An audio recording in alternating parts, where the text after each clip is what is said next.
Atomic Habits, by James Clear. Introduction. My story. In the final day of my sophomore year of high school, I was hit in the face with a baseball bat. As my classmate took a full swing, the bat slipped out of his hands and came flying toward me before striking me directly between the eyes.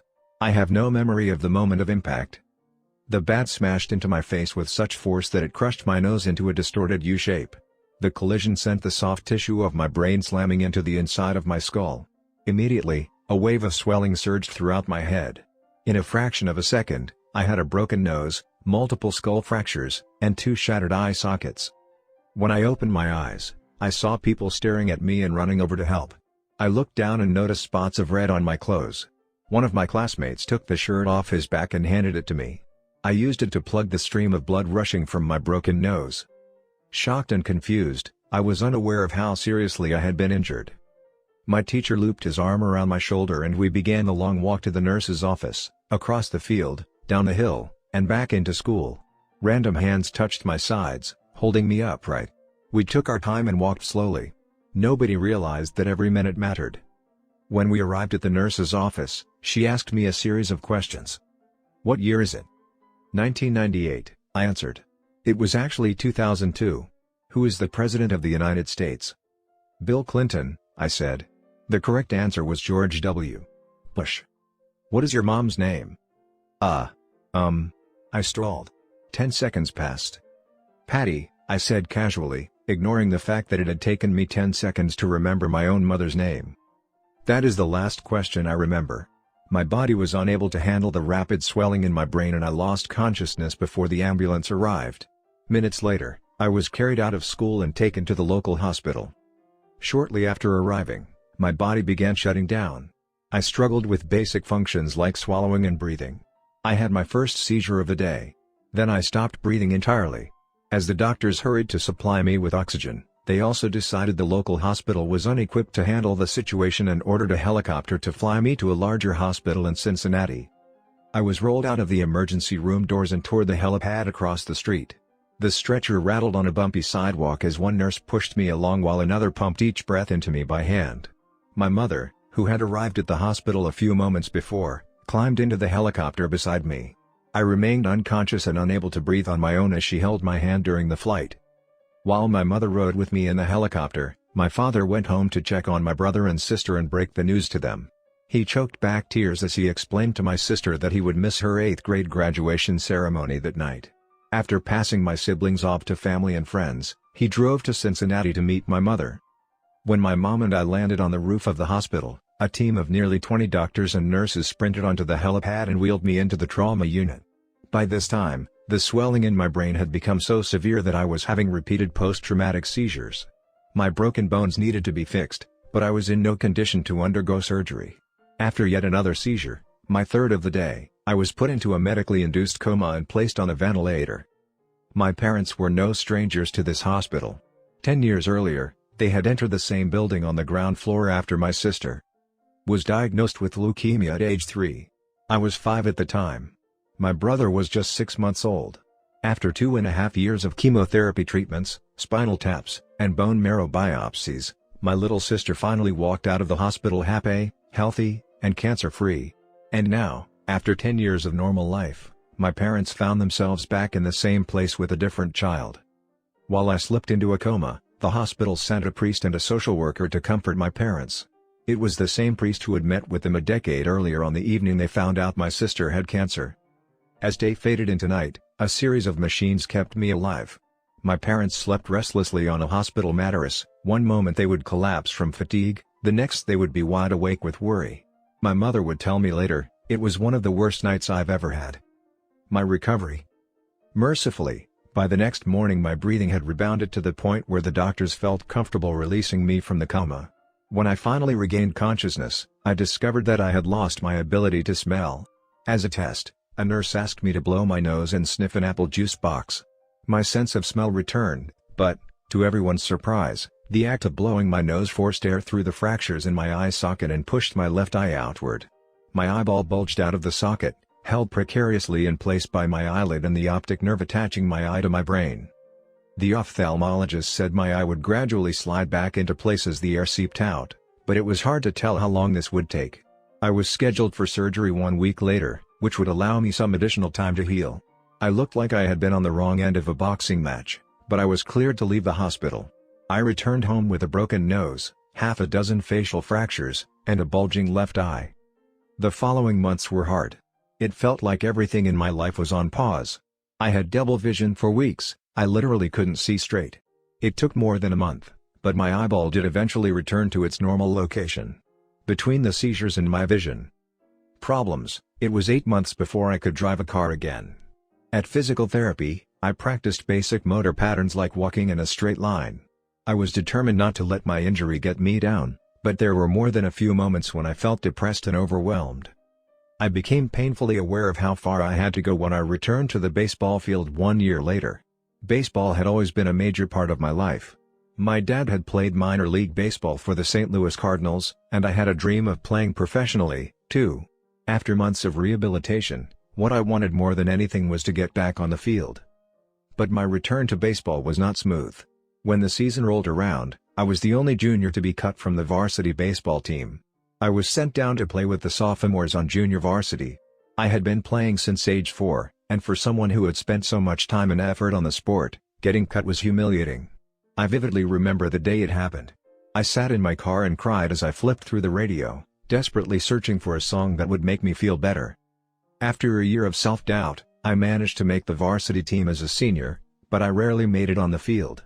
In total, I played 11 innings of high school varsity baseball, barely more than a single game. Despite my lackluster high school career, I still believed I could become a great player. And I knew that if things were going to improve, I was the one responsible for making it happen. The turning point came 2 years after my injury, when I began college at Denison University. It was a new beginning, and it was the place where I would discover the surprising power of small habits for the first time. How I learned about habits. Attending Denison was one of the best decisions of my life. I earned a spot on the baseball team and, although I was at the bottom of the roster as a freshman, I was thrilled.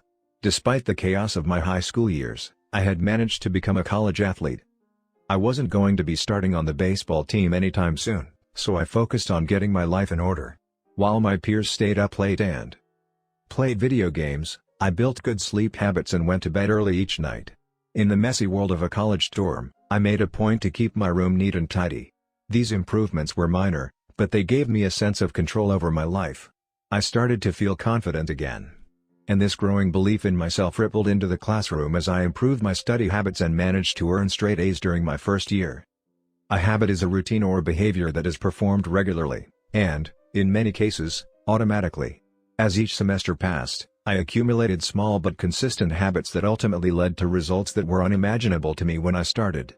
For example, for the first time in my life, I made it a habit to lift weights multiple times per week, and in the years that followed, my 6'4" frame bulked up from a featherweight 170 to a lean 200 pounds.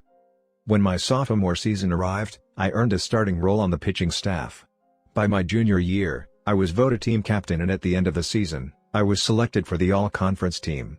But it was not until my senior season that my sleep habits, study habits, and strength training habits really began to pay off. 6 years after I had been hit in the face with a baseball bat, flown to the hospital, and placed into a coma, I was selected as the top male athlete at Denison University and named to the ESPN Academic All-America team, an honor given to just 33 players across the country.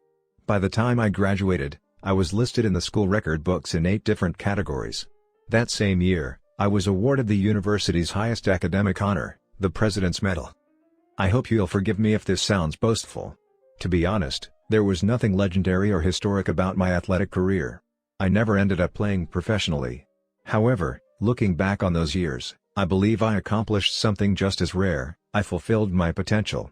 And I believe the concepts in this book can help you fulfill your potential as well. We all face challenges in life. This injury was one of mine, and the experience taught me a critical lesson: changes that seem small and unimportant at first will compound into remarkable results if you're willing to stick with them for years. We all deal with setbacks, but in the long run, the quality of our lives often depends on the quality of our habits. With the same habits, you'll end up with the same results. But with better habits, anything is possible. Maybe there are people who can achieve incredible success overnight. I don't know any of them, and I'm certainly not one of them. There wasn't one defining moment on my journey from medically induced coma to academic All-American, there were many. It was a gradual evolution, a long series of small wins and tiny breakthroughs. The only way I made progress, the only choice I had, was to start small. And I employed this same strategy a few years later when I started my own business and began working on this book. How and why I wrote this book. In November 2012, I began publishing articles at jamesclear.com. For years, I had been keeping notes about my personal experiments with habits, and I was finally ready to share some of them publicly. I began by publishing a new article every Monday and Thursday. Within a few months, this simple writing habit led to my first 1,000 email subscribers, and by the end of 2013 that number had grown to more than 30,000 people. In 2014, my email list expanded to over 100,000 subscribers, which made it one of the fastest growing newsletters on the internet. I had felt like an imposter when I began writing 2 years earlier, but now I was becoming known as an expert on habits, a new label that excited me but also felt uncomfortable. I had never considered myself a master of the topic, but rather someone who was experimenting alongside my readers. In 2015, I reached 200,000 email subscribers and signed a book deal with Penguin Random House to begin writing the book you are reading now. As my audience grew, so did my business opportunities. I was increasingly asked to speak at top companies about the science of habit formation, behavior change, and continuous improvement. I found myself delivering keynote speeches at conferences in the United States and Europe. In 2016, my articles began to appear regularly in major publications like Time, Entrepreneur, and Forbes. Incredibly, my writing was read by over 8 million people that year. Coaches in the NFL, NBA, and MLB began reading my work and sharing it with their teams. At the start of 2017, I launched the Habits Academy, which became the premier training platform for organizations and individuals interested in building better habits in life and work. Fortune 500 companies and growing startups began to enroll their leaders and train their staff. In total, over 10,000 leaders, managers, coaches, and teachers have graduated from the Habits Academy, and my work with them has taught me an incredible amount about what it takes to make habits work in the real world.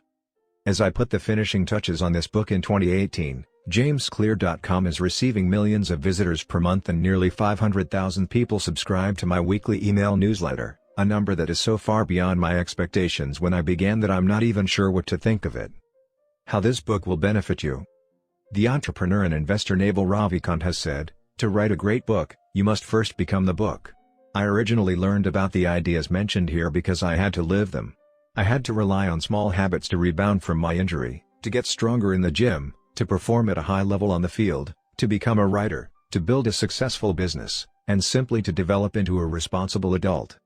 Small habits helped me fulfill my potential, and since you picked up this book, I'm guessing you'd like to fulfill yours as well.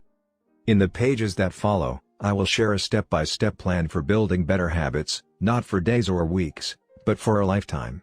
While science supports everything I've written, this book is not an academic research paper, it's an operating manual. You'll find wisdom and practical advice front and center as I explain the science of how to create and change your habits in a way that is easy to understand and apply.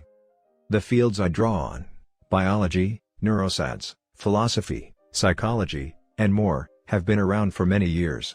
What I offer you is a synthesis of the best ideas smart people figured out a long time ago as well as the most compelling discoveries scientists have made recently. My contribution, I hope, is to find the ideas that matter most and connect them in a way that is highly actionable. Anything wise in these pages you should credit to the many experts who preceded me. Anything foolish, assume it is my error. The backbone of this book is my 4-step model of habits: cue, craving, response, and reward, and the 4 laws of behavior change that evolve out of these steps. Readers with a psychology background may recognize some of these terms from operant conditioning, which was first proposed as stimulus, response, reward by B. F. Skinner in the 1930s and has been popularized more recently as cue, routine, reward and the power of habit by Charles Duhigg. Behavioral scientists like Skinner realized that if you offered the right reward or punishment, you could get people to act in a certain way. But while Skinner's model did an excellent job of explaining how external stimuli influenced our habits, it lacked a good explanation for how our thoughts, feelings, and beliefs impact our behavior. Internal states, our moods and emotions, matter, too. In recent decades, scientists have begun to determine the connection between our thoughts, feelings, and behavior. This research will also be covered in these pages. In total, the framework I offer is an integrated model of the cognitive and behavioral sciences. I believe it is one of the first models of human behavior to accurately account for both the influence of external stimuli and internal emotions on our habits. While some of the language may be familiar, I am confident that the details, and the applications of the 4 laws of behavior change, will offer a new way to think about your habits. Human behavior is always changing, situation to situation, moment to moment, second to second. But this book is about what doesn't change. It's about the fundamentals of human behavior. The lasting principles you can rely on year after year. The ideas you can build a business around, build a family around, build a life around. There is no one right way to create better habits, but this book describes the best way I know, an approach that will be effective regardless of where you start or what you're trying to change. The strategies I cover will be relevant to anyone looking for a step-by-step system for improvement, whether your goals center on health, money, productivity, relationships, or all of the above. As long as human behavior is involved, this book will be your guide. The fundamentals. Why tiny changes make a big difference. 1. The surprising power of atomic habits. The fate of British cycling changed one day in 2003. The organization, which was the governing body for professional cycling in Great Britain, had recently hired Dave Brailsford as its new performance director. At the time, professional cyclists in Great Britain had endured nearly 100 years of mediocrity. Since 1908, British riders had won just a single gold medal at the Olympic Games, and they had fared even worse in cycling's biggest race, the Tour de France. In 110 years, no British cyclist had ever won the event. In fact, the performance of British riders had been so underwhelming that one of the top bike manufacturers in Europe refused to sell bikes to the team because they were afraid that it would hurt sales if other professionals saw the Brits using their gear. Brailsford had been hired to put British cycling on a new trajectory. What made him different from previous coaches was his relentless commitment to a strategy that he referred to as the aggregation of marginal gains, which was the philosophy of searching for a tiny margin of improvement in everything you do. Brailsford said, the whole principle came from the idea that if you broke down everything you could think of that goes into riding a bike, and then improve it by 1%, you will get a significant increase when you put them all together. Brailsford and his coaches began by making small adjustments you might expect from a professional cycling team. They redesigned the bike seats to make them more comfortable and rubbed alcohol on the tires for a better grip. They asked riders to wear electrically heated overshorts to maintain ideal muscle temperature while riding and used biofeedback sensors to monitor how each athlete responded to a particular workout. The team tested various fabrics in a wind tunnel and had their outdoor riders switch to indoor racing suits, which proved to be lighter and more aerodynamic. But they didn't stop there. Brailsford and his team continued to find 1% improvements in overlooked and unexpected areas. They tested different types of massage gels to see which one led to the fastest muscle recovery. They hired a surgeon to teach each rider the best way to wash their hands to reduce the chances of catching a cold. They determined the type of pillow and mattress that led to the best night's sleep for each rider. They even painted the inside of the team truck white, which helped them spot little bits of dust that would normally slip by unnoticed but could degrade the performance of the finely tuned bikes. As these and hundreds of other small improvements accumulated, the results came faster than anyone could have imagined. Just 5 years after Brailsford took over, the British cycling team dominated the road and track cycling events at the 2008 Olympic Games in Beijing, where they won an astounding 60% of the gold medals available. 4 years later, when the Olympic Games came to London, the Brits raised the bar as they set 9 Olympic records and 7 world records. That same year, Bradley Wiggins became the first British cyclist to win the Tour de France. The next year, his teammate Chris Froome won the race, and he would go on to win again in 2015, 2016, and 2017, giving the British team 5 Tour de France victories in 6 years. During the 10-year span from 2007 to 2017, British cyclists won 178 World Championships and 66 Olympic or Paralympic gold medals and captured 5 Tour de France victories in what is widely regarded as the most successful run in cycling history. How does this happen? How does a team of previously ordinary athletes transform into world champions with tiny changes that, at first glance, would seem to make a modest difference at best? Why do small improvements accumulate into such remarkable results, and how can you replicate this approach in your own life? Why small habits make a big difference? It is so easy to overestimate the importance of one defining moment and underestimate the value of making small improvements on a daily basis. Too often, We convince ourselves that massive success requires massive action. Whether it is losing weight, building a business, writing a book, winning a championship, or achieving any other goal, we put pressure on ourselves to make some earth-shattering improvement that everyone will talk about. Meanwhile, improving by 1% isn't particularly notable, sometimes it isn't even noticeable, but it can be far more meaningful, especially in the long run. The difference a tiny improvement can make over time is astounding. Here's how the math works out: if you can get 1% better each day for 1 year, you'll end up 37 times better by the time you're done. Conversely, if you get 1% worse each day for 1 year, you'll decline nearly down to zero. What starts as a small win or a minor setback accumulates into something much more. 1% better every day. 1% worse every day for 1 year. 0.99 to the power of 365 equals 0.03. 1% better every day for 1 year. 1.01 to the power of 365 equals 37.78. Figure 1. The effects of small habits compound over time. For example, if you can get just 1% better each day, you'll end up with results that are nearly 37 times better after 1 year. Habits are the compound interest of self-improvement. The same way that money multiplies through compound interest, the effects of your habits multiply as you repeat them. They seem to make little difference on any given day, and yet the impact they deliver over the months and years can be enormous. It is only when looking back 2, 5, or perhaps 10 years later that the value of good habits and the cost of bad ones becomes strikingly apparent. This can be a difficult concept to appreciate in daily life. We often dismiss small changes because they don't seem to matter very much in the moment. If you save a little money now, you're still not a millionaire. If you go to the gym 3 days in a row, you're still out of shape. If you study Mandarin for an hour tonight, you still haven't learned the language. We make a few changes, but the results never seem to come quickly, and so we slide back into our previous routines. Unfortunately, the slow pace of transformation also makes it easy to let a bad habit slide. If you eat an unhealthy meal today, the scale doesn't move much. If you work late tonight and ignore your family, they will forgive you. If you procrastinate and put your project off until tomorrow, there will usually be time to finish it later. A single decision is easy to dismiss. But when we repeat 1% errors, day after day, by replicating poor decisions, duplicating tiny mistakes, and rationalizing little excuses, our small choices compound into toxic results. It's the accumulation of many missteps, a 1% decline here and there, that eventually leads to a problem. The impact created by a change in your habits is similar to the effect of shifting the route of an airplane by just a few degrees. Imagine you are flying from Los Angeles to New York City. If a pilot leaving from LAX adjusts the heading just 3.5 degrees south, you will land in Washington, D.C., instead of New York. Such a small change is barely noticeable at takeoff. The nose of the airplane moves just a few feet, but when magnified across the entire United States, you end up hundreds of miles apart. Similarly, a slight change in your daily habits can guide your life to a very different destination. Making a choice that is 1% better or 1% worse seems insignificant in the moment, but over the span of moments that make up a lifetime, these choices determine the difference between who you are and who you could be. Success is the product of daily habits, not once-in-a-lifetime transformations. That said, it doesn't matter how successful or unsuccessful you are right now.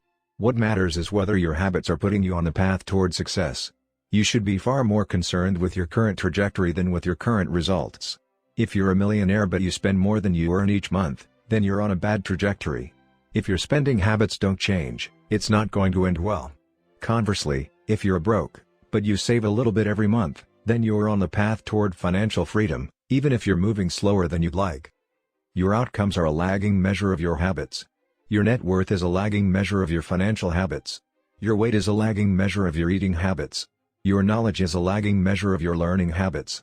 Your clutter is a lagging measure of your cleaning habits. You get what you repeat. If you want to predict where you'll end up in life, all you have to do is follow the curve of tiny gains or tiny losses, and see how your daily choices will compound 10 or 20 years down the line. Are you spending less than you earn each month? Are you making it into the gym each week? Are you reading books and learning something new each day? Tiny battles like these are the ones that will define your future self. Time magnifies the margin between success and failure. It will multiply whatever you feed it. Good habits make time your ally. Bad habits make time your enemy. Habits are a double-edged sword. Bad habits can cut you down just as easily as good habits can build you up. which is why understanding the details is crucial. You need to know how habits work and how to design them to your liking, so you can avoid the dangerous half of the blade. Your habits can compound for you or against you. Positive compounding. Productivity compounds. Accomplishing one extra task is a small feat on any given day, but it counts for a lot over an entire career. The effect of automating an old task or mastering a new skill can be even greater. The more tasks you can handle without thinking, the more your brain is free to focus on other areas. Knowledge compounds. Learning one new idea won't make you a genius, but a commitment to lifelong learning can be transformative. Furthermore, each book you read not only teaches you something new but also opens up different ways of thinking about old ideas. As Warren Buffett says, that's how knowledge works. It builds up, like compound interest. Relationships compound. People reflect your behavior back to you. The more you help others, the more others want to help you. Being a little bit nicer in each interaction can result in a network of broad and strong connections over time. Negative compounding. Stress compounds. The frustration of a traffic jam. The weight of parenting responsibilities. The worry of making ends meet. The strain of slightly high blood pressure. By themselves, these common causes of stress are manageable. But when they persist for years, little stresses compound into serious health issues.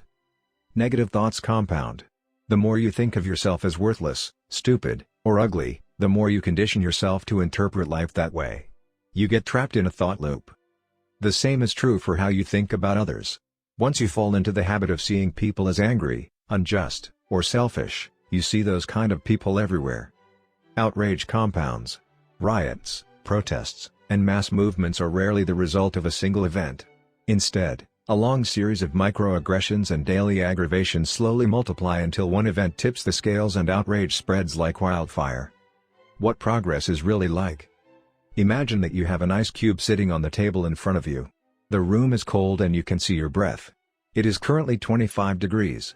Ever so slowly, the room begins to heat up. 26 degrees. 27. 28. The ice cube is still sitting on the table in front of you. 29 degrees. 30. 31. Still, nothing has happened. Then, 32 degrees. The ice begins to melt. A 1-degree shift, seemingly no different from the temperature increases before it, has unlocked a huge change. Breakthrough moments are often the result of many previous actions, which build up the potential required to unleash a major change. This pattern shows up everywhere. Cancer spends 80% of its life undetectable, then takes over the body in months. Bamboo can barely be seen for the first 5 years as it builds extensive root systems underground before exploding 90 feet into the air within 6 weeks. Similarly, habits often appear to make no difference until you cross a critical threshold and unlock a new level of performance. In the early and middle stages of any quest, there is often a valley of disappointment. You expect to make progress in a linear fashion and it's frustrating how ineffective changes can seem during the first days, weeks, and even months. It doesn't feel like you are going anywhere. It's a hallmark of any compounding process, the most powerful outcomes are delayed. This is one of the core reasons why it is so hard to build habits that last. People make a few small changes, fail to see a tangible result, and decide to stop. You think, I've been running every day for a month, so why can't I see any change in my body? Once this kind of thinking takes over, it's easy to let good habits fall by the wayside. But in order to make a meaningful difference, habits need to persist long enough to break through this plateau, what I call the plateau of latent potential. If you find yourself struggling to build a good habit or break a bad one, it is not because you have lost your ability to improve. It is often because you have not yet crossed the plateau of latent potential. Complaining about not achieving success despite working hard is like complaining about an ice cube not melting when you heated it from 25 to 31 degrees. Your work was not wasted, it is just being stored. All the action happens at 32 degrees. When you finally break through the plateau of latent potential, people will call it an overnight success. The outside world only sees the most dramatic event rather than all that preceded it. But you know that it's the work you did long ago, when it seemed that you weren't making any progress, that makes the jump today possible. It is the human equivalent of geological pressure. Two tectonic plates can grind against one another for millions of years, the tension slowly building all the while. Then, one day, they rub each other once again, in the same fashion they have for ages, but this time the tension is too great. An earthquake erupts. Change can take years, before it happens all at once. Mastery requires patience. The San Antonio Spurs, one of the most successful teams in NBA history, have a quote from social reformer Jacob Riis hanging in their locker room: "When nothing seems to help, I go and look at a stonecutter hammering away at his rock, perhaps 100 times without as much as a crack showing in it. Yet at the 101st blow it will split in two, and I know it was not that last blow that did it, but all that had gone before." The plateau of latent potential. Figure 2, we often expect progress to be linear. At the very least, we hope it will come quickly. In reality, the results of our efforts are often delayed. It is not until months or years later that we realize the true value of the previous work we have done. This can result in a valley of disappointment where people feel discouraged after putting in weeks or months of hard work without experiencing any results. However, this work was not wasted. It was simply being stored. It is not until much later that the full value of previous efforts is revealed. All big things come from small beginnings. The seed of every habit is a single, tiny decision. But as that decision is repeated, a habit sprouts and grows stronger. Roots entrench themselves and branches grow. The task of breaking a bad habit is like uprooting a powerful oak within us. And the task of building a good habit is like cultivating a delicate flower one day at a time. But what determines whether we stick with a habit long enough to survive the plateau of latent potential and break through to the other side? What is it that causes some people to slide into unwanted habits and enables others to enjoy the compounding effects of good ones? Forget about goals, focus on systems instead. Prevailing wisdom claims that the best way to achieve what we want in life, getting into better shape, building a successful business, relaxing more and worrying less, spending more time with friends and family, is to set specific, actionable goals. For many years, this was how I approached my habits, too. Each one was a goal to be reached. I set goals for the grades I wanted to get in school, for the weights I wanted to lift in the gym, for the profits I wanted to earn in business. I succeeded at a few, but I failed at a lot of them. Eventually, I began to realize that my results had very little to do with the goals I set and nearly everything to do with the systems I followed. What's the difference between systems and goals? It's a distinction I first learned from Scott Adams, the cartoonist behind the Dilbert comic. Goals are about the results you want to achieve. Systems are about the processes that lead to those results. If you're a coach, your goal might be to win a championship. Your system is the way you recruit players, manage your assistant coaches, and conduct practice. If you're an entrepreneur, your goal might be to build $1 million business. Your system is how you test product ideas, hire employees, and run marketing campaigns. If you're a musician, your goal might be to play a new piece. Your system is how often you practice, how you break down and tackle difficult measures, and your method for receiving feedback from your instructor. Now for the interesting question: if you completely ignored your goals and focused only on your system, would you still succeed?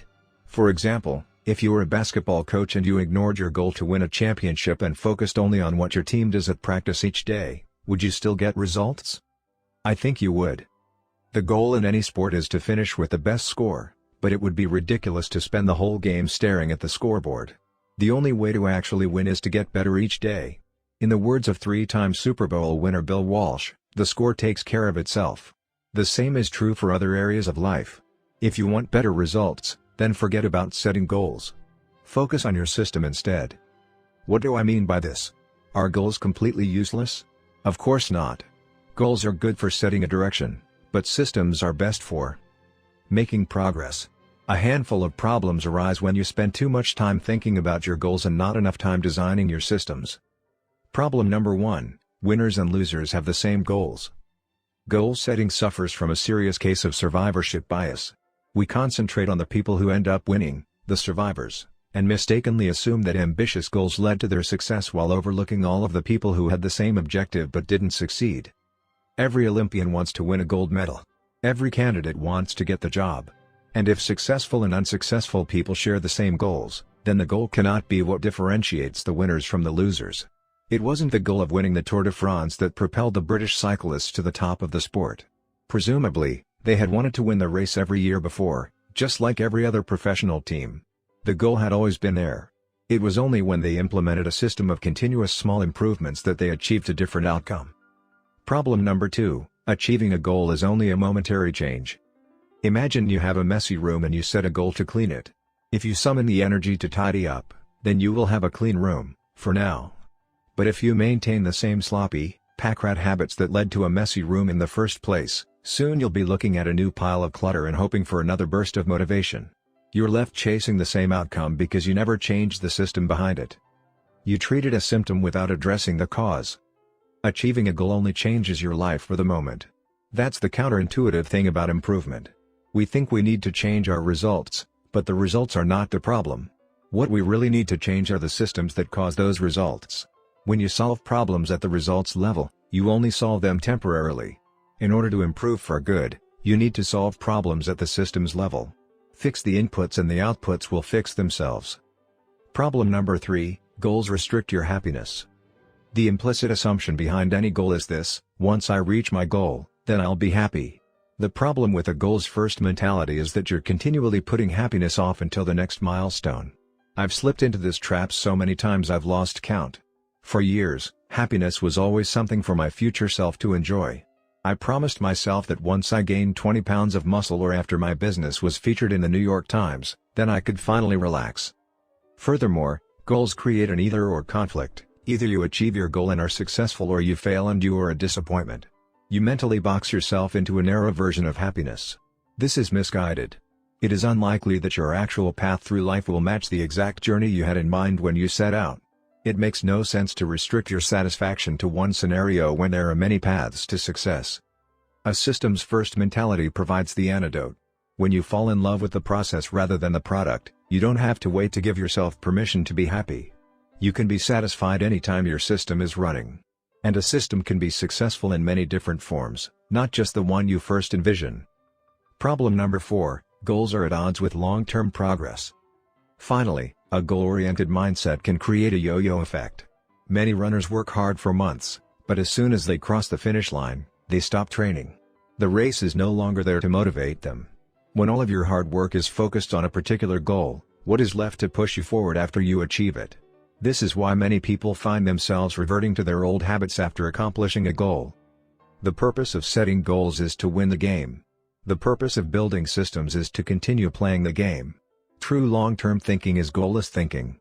It's not about any single accomplishment. It is about the cycle of endless refinement and continuous improvement. Ultimately, it is your commitment to the process that will determine your progress. A system of atomic habits. If you're having trouble changing your habits, the problem isn't you. The problem is your system. Bad habits repeat themselves again and again, not because you don't want to change, but because you have the wrong system for change. You do not rise to the level of your goals. You fall to the level of your systems. Focusing on the overall system, rather than a single goal, is one of the core themes of this book. It is also one of the deeper meanings behind the word atomic. By now, you've probably realized that an atomic habit refers to a tiny change, a marginal gain, a 1% improvement. But atomic habits are not just any old habits, however small. They are little habits that are part of a larger system. Just as atoms are the building blocks of molecules, atomic habits are the building blocks of remarkable results. Habits are like the atoms of our lives. Each one is a fundamental unit that contributes to your overall improvement. At first, these tiny routines seem insignificant, but soon they build on each other and fuel bigger wins that multiply to a degree that far outweighs the cost of their initial investment. They are both small and mighty. This is the meaning of the phrase atomic habits, a regular practice or routine that is not only small and easy to do, but also the source of incredible power, a component of the system of compound growth. Chapter Summary. Habits are the compound interest of self-improvement. Getting 1% better every day counts for a lot in the long run. Habits are a double-edged sword. They can work for you or against you, which is why understanding the details is essential. Small changes often appear to make no difference until you cross a critical threshold. The most powerful outcomes of any compounding process are delayed. You need to be patient. An atomic habit is a little habit that is part of a larger system. Just as atoms are the building blocks of molecules, atomic habits are the building blocks of remarkable results. If you want better results, then forget about setting goals. Focus on your system instead. You do not rise to the level of your goals. You fall to the level of your systems.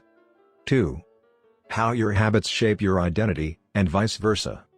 Hi, is it so easy to repeat bad habits and so hard to form good ones? Few things can have a more powerful impact on your life than improving your daily habits. And yet it is likely that this time next year you'll be doing the same thing rather than something better.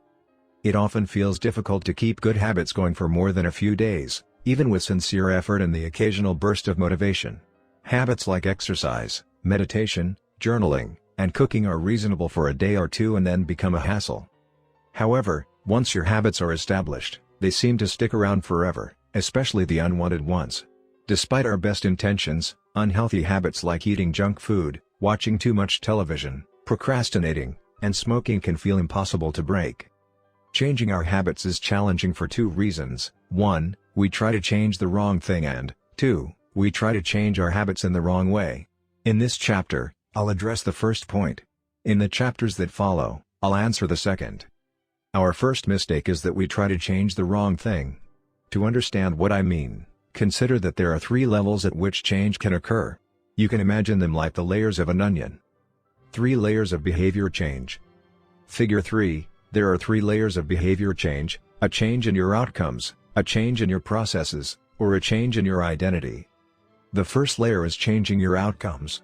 This level is concerned with changing your results: losing weight, publishing a book, winning a championship. Most of the goals you set are associated with this level of change. The second layer is changing your process. This level is concerned with changing your habits and systems, implementing a new routine at the gym, decluttering your desk for better workflow, developing a meditation practice. Most of the habits you build are associated with this level. The third and deepest layer is changing your identity. This level is concerned with changing your beliefs, your worldview, your self-image, your judgments about yourself and others. Most of the beliefs, assumptions, and biases you hold are associated with this level. Outcomes are about what you get. Processes are about what you do. Identity is about what you believe. When it comes to building habits that last, when it comes to building a system of 1% improvements, the problem is not that one level is better or worse than another. All levels of change are useful in their own way. The problem is the direction of change. Many people begin the process of changing their habits by focusing on what they want to achieve. This leads us to outcome-based habits. The alternative is to build identity-based habits. With this approach, we start by focusing on who we wish to become. Outcome-based habits. Identity-based habits. Figure 4, with outcome-based habits, the focus is on what you want to achieve. With identity-based habits, the focus is on who you wish to become. Imagine 2 people resisting a cigarette. When offered a smoke, the first person says, "No thanks. I'm trying to quit." It sounds like a reasonable response, but this person still believes they are a smoker who is trying to be something else. They are hoping their behavior will change while carrying around the same beliefs. The second person declines by saying, "No thanks. I'm not a smoker." It's a small difference, but this statement signals a shift in identity. Smoking was part of their former life, not their current one. They no longer identify as someone who smokes. Most people don't even consider identity change when they set out to improve. They just think, "I want to be skinny," outcome, "and if I stick to this diet, then I'll be skinny," process. They set goals and determine the actions they should take to achieve those goals without considering the beliefs that drive their actions. They never shift the way they look at themselves, and they don't realize that their old identity can sabotage their new plans for change. Behind every system of actions are a system of beliefs. The system of a democracy is founded on beliefs like freedom, majority rule, and social equality. The system of a dictatorship has a very different set of beliefs like absolute authority and strict obedience. You can imagine many ways to try to get more people to vote in a democracy, but such behavior change would never get off the ground in a dictatorship. That's not the identity of the system. Voting is a behavior that is impossible under a certain set of beliefs. A similar pattern exists whether we are discussing individuals, organizations, or societies. There are a set of beliefs and assumptions that shape the system, an identity behind the habits. Behavior that is incongruent with the self will not last. You may want more money, but if your identity is someone who consumes rather than creates, then you'll continue to be pulled toward spending rather than earning. You may want better health, but if you continue to prioritize comfort over accomplishment, you'll be drawn to relaxing rather than training. It's hard to change your habits if you never change the underlying beliefs that led to your past behavior. You have a new goal and a new plan, but you haven't changed who you are. The story of Brian Clark, an entrepreneur from Boulder, Colorado, provides a good example. "For as long as I can remember, I've chewed my fingernails," Clark told me. "It started as a nervous habit when I was young, and then morphed into an undesirable grooming ritual. One day, I resolved to stop chewing my nails until they grew out a bit. Through mindful willpower alone, I managed to do it. Then, Clark did something surprising. I asked my wife to schedule my first ever manicure, he said. My thought was that if I started paying to maintain my nails, I wouldn't chew them. And it worked, but not for the monetary reason. What happened was the manicure made my fingers look really nice for the first time. The manicurist even said that, other than the chewing, I had really healthy, attractive nails. Suddenly, I was proud of my fingernails. And even though that's something I had never aspired to, it made all the difference. I've never chewed my nails since, not even a single close call. And it's because I now take pride in properly caring for them. The ultimate form of intrinsic motivation is when a habit becomes part of your identity. It's one thing to say I'm the type of person who wants this. It's something very different to say I'm the type of person who is this. The more pride you have in a particular aspect of your identity, the more motivated you'll be to maintain the habits associated with it. If you're proud of how your hair looks, you'll develop all sorts of habits to care for and maintain it. If you're proud of the size of your biceps, you'll make sure you never skip an upper body workout. If you're proud of the scarves you knit, you'll be more likely to spend hours knitting each week. Once your pride gets involved, you'll fight tooth and nail to maintain your habits. True behavior change is identity change. You might start a habit because of motivation, but the only reason you'll stick with one is that it becomes part of your identity. Anyone can convince themselves to visit the gym or eat healthy once or twice, but if you don't shift the belief behind the behavior, then it is hard to stick with long-term changes. Improvements are only temporary until they become part of who you are. The goal is not to read a book, the goal is to become a reader. The goal is not to run a marathon, the goal is to become a runner. The goal is not to learn an instrument, the goal is to become a musician. Your behaviors are usually a reflection of your identity. What you do is an indication of the type of person you believe that you are, either consciously or non-consciously. Research has shown that once a person believes in a particular aspect of their identity, they are more likely to act in alignment with that belief.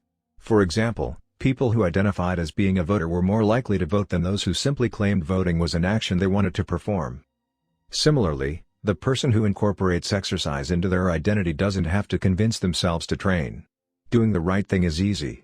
After all, when your behavior and your identity are fully aligned, you are no longer pursuing behavior change. You are simply acting like the type of person you already believe yourself to be. Like all aspects of habit formation, this, too, is a double-edged sword. When working for you, identity change can be a powerful force for self-improvement. When working against you, though, identity change can be a curse.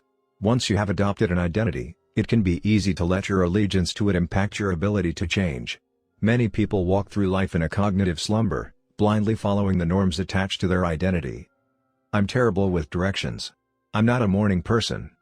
I'm bad at remembering people's names. I'm always late. I'm not good with technology. I'm horrible at math. And 1,000 other variations. When you have repeated a story to yourself for years, it is easy to slide into these mental grooves and accept them as a fact. In time, you begin to resist certain actions because that's not who I am. There is internal pressure to maintain your self-image and behave in a way that is consistent with your beliefs. You find whatever way you can to avoid contradicting yourself. The more deeply a thought or action is tied to your identity, the more difficult it is to change it. It can feel comfortable to believe what your culture believes, group identity, or to do what upholds your self-image, personal identity, even if it's wrong. The biggest barrier to positive change at any level, individual, team, society, is identity conflict. Good habits can make rational sense, but if they conflict with your identity, you will fail to put them into action. On any given day, you may struggle with your habits because you're too busy or too tired or too overwhelmed or hundreds of other reasons. Over the long run, however, the real reason you fail to stick with habits is that your self-image gets in the way. This is why you can get too attached to one version of your identity. Progress requires unlearning. Becoming the best version of yourself requires you to continuously edit your beliefs, and to upgrade and expand your identity.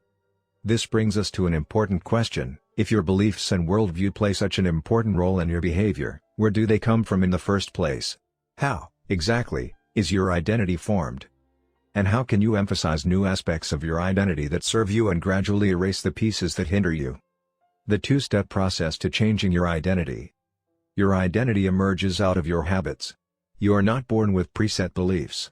Every belief, including those about yourself, is learned and conditioned through experience. More precisely, your habits are how you embody your identity. When you make your bed each day, you embody the identity of an organized person. When you write each day, you embody the identity of a creative person. When you train each day, you embody the identity of an athletic person. The more you repeat a behavior, the more you reinforce the identity associated with that behavior. In fact, the word identity was originally derived from the Latin words essentitas, which means being, and identidem, which means repeatedly. Your identity is literally your repeated beingness. Whatever your identity is right now, you only believe it because you have proof of it. If you go to church every Sunday for 20 years, you have evidence that you are religious. If you study biology for 1 hour every night, you have evidence that you are studious. If you go to the gym even when it's snowing, you have evidence that you are committed to fitness. The more evidence you have for a belief, the more strongly you will believe it. For most of my early life, I didn't consider myself a writer. If you were to ask any of my high school teachers or college professors, they would tell you I was an average writer at best, certainly not a standout. When I began my writing career, I published a new article every Monday and Thursday for the first few years. As the evidence grew, so did my identity as a writer. I didn't start out as a writer. I became one through my habits. Of course, your habits are not the only actions that influence your identity, but by virtue of their frequency they are usually the most important ones. Each experience in life modifies your self-image, but it's unlikely you would consider yourself a soccer player because you kicked a ball once or an artist because you scribbled a picture. As you repeat these actions, however, the evidence accumulates and your self-image begins to change. The effect of one-off experiences tends to fade away while the effect of habits gets reinforced with time, which means your habits contribute most of the evidence that shapes your identity. In this way, the process of building habits is actually the process of becoming yourself. This is a gradual evolution. We do not change by snapping our fingers and deciding to be someone entirely new.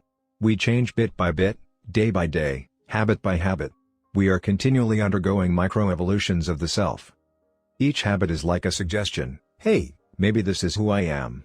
If you finish a book, then perhaps you are the type of person who likes reading. If you go to the gym, then perhaps you are the type of person who likes exercise. If you practice playing the guitar, perhaps you are the type of person who likes music. Every action you take is a vote for the type of person you wish to become. No single instance will transform your beliefs, but as the votes build up, so does the evidence of your new identity. This is one reason why meaningful change does not require radical change. Small habits can make a meaningful difference by providing evidence of a new identity. And if a change is meaningful, it actually is big. That's the paradox of making small improvements. Putting this all together, you can see that habits are the path to changing your identity. The most practical way to change who you are is to change what you do. Each time you write a page, you are a writer. Each time you practice the violin, you are a musician. Each time you start a workout, you are an athlete. Each time you encourage your employees, you are a leader. Each habit not only gets results but also teaches you something far more important, to trust yourself. You start to believe you can actually accomplish these things. When the votes mount up and the evidence begins to change, the story you tell yourself begins to change as well. Of course, it works the opposite way, too. Every time you choose to perform a bad habit, it's a vote for that identity. The good news is that you don't need to be perfect. In any election, there are going to be votes for both sides. You don't need a unanimous vote to win an election, you just need a majority. It doesn't matter if you cast a few votes for a bad behavior or an unproductive habit. Your goal is simply to win the majority of the time. New identities require new evidence. If you keep casting the same votes you've always cast, you're going to get the same results you've always had. If nothing changes, nothing is going to change.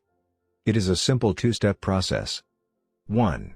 Decide the type of person you want to be. 2. Prove it to yourself with small wins. First, decide who you want to be.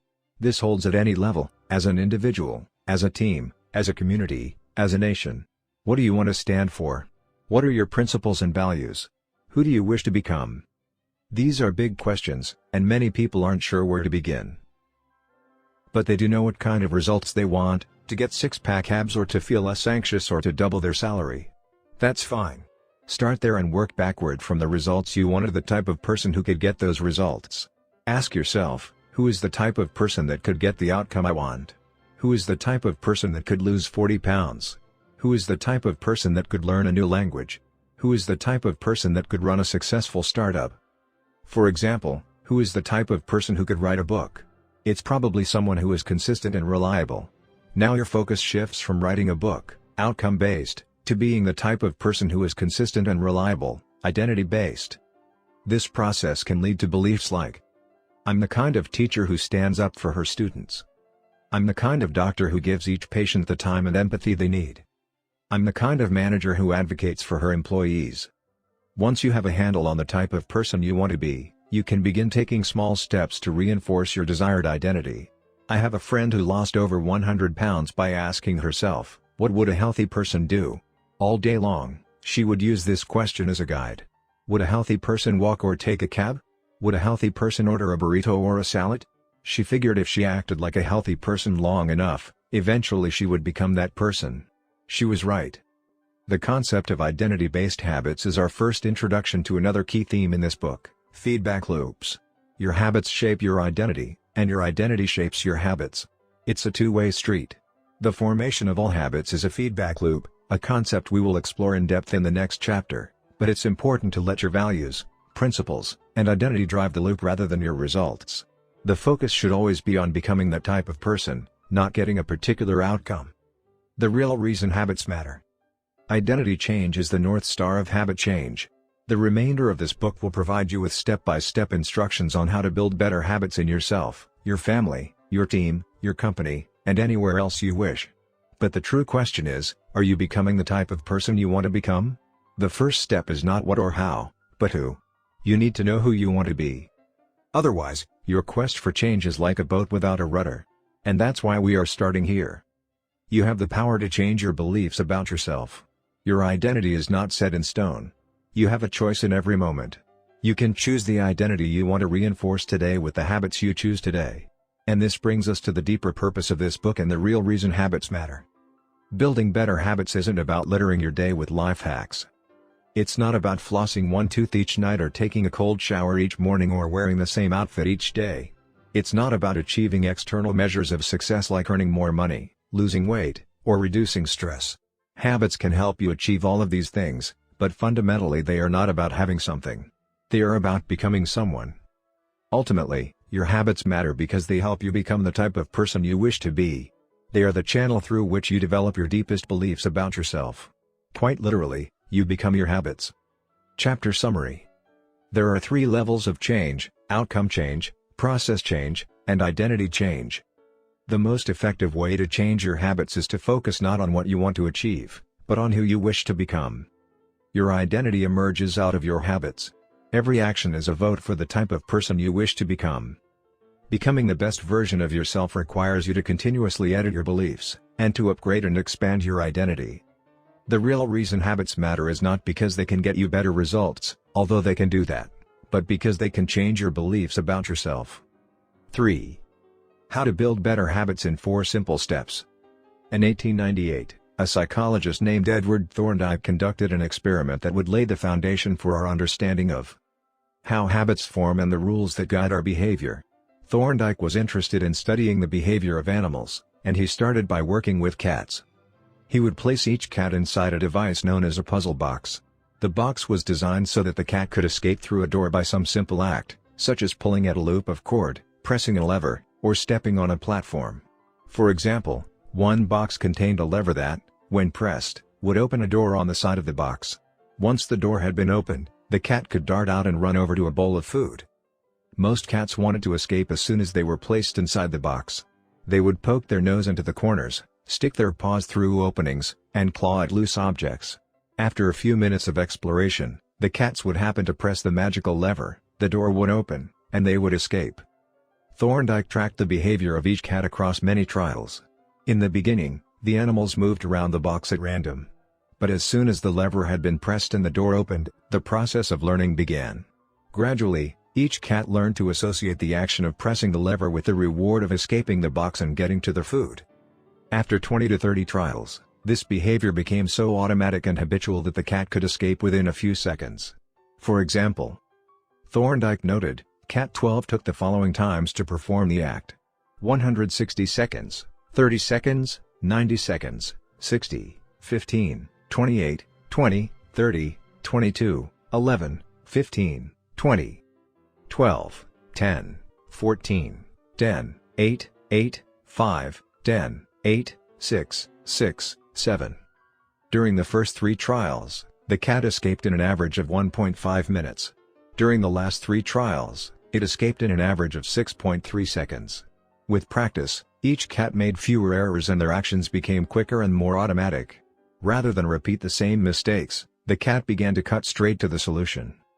From his studies, Thorndike described the learning process by stating, "Behaviors followed by satisfying consequences tend to be repeated, and those that produce unpleasant consequences are less likely to be repeated."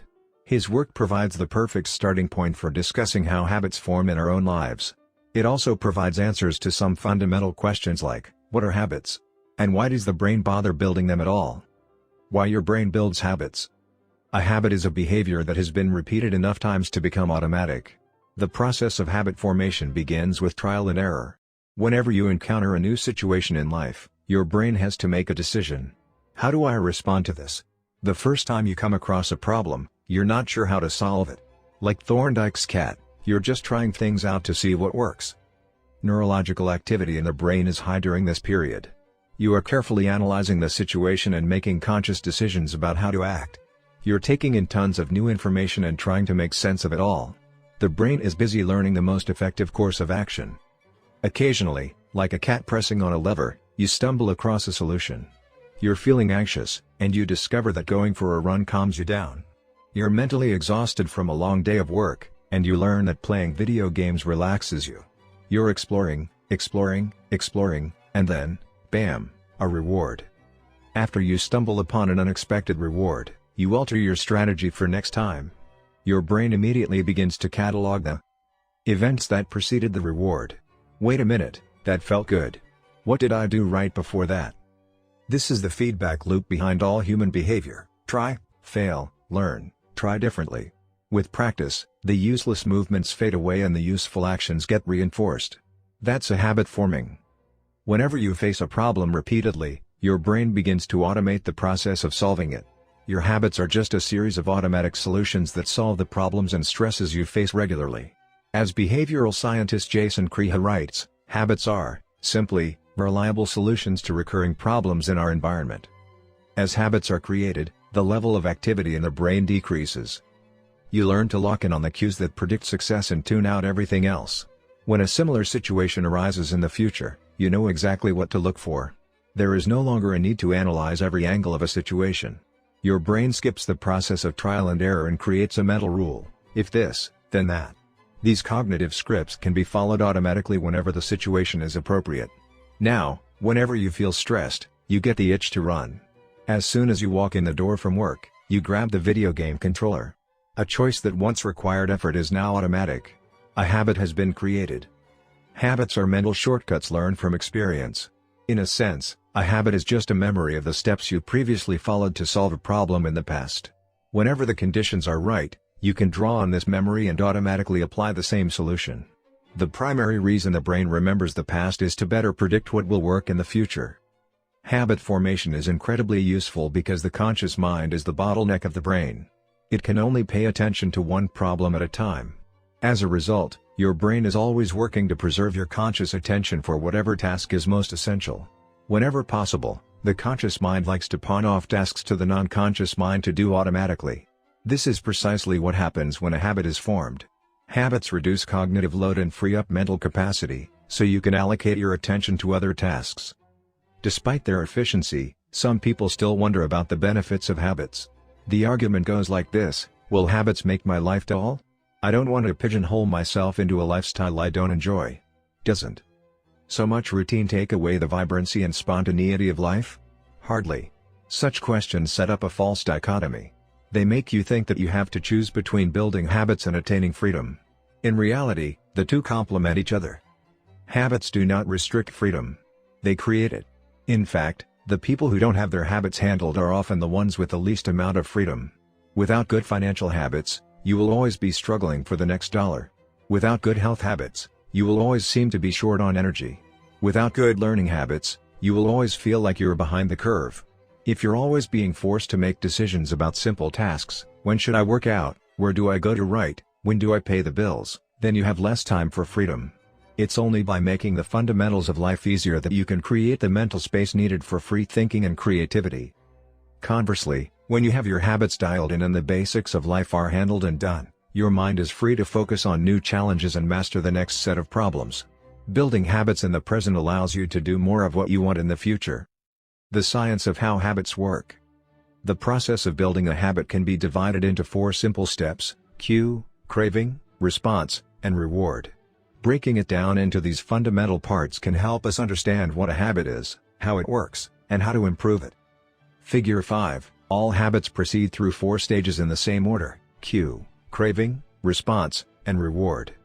This 4-step pattern is the backbone of every habit, and your brain runs through these steps in the same order each time. First, there is the cue. The cue triggers your brain to initiate a behavior. It is a bit of information that predicts a reward. Our prehistoric ancestors were paying attention to cues that signaled the location of primary rewards like food, water, and sex. Today, we spend most of our time learning cues that predict secondary rewards like money and fame, power and status, praise and approval, love and friendship, or a sense of personal satisfaction. Of course, these pursuits also indirectly improve our odds of survival and reproduction, which is the deeper motive behind everything we do. Your mind is continuously analyzing your internal and external environment for hints of where rewards are located. Because the cue is the first indication that we are close to a reward, it naturally leads to a craving. Cravings are the second step, and they are the motivational force behind every habit. Without some level of motivation or desire, without craving a change, we have no reason to act. What you crave is not the habit itself but the change and state it delivers. You do not crave smoking a cigarette, you crave the feeling of relief it provides. You are not motivated by brushing your teeth but rather by the feeling of a clean mouth. You do not want to turn on the television, you want to be entertained. Every craving is linked to a desire to change your internal state. This is an important point that we will discuss in detail later. Cravings differ from person to person. In theory, any piece of information could trigger a craving, but in practice, people are not motivated by the same cues. For a gambler, the sound of slot machines can be a potent trigger that sparks an intense wave of desire. For someone who rarely gambles, the jingles and chimes of the casino are just background noise. Cues are meaningless until they are interpreted. The thoughts, feelings, and emotions of the observer are what transform a cue into a craving. The third step is the response. The response is the actual habit you perform, which can take the form of a thought or an action. Whether a response occurs depends on how motivated you are and how much friction is associated with the behavior. If a particular action requires more physical or mental effort than you are willing to expend, then you won't do it. Your response also depends on your ability. It sounds simple, but a habit can occur only if you are capable of doing it. If you want to dunk a basketball but can't jump high enough to reach the hoop, well, you're out of luck. Finally, the response delivers a reward. Rewards are the end goal of every habit. The cue is about noticing the reward. The craving is about wanting the reward. The response is about obtaining the reward. We chase rewards because they serve 2 purposes: 1, they satisfy us, and 2, they teach us. The first purpose of rewards is to satisfy your craving. Yes, rewards provide benefits on their own. Food and water deliver the energy you need to survive. Getting a promotion brings more money and respect. Getting in shape improves your health and your dating prospects. But the more immediate benefit is that rewards satisfy your craving to eat or to gain status or to win approval. At least for a moment, rewards deliver contentment and relief from craving. Second, rewards teach us which actions are worth remembering in the future. Your brain is a reward detector. As you go about your life, your sensory nervous system is continuously monitoring which actions satisfy your desires and deliver pleasure. Feelings of pleasure and disappointment are part of the feedback mechanism that helps your brain distinguish useful actions from useless ones. Rewards close the feedback loop and complete the habit cycle. If a behavior is insufficient in any of the 4 stages, it will not become a habit. Eliminate the cue and your habit will never start. Reduce the craving and you won't experience enough motivation to act. Make the behavior difficult and you won't be able to do it. And if the reward fails to satisfy your desire, then you'll have no reason to do it again in the future. Without the first 3 steps, a behavior will not occur. Without all 4, a behavior will not be repeated. The habit loop. Figure 6, the 4 stages of habit are best described as a feedback loop. They form an endless cycle that is running every moment you are alive. This habit loop is continually scanning the environment, predicting what will happen next, trying out different responses, and learning from the results. In summary, the cue triggers a craving, which motivates a response, which provides a reward, which satisfies the craving and, ultimately, becomes associated with the cue. Together, these 4 steps form a neurological feedback loop: cue, craving, response, reward, cue, craving, response, reward, that ultimately allows you to create automatic habits. This cycle is known as the habit loop. This 4-step process is not something that happens occasionally, but rather it is an endless feedback loop that is running and active during every moment you are alive, even now. The brain is continually scanning the environment, predicting what will happen next, trying out different responses, and learning from the results. The entire process is completed in a split second, and we use it again and again without realizing everything that has been packed into the previous moment. We can split these 4 steps into 2 phases, the problem phase and the solution phase. The problem phase includes the cue and the craving, and it is when you realize that something needs to change. The solution phase includes the response and the reward, and it is when you take action and achieve the change you desire. Problem phase. 1. Cue. 2. Craving. Solution phase. 3. Response. 4. Reward. All behavior is driven by the desire to solve a problem. Sometimes the problem is that you notice something good and you want to obtain it. Sometimes the problem is that you are experiencing pain and you want to relieve it. Either way, the purpose of every habit is to solve the problems you face. In the table on the following page, you can see a few examples of what this looks like in real life. Imagine walking into a dark room and flipping on the light switch. You have performed this simple habit so many times that it occurs without thinking. You proceed through all 4 stages in the fraction of a second. The urge to act strikes you without thinking. Problem phase. 1. Cue, your phone buzzes with a new text message. 2. Craving, you want to learn the contents of the message. Solution phase. 3. Response, you grab your phone and read the text. 4. Reward, you satisfy your craving to read the message. Grabbing your phone becomes associated with your phone buzzing. Problem phase. 1. Cue, you are answering emails. 2. Craving, you begin to feel stressed and overwhelmed by work. You want to feel in control. Solution phase. 3. Response, you bite your nails. 4. Reward, you satisfy your craving to reduce stress. Biting your nails becomes associated with answering email. Problem phase. 1. Cue, you wake up. 2. Craving, you want to feel alert. Solution phase. 3. Response, you drink a cup of coffee. 4. Reward, you satisfy your craving to feel alert. Drinking coffee becomes associated with waking up. Problem phase. 1. Cue, you smell a donut shop as you walk down the street near your office. 2. Craving, you begin to crave a donut. Solution phase. 3. Response, you buy a donut and eat it. 4. Reward, you satisfy your craving to eat a donut. Buying a donut becomes associated with walking down the street near your office. Problem phase. 1. Cue, you hit a stumbling block on a project at work. 2. Craving, you feel stuck and want to relieve your frustration. Solution phase. 3. Response, you pull out your phone and check social media. 4. Reward, you satisfy your craving to feel relieved. Checking social media becomes associated with feeling stalled at work. Problem phase. 1.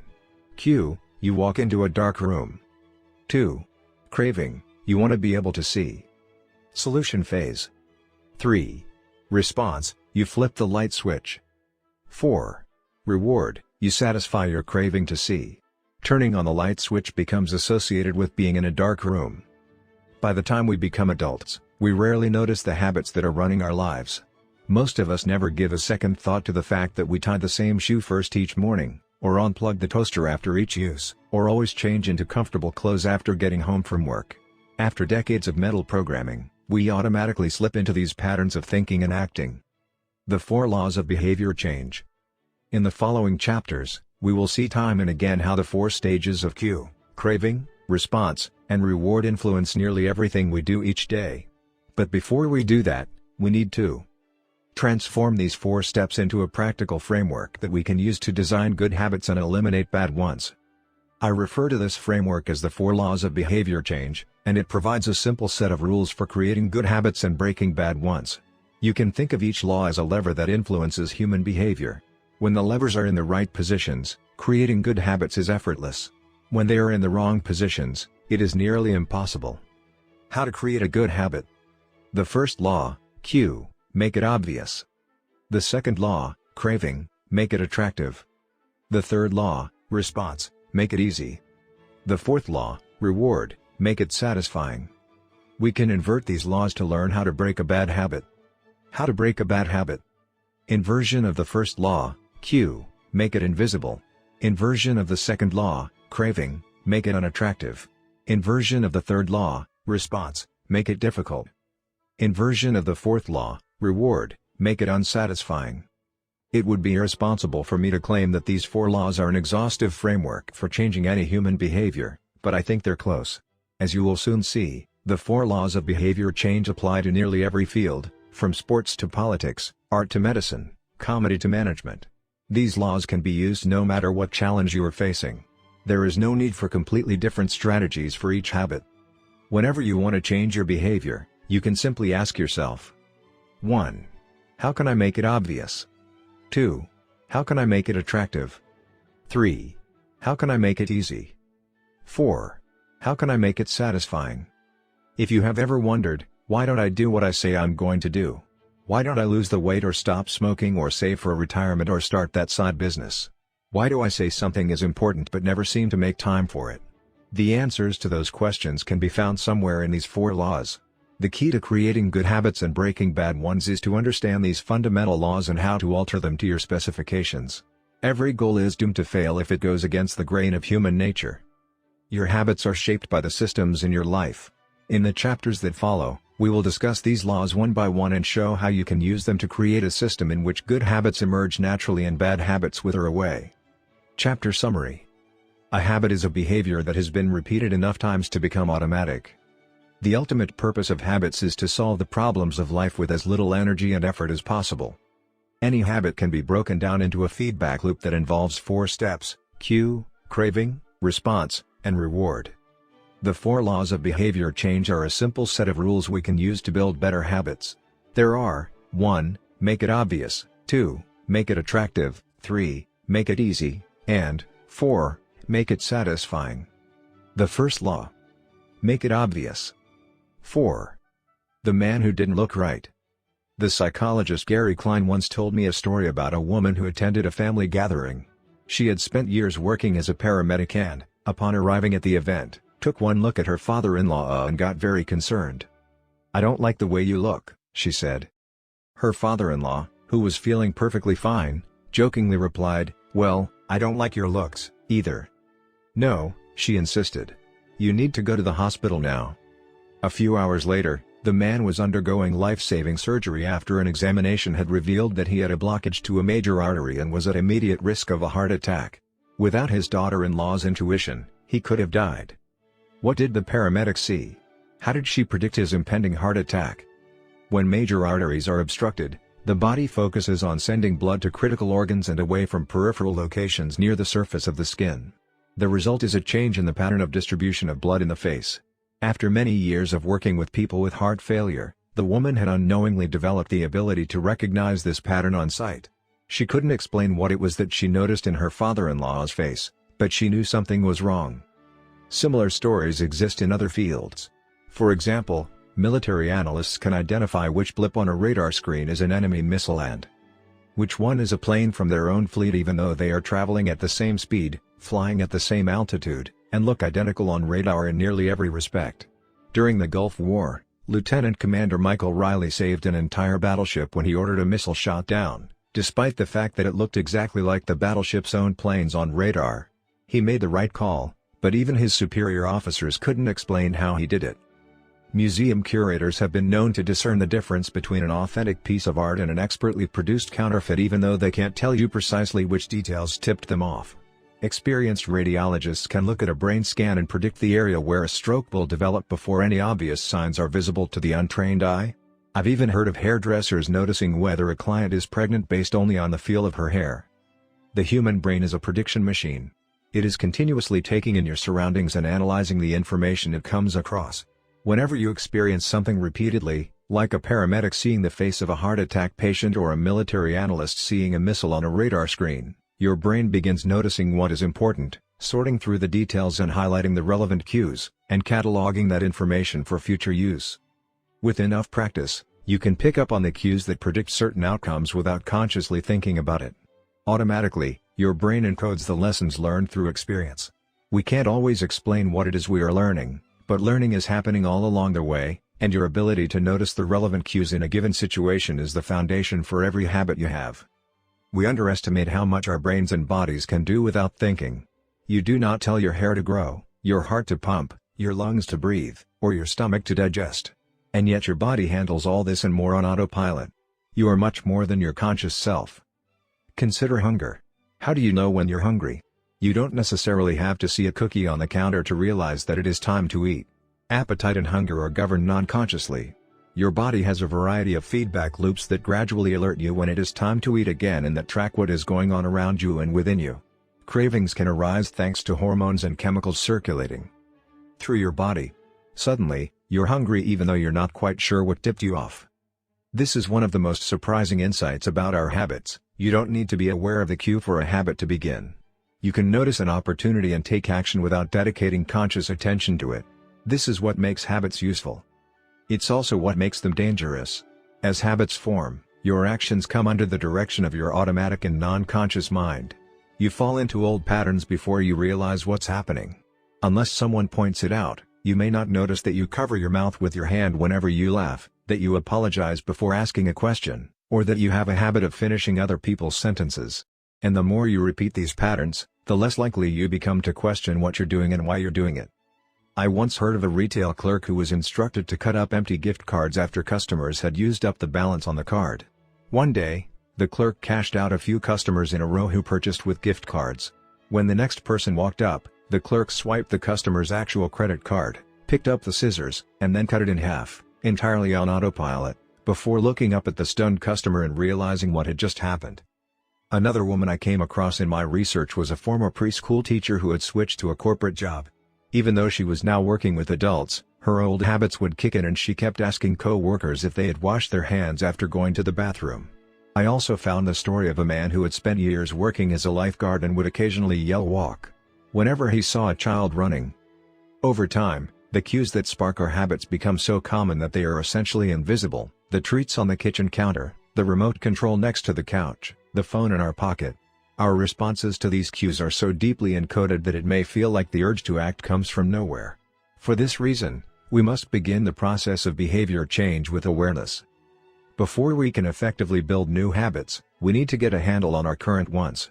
This can be more challenging than it sounds because once a habit is firmly rooted in your life, it is mostly non-conscious and automatic. If a habit remains mindless, you can't expect to improve it.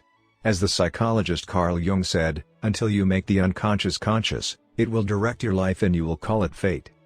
The Habits Scorecard. The Japanese railway system is regarded as one of the best in the world. If you ever find yourself riding a train in Tokyo, you'll notice that the conductors have a peculiar habit. As each operator runs the train, they proceed through a ritual of pointing at different objects and calling out commands. When the train approaches a signal, the operator will point at it and say, "Signal is green." As the train pulls into and out of each station, the operator will point at the speedometer and call out the exact speed. When it's time to leave, the operator will point at the timetable and state the time. Out on the platform, other employees are performing similar actions. Before each train departs, staff members will point along the edge of the platform and declare, "All clear." Every detail is identified, pointed at, and named aloud. This process, known as pointing and calling, is a safety system designed to reduce mistakes. It seems silly, but it works incredibly well. Pointing and calling reduces errors by up to 85% and cuts accidents by 30%. The MTA subway system in New York City adopted a modified version that is point-only, and within 2 years of implementation, incidents of incorrectly berthed subways fell 57%. Pointing and calling is so effective because it raises the level of awareness from a non-conscious habit to a more conscious level. Because the train operators must use their eyes, hands, mouth, and ears, they are more likely to notice problems before something goes wrong. My wife does something similar. Whenever we are preparing to walk out the door for a trip, she verbally calls out the most essential items in her packing list. I've got my keys. I've got my wallet. I've got my glasses. I've got my husband. The more automatic a behavior becomes, the less likely we are to consciously think about it.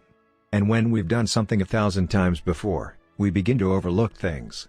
We assume that the next time will be just like the last. We're so used to doing what we've always done that we don't stop to question whether it's the right thing to do at all.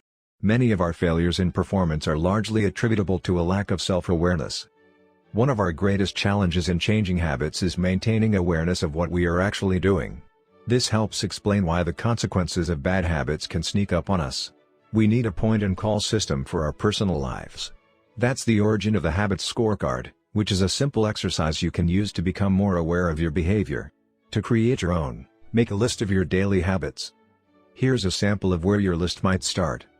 Wake up. Turn off alarm, check my phone, go to the bathroom, weigh myself. Take a shower, brush my teeth, floss my teeth, put on deodorant. Hang up towel to dry, get dressed. Make a cup of tea. And so on. Once you have a full list, look at each behavior, and ask yourself, is this a good habit, a bad habit, or a neutral habit? If it is a good habit, write plus next to it. If it is a bad habit, write minus. If it is a neutral habit, write equals. For example, the list above might look like this. Wake up, equals. Turn off alarm, equals.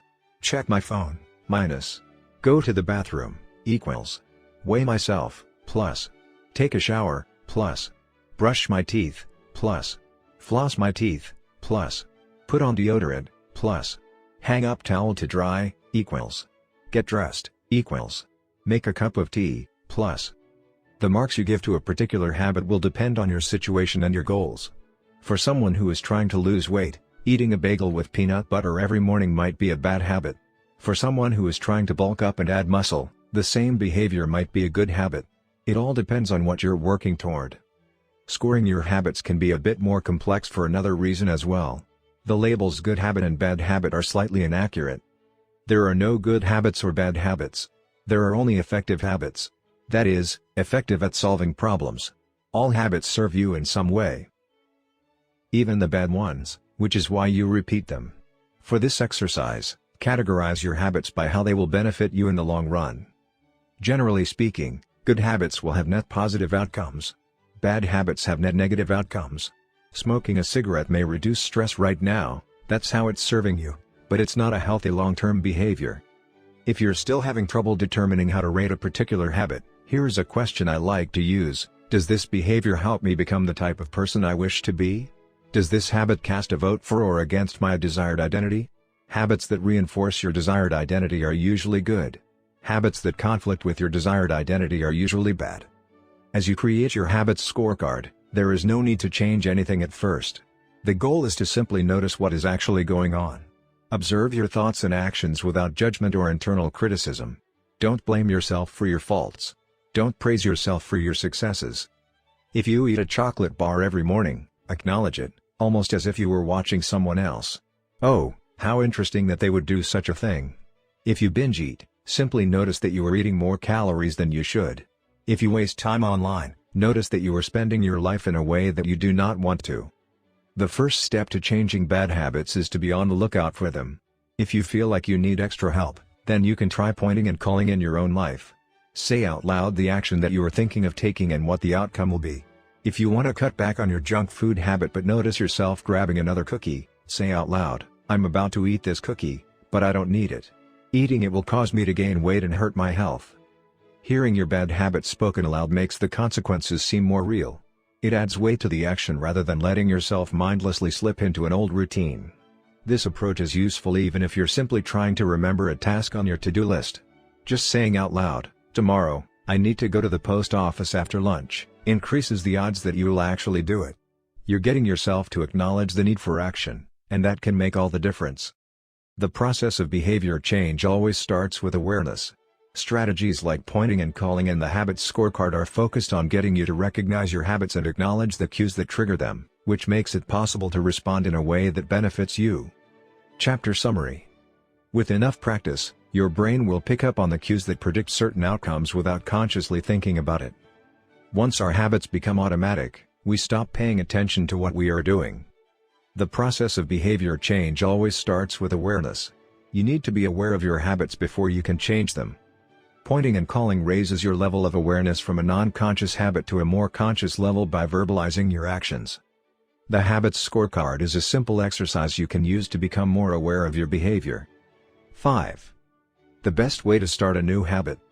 In 2001, researchers in Great Britain began working with 248 people to build better exercise habits over the course of 2 weeks. The subjects were divided into 3 groups. The first group was the control group. They were simply asked to track how often they exercised. The second group was the motivation group. They were asked not only to track their workouts but also to read some material on the benefits of exercise.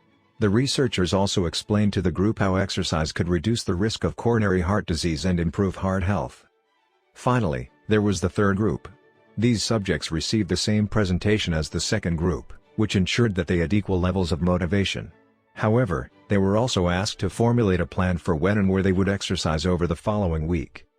Specifically, each member of the third group completed the following sentence: "During the next week, I will partake in at least 20 minutes of vigorous exercise on, day, at, time, in, place."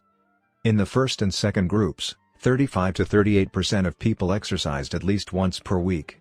Interestingly, the motivational presentation given to the second group seemed to have no meaningful impact on behavior, but 91% of the third group exercised at least once per week, more than double the normal rate. The sentence they filled out is what researchers refer to as an implementation intention, which is a plan you make beforehand about when and where to act. That is, how you intend to implement a particular habit. The cues that can trigger a habit come in a wide range of forms: the feel of your phone buzzing in your pocket, the smell of chocolate chip cookies, the sound of ambulance sirens, but the 2 most common cues are time and location. Implementation intentions leverage both of these cues. Broadly speaking, the format for creating an implementation intention is: when situation X arises, I will perform response Y.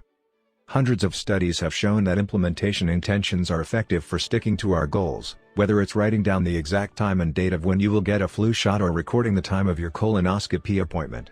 They increase the odds that people will stick with habits like recycling, studying, going to sleep early, and stopping smoking. Researchers have even found that voter turnout increases when people are forced to create implementation intentions by answering questions like, "What route are you taking to the polling station? At what time are you planning to go? What bus will get you there?" Other successful government programs have prompted citizens to make a clear plan to send taxes in on time or provided directions on when and where to pay late traffic bills. The punchline is clear: people who make a specific plan for when and where they will perform a new habit are more likely to follow through. Too many people try to change their habits without these basic details figured out. We tell ourselves, "I'm going to eat healthier" or "I'm going to write more," but we never say when and where these habits are going to happen. We leave it up to chance and hope that we will just remember to do it or feel motivated at the right time. An implementation intention sweeps away foggy notions like "I want to work out more" or "I want to be more productive" or "I should vote," and transforms them into a concrete plan of action. Many people think they lack motivation when what they really lack is clarity. It is not always obvious when and where to take action. Some people spend their entire lives waiting for the time to be right to make an improvement.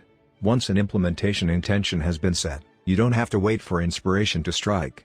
Do I write a chapter today or not? Do I meditate this morning or at lunch? When the moment of action occurs, there is no need to make a decision.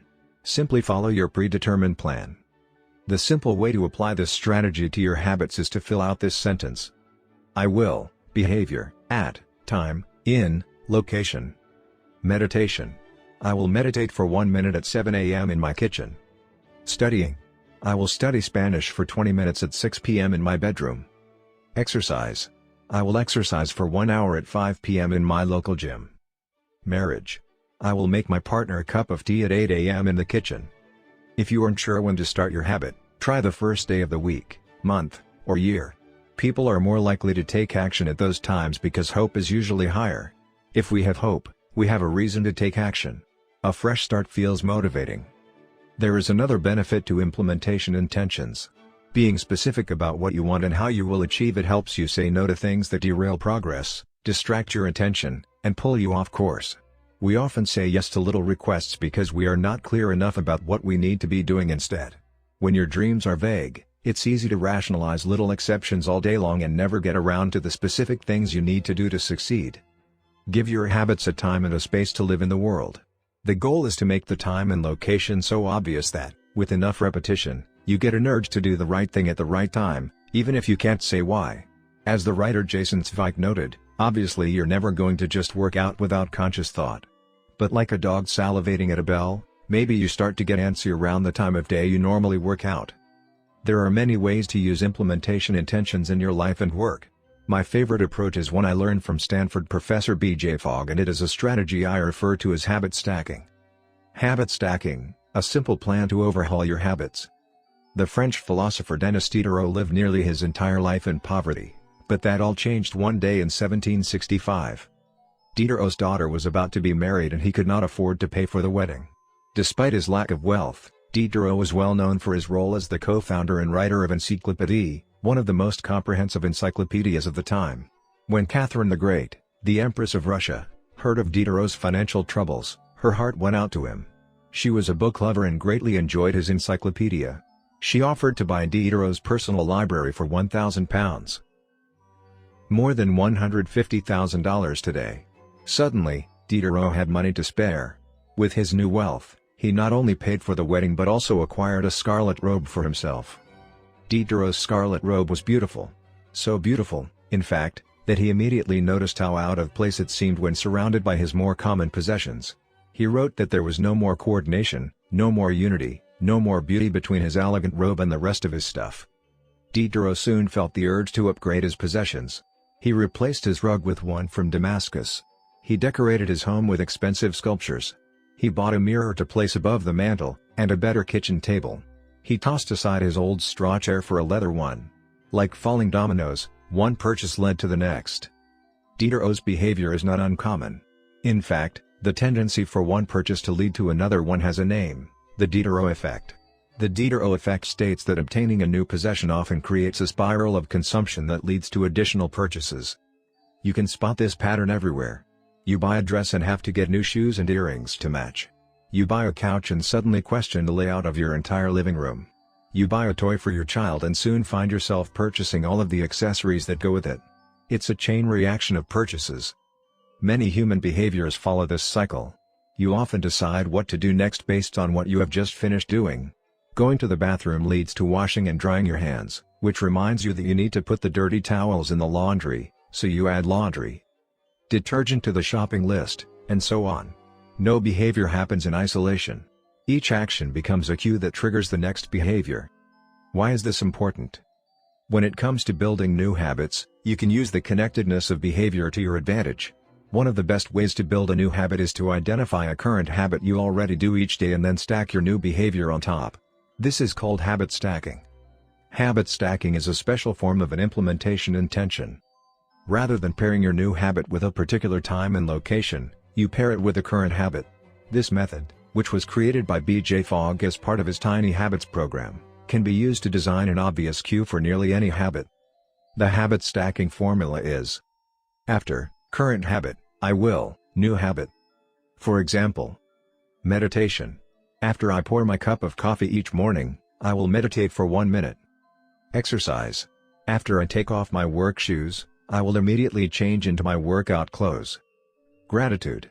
After I sit down to dinner, I will say one thing I'm grateful for that happened today. Marriage. After I get into bed at night, I will give my partner a kiss. Safety. After I put on my running shoes, I will text a friend or family member where I am running and how long it will take. The key is to tie your desired behavior into something you already do each day. Once you have mastered this basic structure, you can begin to create larger stacks by chaining small habits together.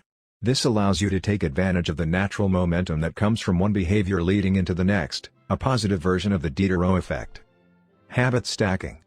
Figure 7. Habit stacking increases the likelihood that you'll stick with a habit by stacking your new behavior on top of an old one. This process can be repeated to chain numerous habits together, each one acting as the cue for the next. Your morning routine habit stack might look like this. 1. After I pour my morning cup of coffee, I will meditate for 60 seconds. 2. After I meditate for 60 seconds, I will write my to-do list for the day. 3. After I write my to-do list for the day, I will immediately begin my first task. Or, consider this habit stack in the evening. 1. After I finish eating dinner, I will put my plate directly into the dishwasher. 2. After I put my dishes away, I will immediately wipe down the counter. 3. After I wipe down the counter, I will set out my coffee mug for tomorrow morning. You can also insert new behaviors into the middle of your current routines. For example, you may already have a morning routine that looks like this: wake up greater than make my bed more than take a shower. Let's say you want to develop the habit of reading more each night. You can expand your habit stack and try something like, wake up greater than make my bed more than place a book on my pillow greater than take a shower. Now, when you climb into bed each night, a book will be sitting there waiting for you to enjoy. Overall, habit stacking allows you to create a set of simple rules that guide your future behavior. It's like you always have a game plan for which action should come next. Once you get comfortable with this approach, you can develop general habit stacks to guide you whenever the situation is appropriate. Exercise. When I see a set of stairs, I will take them instead of using the elevator. Social skills. When I walk into a party, I will introduce myself to someone I don't know yet. Finances. When I want to buy something over $100, I will wait 24 hours before purchasing. Healthy eating. When I serve myself a meal, I will always put veggies on my plate first. Minimalism. When I buy a new item, I will give something away. One in, one out. Mood. When the phone rings, I will take one deep breath and smile before answering. Forgetfulness. When I leave a public place, I will check the table and chairs to make sure I don't leave anything behind. No matter how you use this strategy, the secret to creating a successful habit stack is selecting the right cue to kick things off. Unlike an implementation intention, which specifically states the time and location for a given behavior, habit stacking implicitly has the time and location built into it. When and where you choose to insert a habit into your daily routine can make a big difference. If you're trying to add meditation into your morning routine but mornings are chaotic and your kids keep running into the room, then that may be the wrong place and time. Consider when you are most likely to be successful. Don't ask yourself to do a habit when you're likely to be occupied with something else. Your cue should also have the same frequency as your desired habit. If you want to do a habit every day, but you stack it on top of a habit that only happens on Mondays, that's not a good choice. One way to find the right trigger for your habit stack is by brainstorming a list of your current habits. You can use your habits scorecard from the last chapter as a starting point. Alternatively, you can create a list with 2 columns. In the first column, write down the habits you do each day without fail. For example, get out of bed, take a shower, brush your teeth, get dressed, brew a cup of coffee, eat breakfast, take the kids to school, start the work day, eat lunch, end the work day, change out of work clothes, sit down for dinner, turn off the lights, get into bed. Your list can be much longer, but you get the idea. In the second column, write down all of the things that happen to you each day without fail. For example, the sun rises. You get a text message. The song you are listening to ends. The sun sets. Armed with these 2 lists, you can begin searching for the best place to layer your new habit into your lifestyle. Habit stacking works best when the cue is highly specific and immediately actionable. Many people select cues that are too vague. I made this mistake myself. When I wanted to start a push-up habit, my habit stack was when I take a break for lunch, I will do 10 push-ups. At first glance, this sounded reasonable. But soon, I realized the trigger was unclear. Would I do my push-ups before I ate lunch? After I ate lunch? Where would I do them? After a few inconsistent days, I changed my habit stack to, when I close my laptop for lunch, I will do 10 push-ups next to my desk. Ambiguity gone. Habits like read more or eat better are worthy causes, but these goals do not provide instruction on how and when to act. Be specific and clear: after I close the door, after I brush my teeth, after I sit down at the table. The specificity is important. The more tightly bound your new habit is to a specific cue, the better the odds are that you will notice when the time comes to act. The first law of behavior change is to make it obvious. Strategies like implementation intentions and habit stacking are among the most practical ways to create obvious cues for your habits and design a clear plan for when and where to take action. Chapter Summary. The first law of behavior change is make it obvious. The two most common cues are time and location. Creating an implementation intention is a strategy you can use to pair a new habit with a specific time and location. The implementation intention formula is, I will, behavior, at, time, in, location. Habit stacking is a strategy you can use to pair a new habit with a current habit. The habit stacking formula is, after, current habit, I will, new habit. 6. Motivation is overrated, environment often matters more. Anne Thorndike, a primary care physician at Massachusetts General Hospital in Boston, had a crazy idea. She believed she could improve the eating habits of thousands of hospital staff and visitors without changing their willpower or motivation in the slightest way. In fact, she didn't plan on talking to them at all. Thorndike and her colleagues designed a 6-month study to alter the choice architecture of the hospital cafeteria. They started by changing how drinks were arranged in the room. Originally, the refrigerators located next to the cash registers in the cafeteria were filled with only soda. The researchers added water as an option to each one. Additionally, they placed baskets of bottled water next to the food stations throughout the room. Soda was still in the primary refrigerators, but water was now available at all drink locations. Over the next 3 months, the number of soda sales at the hospital dropped by 11.4%. Meanwhile, sales of bottled water increased by 25.8%. They made similar adjustments, and saw similar results, with the food in the cafeteria. Nobody had said a word to anyone eating there. Before.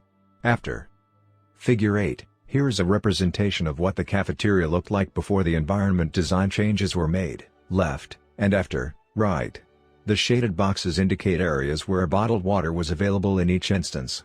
Because the amount of water in the environment was increased, behavior shifted naturally and without additional motivation.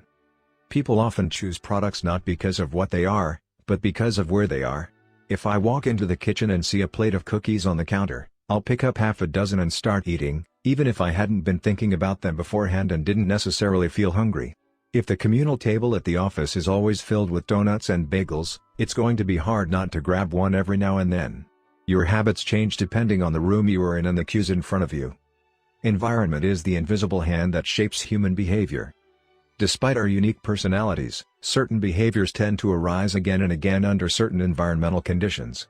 In church, people tend to talk in whispers. On a dark street, people act wary and guarded. In this way, the most common form of change is not internal, but external. We are changed by the world around us. Every habit is context-dependent. In 1936, psychologist Kurt Lewin wrote a simple equation that makes a powerful statement: behavior is a function of the person in their environment, or B equals F, opening bracket, P, E, closing bracket. It didn't take long for Lewin's equation to be tested in business. In 1952, the economist Hawkins Stern described a phenomenon he called suggestion impulse buying, which is triggered when a shopper sees a product for the first time and visualizes a need for it. In other words, customers will occasionally buy products not because they want them but because of how they are presented to them. For example, items at eye level tend to be purchased more than those down near the floor. For this reason, you'll find expensive brand names featured in easy-to-reach locations on store shelves because they drive the most profit, while cheaper alternatives are tucked away in harder-to-reach spots. The same goes for end caps, which are the units at the end of aisles. End caps are money-making machines for retailers because they are obvious locations that encounter a lot of foot traffic. For example, 45% of Coca-Cola sales come specifically from end-of-the-aisle racks. The more obviously available a product or service is, the more likely you are to try it. People drink Bud Light because it is in every bar and visit Starbucks because it is on every corner. We like to think that we are in control. If we choose water over soda, we assume it is because we wanted to do so. The truth, however, is that many of the actions we take each day are shaped not by purposeful drive and choice but by the most obvious option. Every living being has its own methods for sensing and understanding the world. Eagles have remarkable long-distance vision. Snakes can smell by tasting the air with their highly sensitive tongues. Sharks can detect small amounts of electricity and vibrations in the water caused by nearby fish. Even bacteria have chemoreceptors, tiny sensory cells that allow them to detect toxic chemicals in their environment. In humans, perception is directed by the sensory nervous system. We perceive the world through sight, sound, smell, touch, and taste. But we also have other ways of sensing stimuli. Some are conscious, but many are non-conscious. For instance, You can notice when the temperature drops before a storm, or when the pain in your gut rises during a stomachache, or when you fall off balance while walking on rocky ground. Receptors in your body pick up on a wide range of internal stimuli, such as the amount of salt in your blood or the need to drink when thirsty. The most powerful of all human sensory abilities, however, is vision. The human body has about 11 million sensory receptors. Approximately 10 million of those are dedicated to sight. Some experts estimate that half of the brain's resources are used on vision. Given that we are more dependent on vision than on any other sense, it should come as no surprise that visual cues are the greatest catalyst of our behavior. For this reason, a small change in what you see can lead to a big shift in what you do. As a result, you can imagine how important it is to live and work in environments that are filled with productive cues and devoid of unproductive ones. Thankfully, there is good news in this respect. You don't have to be the victim of your environment. You can also be the architect of it. How to design your environment for success. During the energy crisis and oil embargo of the 1970s, Dutch researchers began to pay close attention to the country's energy usage. In one suburb near Amsterdam, they found that some homeowners use 30% less energy than their neighbors, despite the homes being of similar size and getting electricity for the same price. It turned out the houses in this neighborhood were nearly identical except for one feature: the location of the electrical meter. Some had one in the basement. Others had the electrical meter upstairs in the main hallway. As you may guess, the homes with the meters located in the main hallway use less electricity. When their energy use was obvious and easy to track, people changed their behavior. Every habit is initiated by a cue, and we are more likely to notice cues that stand out. Unfortunately, the environments where we live and work often make it easy not to do certain actions because there is no obvious cue to trigger the behavior. It's easy not to practice the guitar when it's tucked away in the closet. It's easy not to read a book when the bookshelf is in the corner of the guest room. It's easy not to take your vitamins when they are out of sight in the pantry. When the cues that spark a habit are subtle or hidden, they are easy to ignore. By comparison, creating obvious visual cues can draw your attention toward a desired habit. In the early 1990s, the cleaning staff at Schiphol Airport in Amsterdam installed a small sticker that looked like a fly near the center of each urinal. Apparently, when men stepped up to the urinals, they aimed for what they thought was a bug. The stickers improved their aim and significantly reduced spillage around the urinals. Further analysis determined that the stickers cut bathroom cleaning costs by 8% per year. I've experienced the power of obvious cues in my own life. I used to buy apples from the store, put them in the crisper in the bottom of the refrigerator, and forget all about them. By the time I remembered, the apples would have gone bad. I never saw them, so I never ate them. Eventually, I took my own advice and redesigned my environment. I bought a large display bowl and placed it in the middle of the kitchen counter. The next time I bought apples, that was where they went, out in the open where I could see them. Almost like magic, I began eating a few apples each day simply because they were obvious rather than out of sight. Here are a few ways you can redesign your environment and make the cues for your preferred habits more obvious. If you want to remember to take your medication each night, put your pill bottle directly next to the faucet on the bathroom counter. If you want to practice guitar more frequently, place your guitar stand in the middle of the living room. If you want to remember to send more thank you notes, keep a stack of stationery on your desk. If you want to drink more water, fill up a few water bottles each morning and place them in common locations around the house. If you want to make a habit a big part of your life, make the cue a big part of your environment. The most persistent behaviors usually have multiple cues. Consider how many different ways a smoker could be prompted to pull out a cigarette: driving in the car, seeing a friend smoke, feeling stressed at work, and so on. The same strategy can be employed for good habits. By sprinkling triggers throughout your surroundings, you increase the odds that you'll think about your habit throughout the day.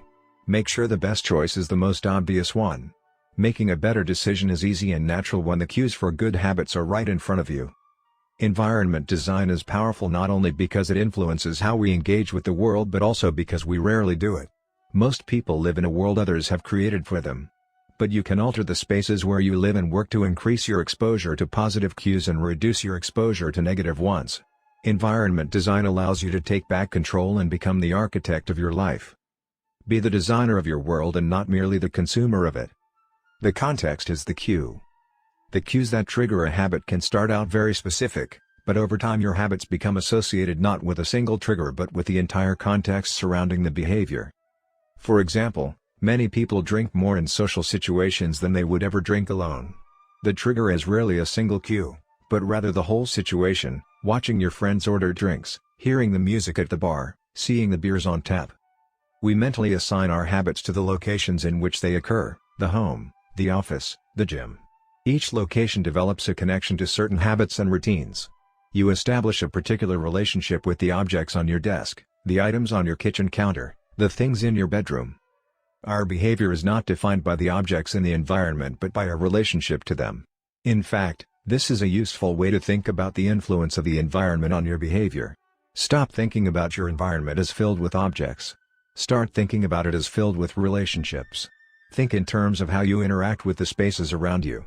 For one person, her couch is the place where she reads for an hour each night. For someone else, the couch is where he watches television and eats a bowl of ice cream after work. Different people can have different memories, and thus different habits, associated with the same place. The good news? You can train yourself to link a particular habit with a particular context. In one study, scientists instructed insomniacs to get into bed only when they were tired. If they couldn't fall asleep, they were told to sit in a different room until they became sleepy. Over time, subjects began to associate the context of their bed with the action of sleeping, and it became easier to quickly fall asleep when they climbed in bed. Their brains learned that sleeping, not browsing on their phones, not watching television, not staring at the clock, was the only action that happened in that room. The power of context also reveals an important strategy: habits can be easier to change in a new environment. It helps to escape the subtle triggers and cues that nudge you toward your current habits. Go to a new place, a different coffee shop, a bench in the park, a corner of your room you seldom use, and create a new routine there. It is easier to associate a new habit with a new context than to build a new habit in the face of competing cues. It can be difficult to go to bed early if you watch television in your bedroom each night. It can be hard to study in the living room without getting distracted if that's where you always play video games. But when you step outside your normal environment, you leave your behavioral biases behind. You aren't battling old environmental cues, which allows new habits to form without interruption. Want to think more creatively? Move to a bigger room, a rooftop patio, or a building with expansive architecture. Take a break from the space where you do your daily work, which is also linked to your current thought patterns. Trying to eat healthier? It is likely that you shop on autopilot at your regular supermarket. Try a new grocery store. You may find it easier to avoid unhealthy food when your brain doesn't automatically know where it is located in the store. When you can't manage to get to an entirely new environment, redefine or rearrange your current one. Create a separate space for work, study, exercise, entertainment, and cooking. The mantra I find useful is one space, one use. When I started my career as an entrepreneur, I would often work from my couch or at the kitchen table. In the evenings, I found it very difficult to stop working. There was no clear division between the end of work time and the beginning of personal time. Was the kitchen table my office or the space where I ate meals? Was the couch where I relaxed or where I sent emails? Everything happened in the same place. A few years later, I could finally afford to move to a home with a separate room for my office. Suddenly, work was something that happened in here and personal life was something that happened out there. It was easier for me to turn off the professional side of my brain when there was a clear dividing line between work life and home life. Each room had one primary use. The kitchen was for cooking. The office was for working. Whenever possible, avoid mixing the context of one habit with another. When you start mixing contexts, you'll start mixing habits, and the easier ones will usually win out. This is one reason why the versatility of modern technology is both a strength and a weakness. You can use your phone for all sorts of tasks, which makes it a powerful device. But when you can use your phone to do nearly anything, it becomes hard to associate it with one task. You want to be productive, but you're also conditioned to browse social media, check email, and play video games whenever you open your phone. It's a mishmash of cues. You may be thinking, you don't understand. I live in New York City. My apartment is the size of a smartphone. I need each room to play multiple roles. Fair enough. If your space is limited, divide your room into activity zones: a chair for reading, a desk for writing, a table for eating. You can do the same with your digital spaces. I know a writer who uses his computer only for writing, his tablet only for reading, and his phone only for social media and texting. Every habit should have a home. If you can manage to stick with this strategy, each context will become associated with a particular habit and mode of thought. Habits thrive under predictable circumstances like these. Focus comes automatically when you are sitting at your work desk. Relaxation is easier when you are in a space designed for that purpose. Sleep comes quickly when it is the only thing that happens in your bedroom. If you want behaviors that are stable and predictable, you need an environment that is stable and predictable. A stable environment where everything has a place and a purpose is an environment where habits can easily form. Chapter Summary. Small changes in context can lead to large changes in behavior over time. Every habit is initiated by a cue. We are more likely to notice cues that stand out. Make the cues of good habits obvious in your environment. Gradually, your habits become associated not with a single trigger but with the entire context surrounding the behavior. The context becomes the cue. It is easier to build new habits in a new environment because you are not fighting against old cues. Hope you enjoy your listening.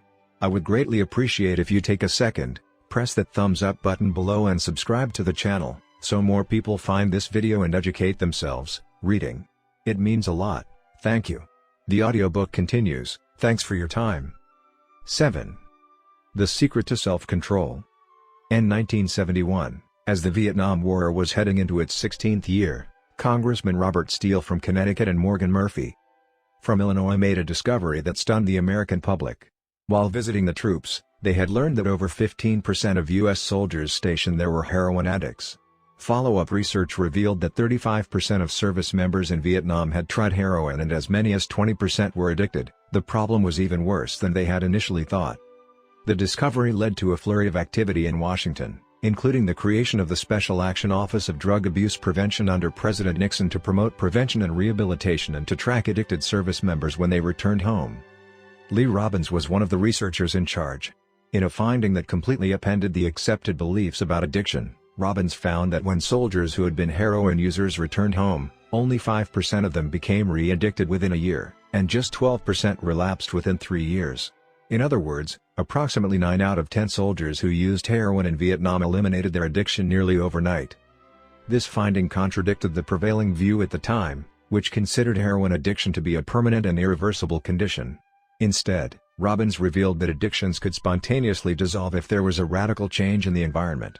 In Vietnam, soldiers spent all day surrounded by cues triggering heroin use. It was easy to access, they were engulfed by the constant stress of war, they built friendships with fellow soldiers who were also heroin users, and they were thousands of miles from home. Once a soldier returned to the United States, though, he found himself in an environment devoid of those triggers. When the context changed, so did the habit. Compare this situation to that of a typical drug user. Someone becomes addicted at home or with friends, goes to a clinic to get clean, which is devoid of all the environmental stimuli that prompt their habit, then returns to their old neighborhood with all of the previous cues that caused them to get addicted in the first place. It's no wonder that usually you see numbers that are the exact opposite of those in the Vietnam study. Typically, 90% of heroin users become re-addicted once they return home from rehab. The Vietnam studies ran counter to many of our cultural beliefs about bad habits because it challenged the conventional association of unhealthy behavior as a moral weakness. If you're overweight, a smoker, or an addict, you've been told your entire life that it is because you lack self-control, maybe even that you're a bad person. The idea that a little bit of discipline would solve all our problems is deeply embedded in our culture. Recent research, however, shows something different. When scientists analyze people who appear to have tremendous self-control, it turns out those individuals aren't all that different from those who are struggling. Instead, disciplined people are better at structuring their lives in a way that does not require heroic willpower and self-control. In other words, they spend less time in tempting situations. The people with the best self-control are typically the ones who need to use it the least.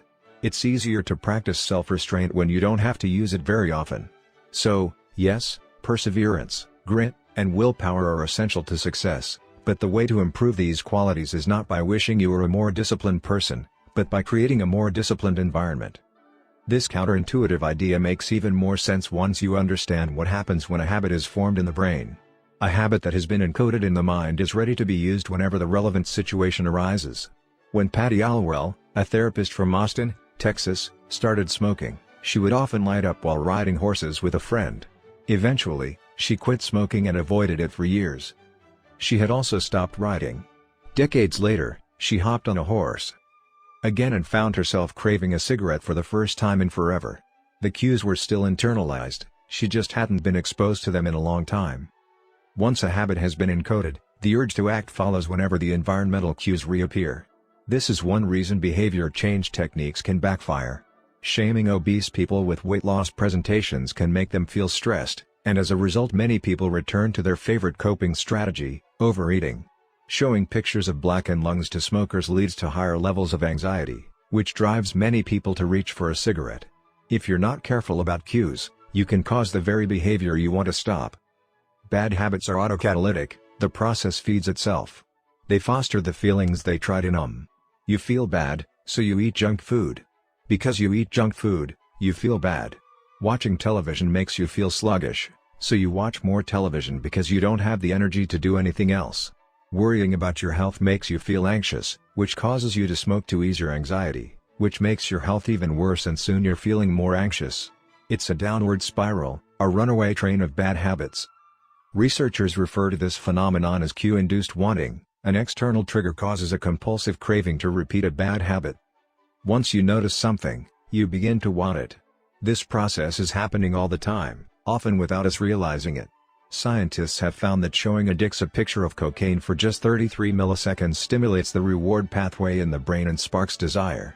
This speed is too fast for the brain to consciously register. The addicts couldn't even tell you what they had seen, but they craved the drug all the same. Here's the punchline: you can break a habit, but you're unlikely to forget it. Once the mental grooves of habit have been carved into your brain, they are nearly impossible to remove entirely, even if they go unused for quite a while. And that means that simply resisting temptation is an ineffective strategy. It is hard to maintain a Zen attitude in a life filled with interruptions. It takes too much energy.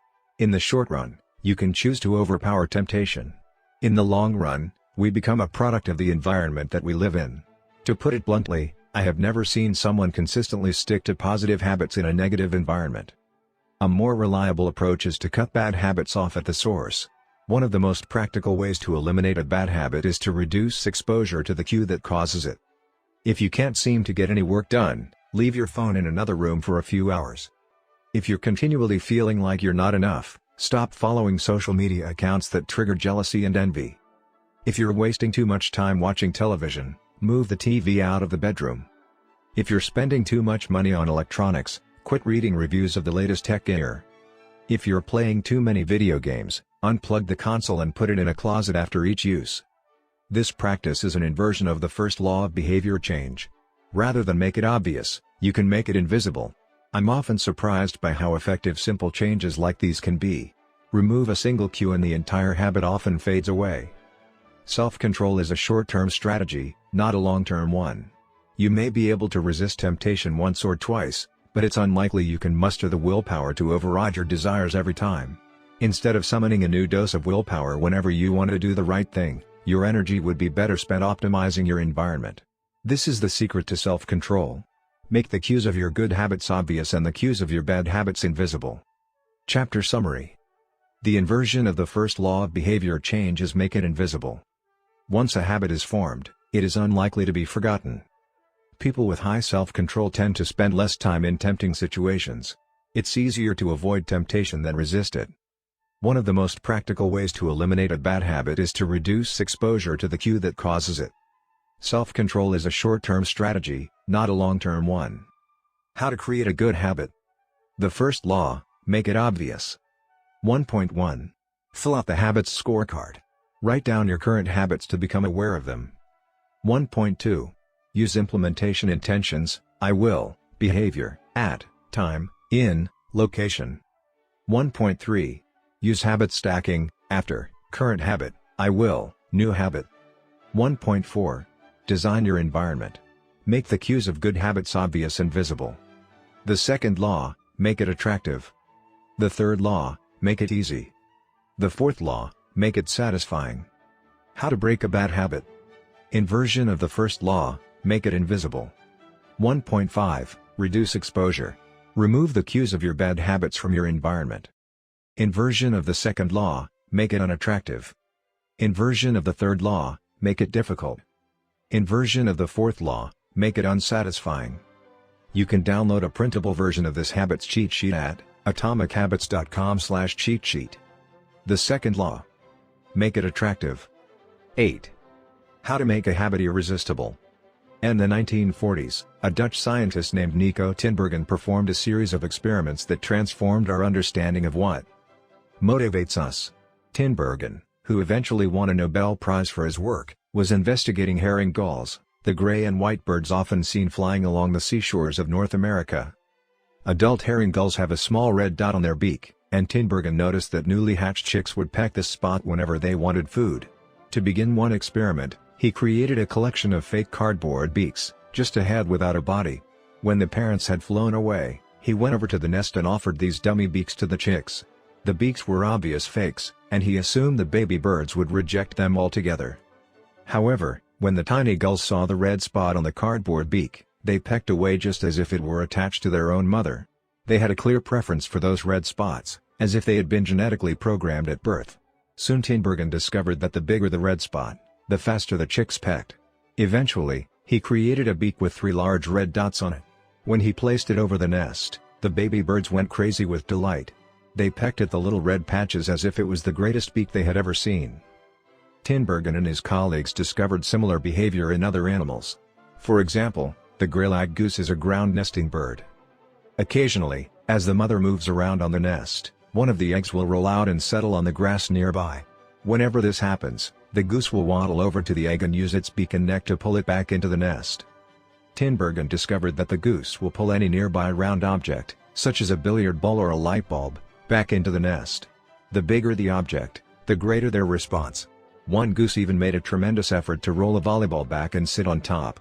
Like the baby gulls automatically pecking at red dots, the gray-lag goose was following an instinctive rule: when I see a round object nearby, I must roll it back into the nest.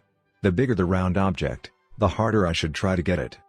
It's like the brain of each animal is preloaded with certain rules for behavior, and when it comes across an exaggerated version of that rule, it lights up like a Christmas tree. Scientists refer to these exaggerated cues as supernormal stimuli. A supernormal stimulus is a heightened version of reality, like a beak with 3 red dots or an egg the size of a volleyball, and it elicits a stronger response than usual.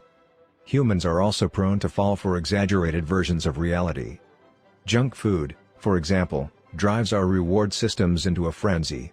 After spending hundreds of thousands of years hunting and foraging for food in the wild, the human brain has evolved to place a high value on salt, sugar, and fat. Such foods are often calorie-dense, and they were quite rare when our ancient ancestors were roaming the savannah. When you don't know where your next meal is coming from, eating as much as possible is an excellent strategy for survival. Today, however, we live in a calorie-rich environment. Food is abundant, but your brain continues to crave it like it is scarce. Placing a high value on salt, sugar, and fat is no longer advantageous to our health, but the craving persists because the brain's reward centers have not changed for approximately 50,000 years.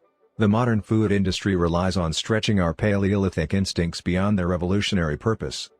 A primary goal of food science is to create products that are more attractive to consumers.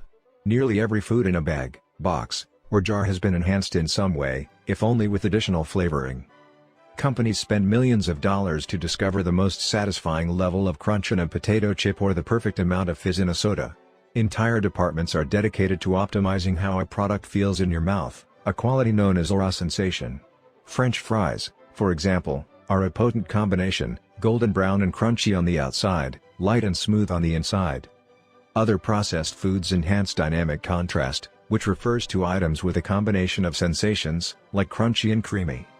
Imagine the gooiness of melted cheese on top of a crispy pizza crust, or the crunch of an Oreo cookie combined with its smooth center. With natural, unprocessed foods, you tend to experience the same sensations over and over. How's that 17th bite of kale taste? After a few minutes, your brain loses interest and you begin to feel full. But foods that are high in dynamic contrast keep the experience novel and interesting, encouraging you to eat more. Ultimately, such strategies enable food scientists to find the bliss point for each product, the precise combination of salt, sugar, and fat that excites your brain and keeps you coming back for more. The result, of course, is that you overeat because hyperpalatable foods are more attractive to the human brain. As Stephan Guyenet, a neuroscientist who specializes in eating behavior and obesity, says, "We've gotten too good at pushing our own buttons." The modern food industry, and the overeating habits it has spawned, is just one example of the second law of behavior change: make it attractive. The more attractive an opportunity is, the more likely it is to become habit-forming. Look around. Society is filled with highly engineered versions of reality that are more attractive than the world our ancestors evolved in. Stores feature mannequins with exaggerated hips and breasts to sell clothes. Social media delivers more likes and praise in a few minutes than we could ever get in the office or at home.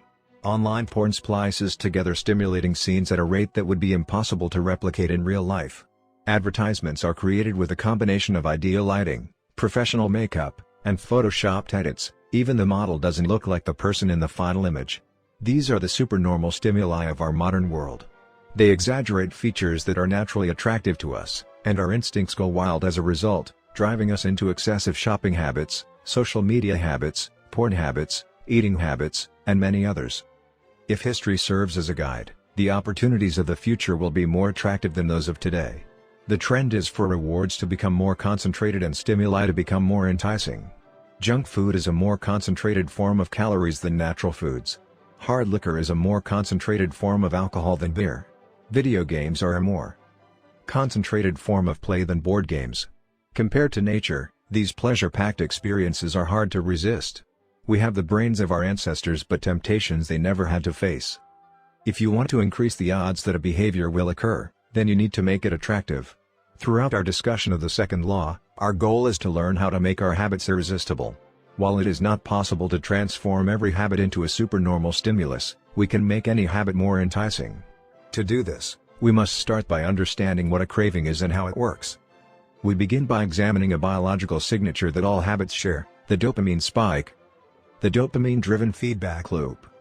Scientists can track the precise moment a craving occurs by measuring a neurotransmitter called dopamine. The importance of dopamine became apparent in 1954 when the neuroscientists James Olds and Peter Milner ran an experiment that revealed the neurological processes behind craving and desire. By implanting electrodes in the brains of rats, the researchers blocked the release of dopamine. To the surprise of the scientists, the rats lost all will to live. They wouldn't eat. They wouldn't have sex. They didn't crave anything. Within a few days, the animals died of thirst. In follow-up studies, other scientists also inhibited the dopamine-releasing parts of the brain, but this time, they squirted little droplets of sugar into the mouths of the dopamine-depleted rats.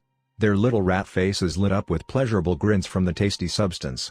Even though dopamine was blocked, they liked the sugar just as much as before, they just didn't want it anymore.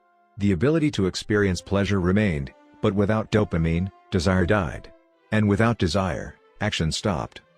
When other researchers reversed this process and flooded the reward system of the brain with dopamine, animals performed habits at breakneck speed. In one study, mice received a powerful hit of dopamine each time they poked their nose in a box. Within minutes, the mice developed a craving so strong they began poking their nose into the box 800 times per hour. Humans are not so different. The average slot machine player will spin the wheel 600 times per hour. Habits are a dopamine-driven feedback loop. Every behavior that is highly habit-forming, taking drugs, eating junk food, playing video games, browsing social media, is associated with higher levels of dopamine. The same can be said for our most basic habitual behaviors like eating food, drinking water, having sex, and interacting socially. For years, scientists assumed dopamine was all about pleasure, but now we know it plays a central role in many neurological processes, including motivation, learning and memory, punishment and aversion, and voluntary movement. When it comes to habits, the key takeaway is this: dopamine is released not only when you experience pleasure, but also when you anticipate it. Gambling addicts have a dopamine spike right before they place a bet, not after they win. Cocaine addicts get a surge of dopamine when they see the powder, not after they take it. Whenever you predict that an opportunity will be rewarding, your levels of dopamine spike in anticipation. And whenever dopamine rises, so does your motivation to act. It is the anticipation of a reward, not the fulfillment of it, that gets us to take action. Interestingly, the reward system that is activated in the brain when you receive a reward is the same system that is activated when you anticipate a reward. This is one reason the anticipation of an experience can often feel better than the attainment of it. As a child, thinking about Christmas morning can be better than opening the gifts. As an adult, daydreaming about an upcoming vacation can be more enjoyable than actually being on vacation. Scientists refer to this as the difference between wanting and liking. The dopamine spike. Figure 9. Before a habit is learned, a Dopamine is released when the reward is experienced for the first time. The next time around, B. Dopamine rises before taking action, immediately after a cue is recognized. This spike leads to a feeling of desire and a craving to take action whenever the cue is spotted. Once a habit is learned, dopamine will not rise when a reward is experienced because you already expect the reward. However, if you see a cue and expect a reward, but do not get one, then dopamine will drop in disappointment. C. The sensitivity of the dopamine response can clearly be seen when a reward is provided late. D. First, the cue is identified and dopamine rises as a craving builds. Next, a response is taken but the reward does not come as quickly as expected and dopamine begins to drop. Finally, when the reward comes a little later than you had hoped, dopamine spikes again. It is as if the brain is saying, "See, I knew I was right. Don't forget to repeat this action next time." Your brain has far more neural circuitry allocated for wanting rewards than for liking them. The wanting centers in the brain are large: the brainstem, the nucleus accumbens, the ventral tegmental area, the dorsal striatum, the amygdala, and portions of the prefrontal cortex. By comparison, the liking centers of the brain are much smaller. They are often referred to as hedonic hotspots and are distributed like tiny islands throughout the brain. For instance, researchers have found that 100% of the nucleus accumbens is activated during wanting. Meanwhile, only 10% of the structure is activated during liking. The fact that the brain allocates so much precious space to the regions responsible for craving and desire provides further evidence of the crucial role these processes play. Desire is the engine that drives behavior. Every action is taken because of the anticipation that precedes it. It is the craving that leads to the response. These insights reveal the importance of the second law of behavior change. We need to make our habits attractive because it is the expectation of a rewarding experience that motivates us to act in the first place. This is where a strategy known as temptation bundling comes into play. How to use temptation bundling to make your habits more attractive. Ronan Byrne, an electrical engineering student in Dublin, Ireland, enjoyed watching Netflix, but he also knew that he should exercise more often than he did. Putting his engineering skills to use, Byrne hacked his stationary bike and connected it to his laptop and television. Then he wrote a computer program that would allow Netflix to run only if he was cycling at a certain speed. If he slowed down for too long, whatever show he was watching would pause until he started pedaling again. He was, in the words of one fan, eliminating obesity one Netflix binge at a time. He was also employing temptation bundling to make his exercise habit more attractive. Temptation bundling works by linking an action you want to do with an action you need to do. In Byrne's case, he bundled watching Netflix, the thing he wanted to do, with riding his stationary bike, the thing he needed to do. Businesses are masters at temptation bundling. For instance, when the American Broadcasting Company, more commonly known as ABC, launched its Thursday night television lineup for the 2014 to 2015 season, they promoted temptation bundling on a massive scale. Every Thursday, the company would air 3 shows created by screenwriter Shonda Rhimes: Grey's Anatomy, Scandal, and How to Get Away with Murder. They branded it as TGI'd on ABC. TGI'd stands for Thank God It's Thursday. In addition to promoting the shows, ABC encouraged viewers to make popcorn, drink red wine, and enjoy the evening. Andrew Kubitz, head of scheduling for ABC, described the idea behind the campaign. "We see Thursday night as a viewership opportunity, with either couples or women by themselves who want to sit down and escape and have fun and drink their red wine and have some popcorn." The brilliance of this strategy is that ABC was associating the thing they needed viewers to do, watch their shows, with activities their viewers already wanted to do: relax, drink wine, and eat popcorn. Over time, people began to connect watching ABC with feeling relaxed and entertained. If you drink red wine and eat popcorn at 8 p.m. every Thursday, then eventually 8 p.m. on Thursday means relaxation and entertainment. The reward gets associated with the cue, and the habit of turning on the television becomes more attractive.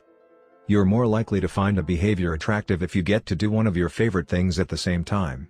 Perhaps you want to hear about the latest celebrity gossip, but you need to get in shape. Using temptation bundling, you could only read the tabloids and watch reality shows at the gym. Maybe you want to get a pedicure, but you need to clean out your email inbox. Solution: only get a pedicure while processing overdue work emails. Temptation bundling is one way to apply a psychology theory known as Premack's principle. Named after the work of Professor David Premack, the principle states that more probable behaviors will reinforce less probable behaviors. In other words, even if you don't really want to process overdue work emails, You'll become conditioned to do it if it means you get to do something you really want to do along the way. You can even combine temptation bundling with the habit stacking strategy we discussed in Chapter 5 to create a set of rules to guide your behavior. The habit stacking plus temptation bundling formula is 1. After, current habit, I will, habit I need. 2. After, habit I need, I will, habit I want. If you want to read the news, but you need to express more gratitude. 1. After I get my morning coffee, I will say one thing I'm grateful for that happened yesterday, need. 2. After I say one thing I'm grateful for, I will read the news, want. If you want to watch sports, but you need to make sales calls. 1. After I get back from my lunch break, I will call 3 potential clients, need. 2. After I call 3 potential clients, I will check ESPN, want. If you want to check Facebook, but you need to exercise more. 1. After I pull out my phone, I will do 10 burpees, need. 2. After I do 10 burpees, I will check Facebook, want. The hope is that eventually you'll look forward to calling 3 clients or doing 10 burpees because it means you get to read the latest sports news or check Facebook. Doing the thing you need to do means you get to do the thing you want to do. We began this chapter by discussing supernormal stimuli, which are heightened versions of reality that increase our desire to take action. Temptation bundling is one way to create a heightened version of any habit by connecting it with something you already want. Engineering a truly irresistible habit is a hard task, but this simple strategy can be employed to make nearly any habit more attractive than it would be otherwise. Chapter Summary. The second law of behavior changes make it attractive. The more attractive an opportunity is, the more likely it is to become habit-forming. Habits are a dopamine-driven feedback loop. When dopamine rises, so does our motivation to act. It is the anticipation of a reward, not the fulfillment of it, that gets us to take action. The greater the anticipation, the greater the dopamine spike. Temptation bundling is one way to make your habits more attractive. The strategy is to pair an action you want to do with an action you need to do. 9. The role of family and friends in shaping your habits. In 1965, a Hungarian man named Laszlo Polgar wrote a series of strange letters to a woman named Clara. Laszlo was a firm believer in hard work. In fact, it was all he believed in. He completely rejected the idea of innate talent. He claimed that with deliberate practice and the development of good habits, a child could become a genius in any field. His mantra was, a genius is not born, but is educated and trained. Laszlo believed in this idea so strongly that he wanted to test it with his own children, and he was writing to Clara because he needed a wife willing to jump on board. Clara was a teacher and, although she may not have been as adamant as Laszlo, she also believed that with proper instruction, anyone could advance their skills. Laszlo decided chess would be a suitable field for the experiment, and he laid out a plan to raise his children to become chess prodigies. The kids would be homeschooled, a rarity in Hungary at the time. The house would be filled with chess books and pictures of famous chess players. The children would play against each other constantly and compete in the best tournaments they could find. The family would keep a meticulous file system of the tournament history of every competitor the children faced. Their lives would be dedicated to chess. Laszlo successfully courted Clara, and within a few years, the Polgars were parents to 3 young girls, Susan, Sophia, and Judith. Susan, the oldest, began playing chess when she was 4 years old. Within 6 months, she was defeating adults. Sophia, the middle child, did even better. By 14, she was a world champion, and a few years later, she became a grandmaster. Judith, the youngest, was the best of all. By age 5, she could beat her father. At 12, she was the youngest player ever listed among the top 100 chess players in the world. At 15 years and 4 months old, she became the youngest grandmaster of all time, younger than Bobby Fischer, the previous record holder. For 27 years, she was the #1 ranked female chess player in the world. The childhood of the Polgar sisters was atypical, to say the least. And yet, if you ask them about it, they claim their lifestyle was attractive, even enjoyable. In interviews, the sisters talk about their childhood as entertaining rather than grueling. They loved playing chess. They couldn't get enough of it. Once, Laszlo reportedly found Sophia playing chess in the bathroom in the middle of the night. Encouraging her to go back to sleep, he said, "Sophia, leave the pieces alone." To which she replied, "Daddy, they won't leave me alone." The Polgar sisters grew up in a culture that prioritized chess above all else, praised them for it, rewarded them for it. In their world, an obsession with chess was normal. And as we are about to see, whatever habits are normal in your culture are among the most attractive behaviors you'll find. The seductive pull of social norms. Humans are herd animals. We want to fit in, to bond with others, and to earn the respect and approval of our peers. Such inclinations are essential to our survival.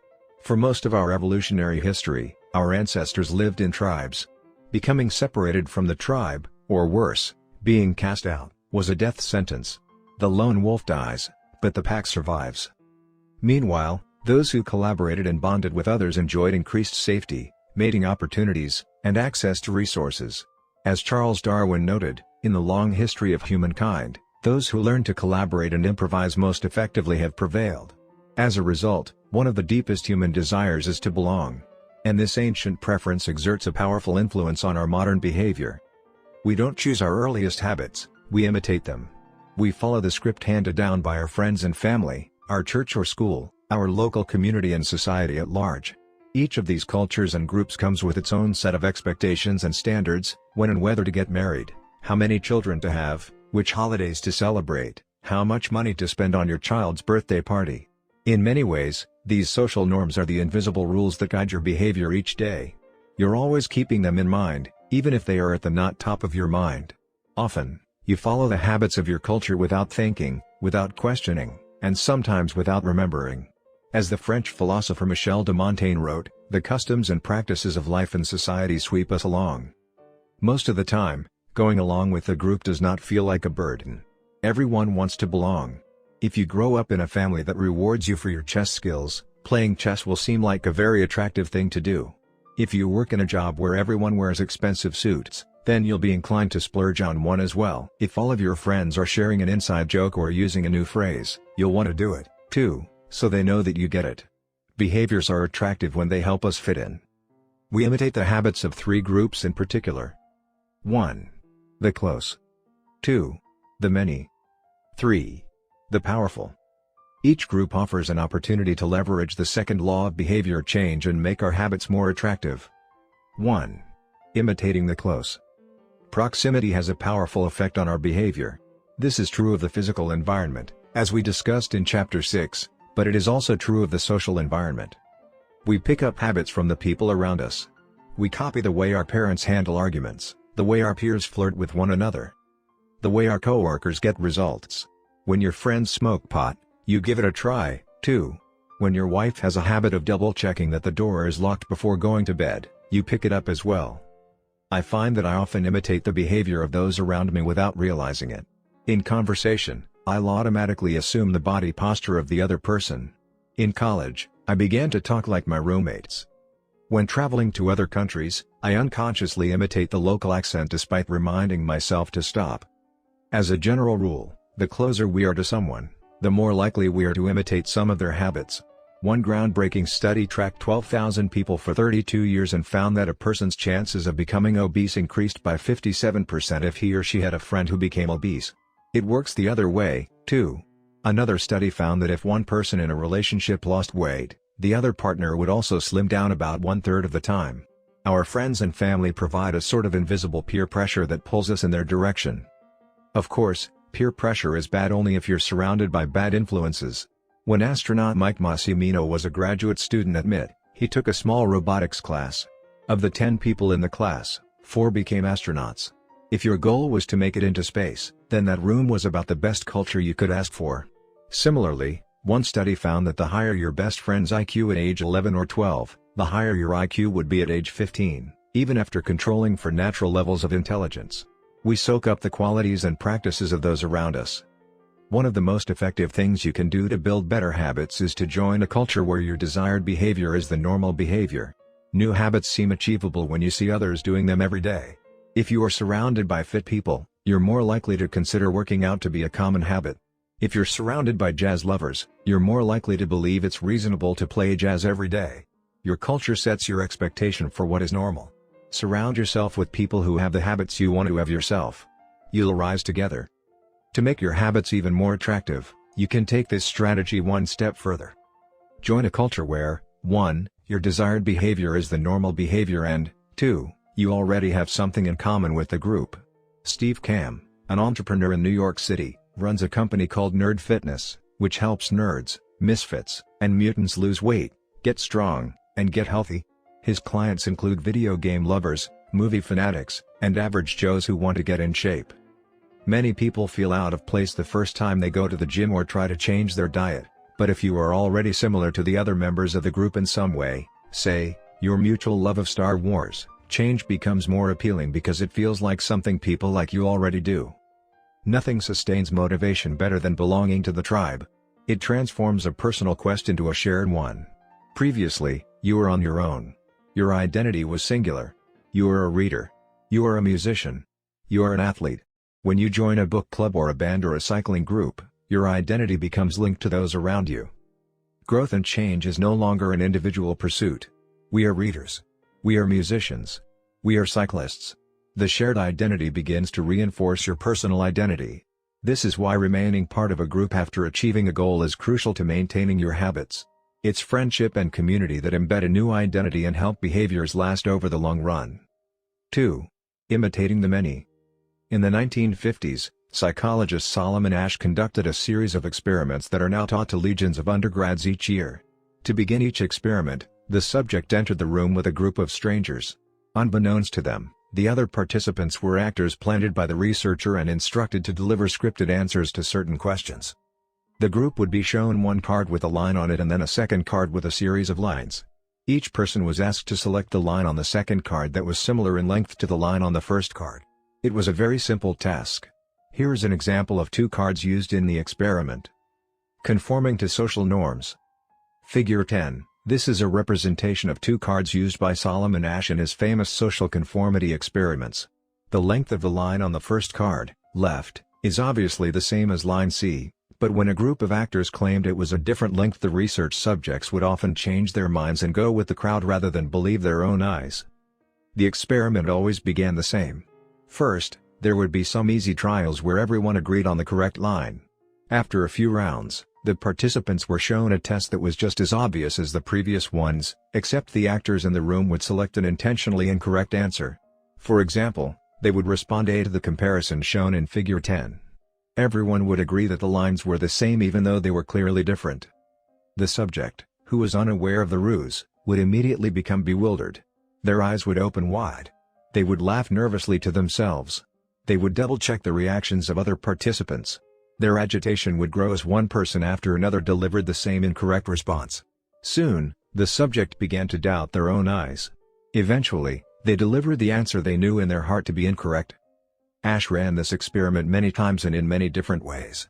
What he discovered was that as the number of actors increased, so did the conformity of the subject. If it was just the subject and one actor, then there was no effect on the person's choice. They just assumed they were in the room with a dummy. When two actors were in the room with a subject, there was still little impact. But as the number of people increased to 3 actors and 4 and all the way to 8, the subject became more likely to second-guess themselves. By the end of the experiment, nearly 75% of the subjects had agreed with the group answer even though it was obviously incorrect.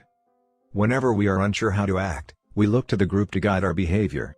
We are constantly scanning our environment and wondering, what is everyone else doing?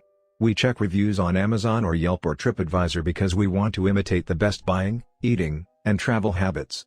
It's usually a smart strategy. There is evidence in numbers. But there can be a downside. The normal behavior of the tribe often overpowers the desired behavior of the individual. For example, one study found that when a chimpanzee learns an effective way to crack nuts open as a member of one group and then switches to a new group that uses a less effective strategy, it will avoid using the superior nut cracking method just to blend in with the rest of the chimps. Humans are similar. There is tremendous internal pressure to comply with the norms of the group. The reward of being accepted is often greater than the reward of winning an argument, looking smart, or finding truth. Most days, we'd rather be wrong with the crowd than be right by ourselves. The human mind knows how to get along with others. It wants to get along with others. This is our natural mode. You can override it, you can choose to ignore the group or to stop caring what other people think, but it takes work. Running against the grain of your culture requires extra effort. When changing your habits means challenging the tribe, change is unattractive. When changing your habits means fitting in with the tribe, change is very attractive. 3. Imitating the powerful. Humans everywhere pursue power, prestige, and status. We want pins and medallions on our jackets. We want president or partner in our titles. We want to be acknowledged, recognized, and praised. This tendency can seem vain, but overall, it's a smart move. Historically, a person with greater power and status has access to more resources, worries less about survival, and proves to be a more attractive mate. We are drawn to behaviors that earn us respect, approval, admiration, and status. We want to be the one in the gym who can do muscle-ups, or the musician who can play the hardest chord progressions, or the parent with the most accomplished children, because these things separate us from the crowd. Once we fit in, we start looking for ways to stand out. This is one reason we care so much about the habits of highly effective people. We try to copy the behavior of successful people because we desire success ourselves. Many of our daily habits are imitations of people we admire. You replicate the marketing strategies of the most successful firms in your industry. You make a recipe from your favorite baker. You borrow the storytelling strategies of your favorite writer. You mimic the communication style of your boss. We imitate people we envy. High-status people enjoy the approval, respect, and praise of others. And that means if a behavior can get us approval, respect, and praise, we find it attractive. We are also motivated to avoid behaviors that would lower our status. We trim our hedges and mow our lawn because we don't want to be the slob of the neighborhood. When our mother comes to visit, we clean up the house because we don't want to be judged. We are continually wondering, what will others think of me? And altering our behavior based on the answer. The Polgar sisters, the chess prodigies mentioned at the beginning of this chapter, are evidence of the powerful and lasting impact social influences can have on our behavior.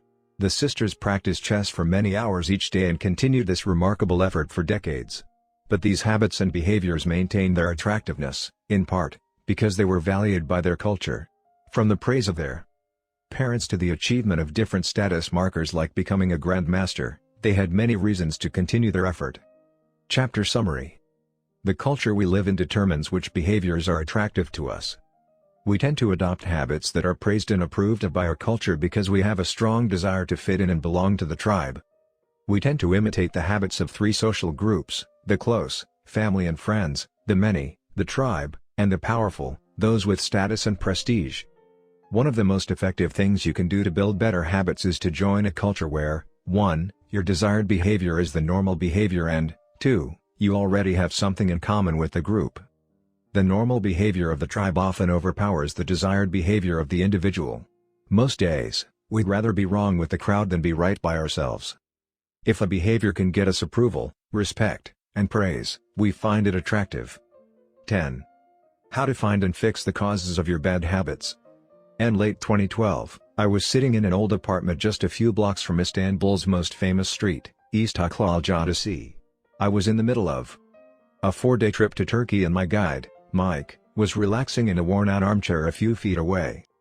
Mike wasn't really a guide. He was just a guy from Maine who had been living in Turkey for 5 years, but he offered to show me around while I was visiting the country and I took him up on it. On this particular night, I had been invited to dinner with him and a handful of his Turkish friends.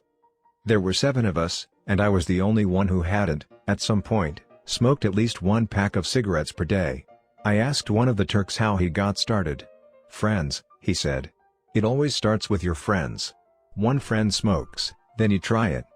What was truly fascinating was that half of the people in the room had managed to quit smoking. Mike had been smoke-free for a few years at that point, and he swore up and down that he broke the habit because of a book called Alan Carr's Easy Way to Stop Smoking. "It frees you from the mental burden of smoking," he said. "It tells you, stop lying to yourself. You know you don't actually want to smoke. You know you don't really enjoy this.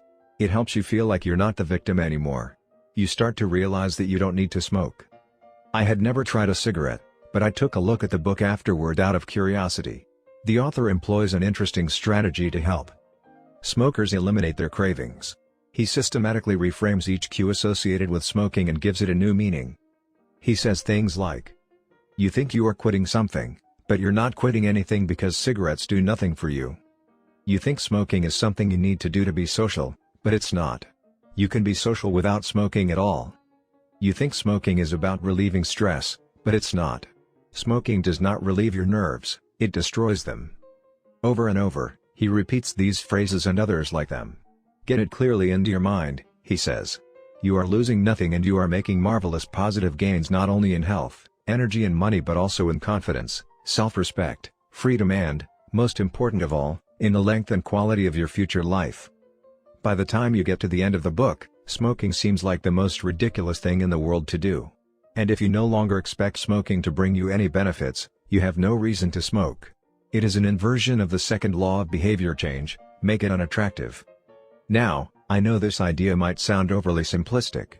Just change your mind and you can quit smoking. But stick with me for a minute. Where cravings come from. Every behavior has a surface-level craving and a deeper, underlying motive. I often have a craving that goes something like this: I want to eat tacos. If you were to ask me why I want to eat tacos, I wouldn't say, because I need food to survive. But the truth is, somewhere deep down, I am motivated to eat tacos because I have to eat to survive. The underlying motive is to obtain food and water, even if my specific craving is for a taco. Some of our underlying motives include: conserve energy, obtain food and water, find love and reproduce, connect and bond with others, win social acceptance and approval, reduce uncertainty, achieve status and prestige. A craving is just a specific manifestation of a deeper underlying motive. Your brain did not evolve with a desire to smoke cigarettes or to check Instagram or to play video games. At a deep level, you simply want to reduce uncertainty and relieve anxiety, to win social acceptance and approval, or to achieve status.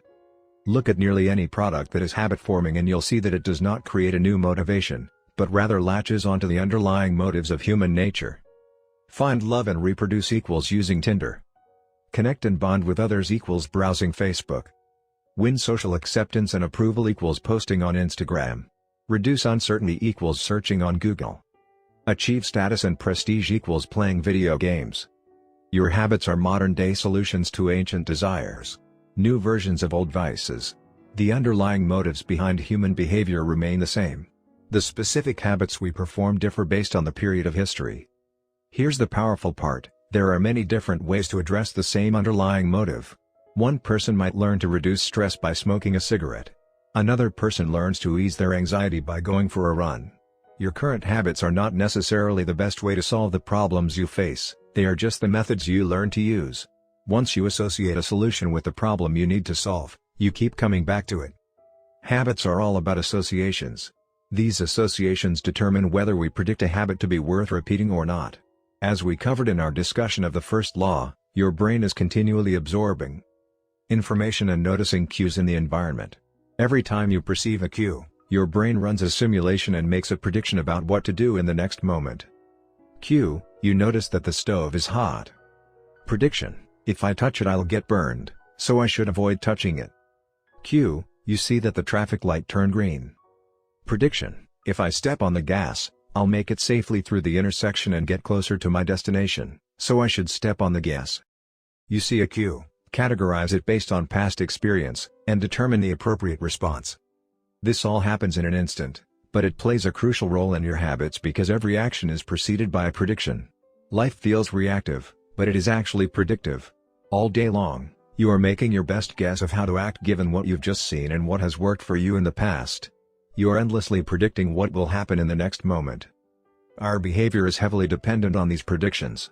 Put another way, our behavior is heavily dependent on how we interpret the events that happen to us, not necessarily the objective reality of the events themselves.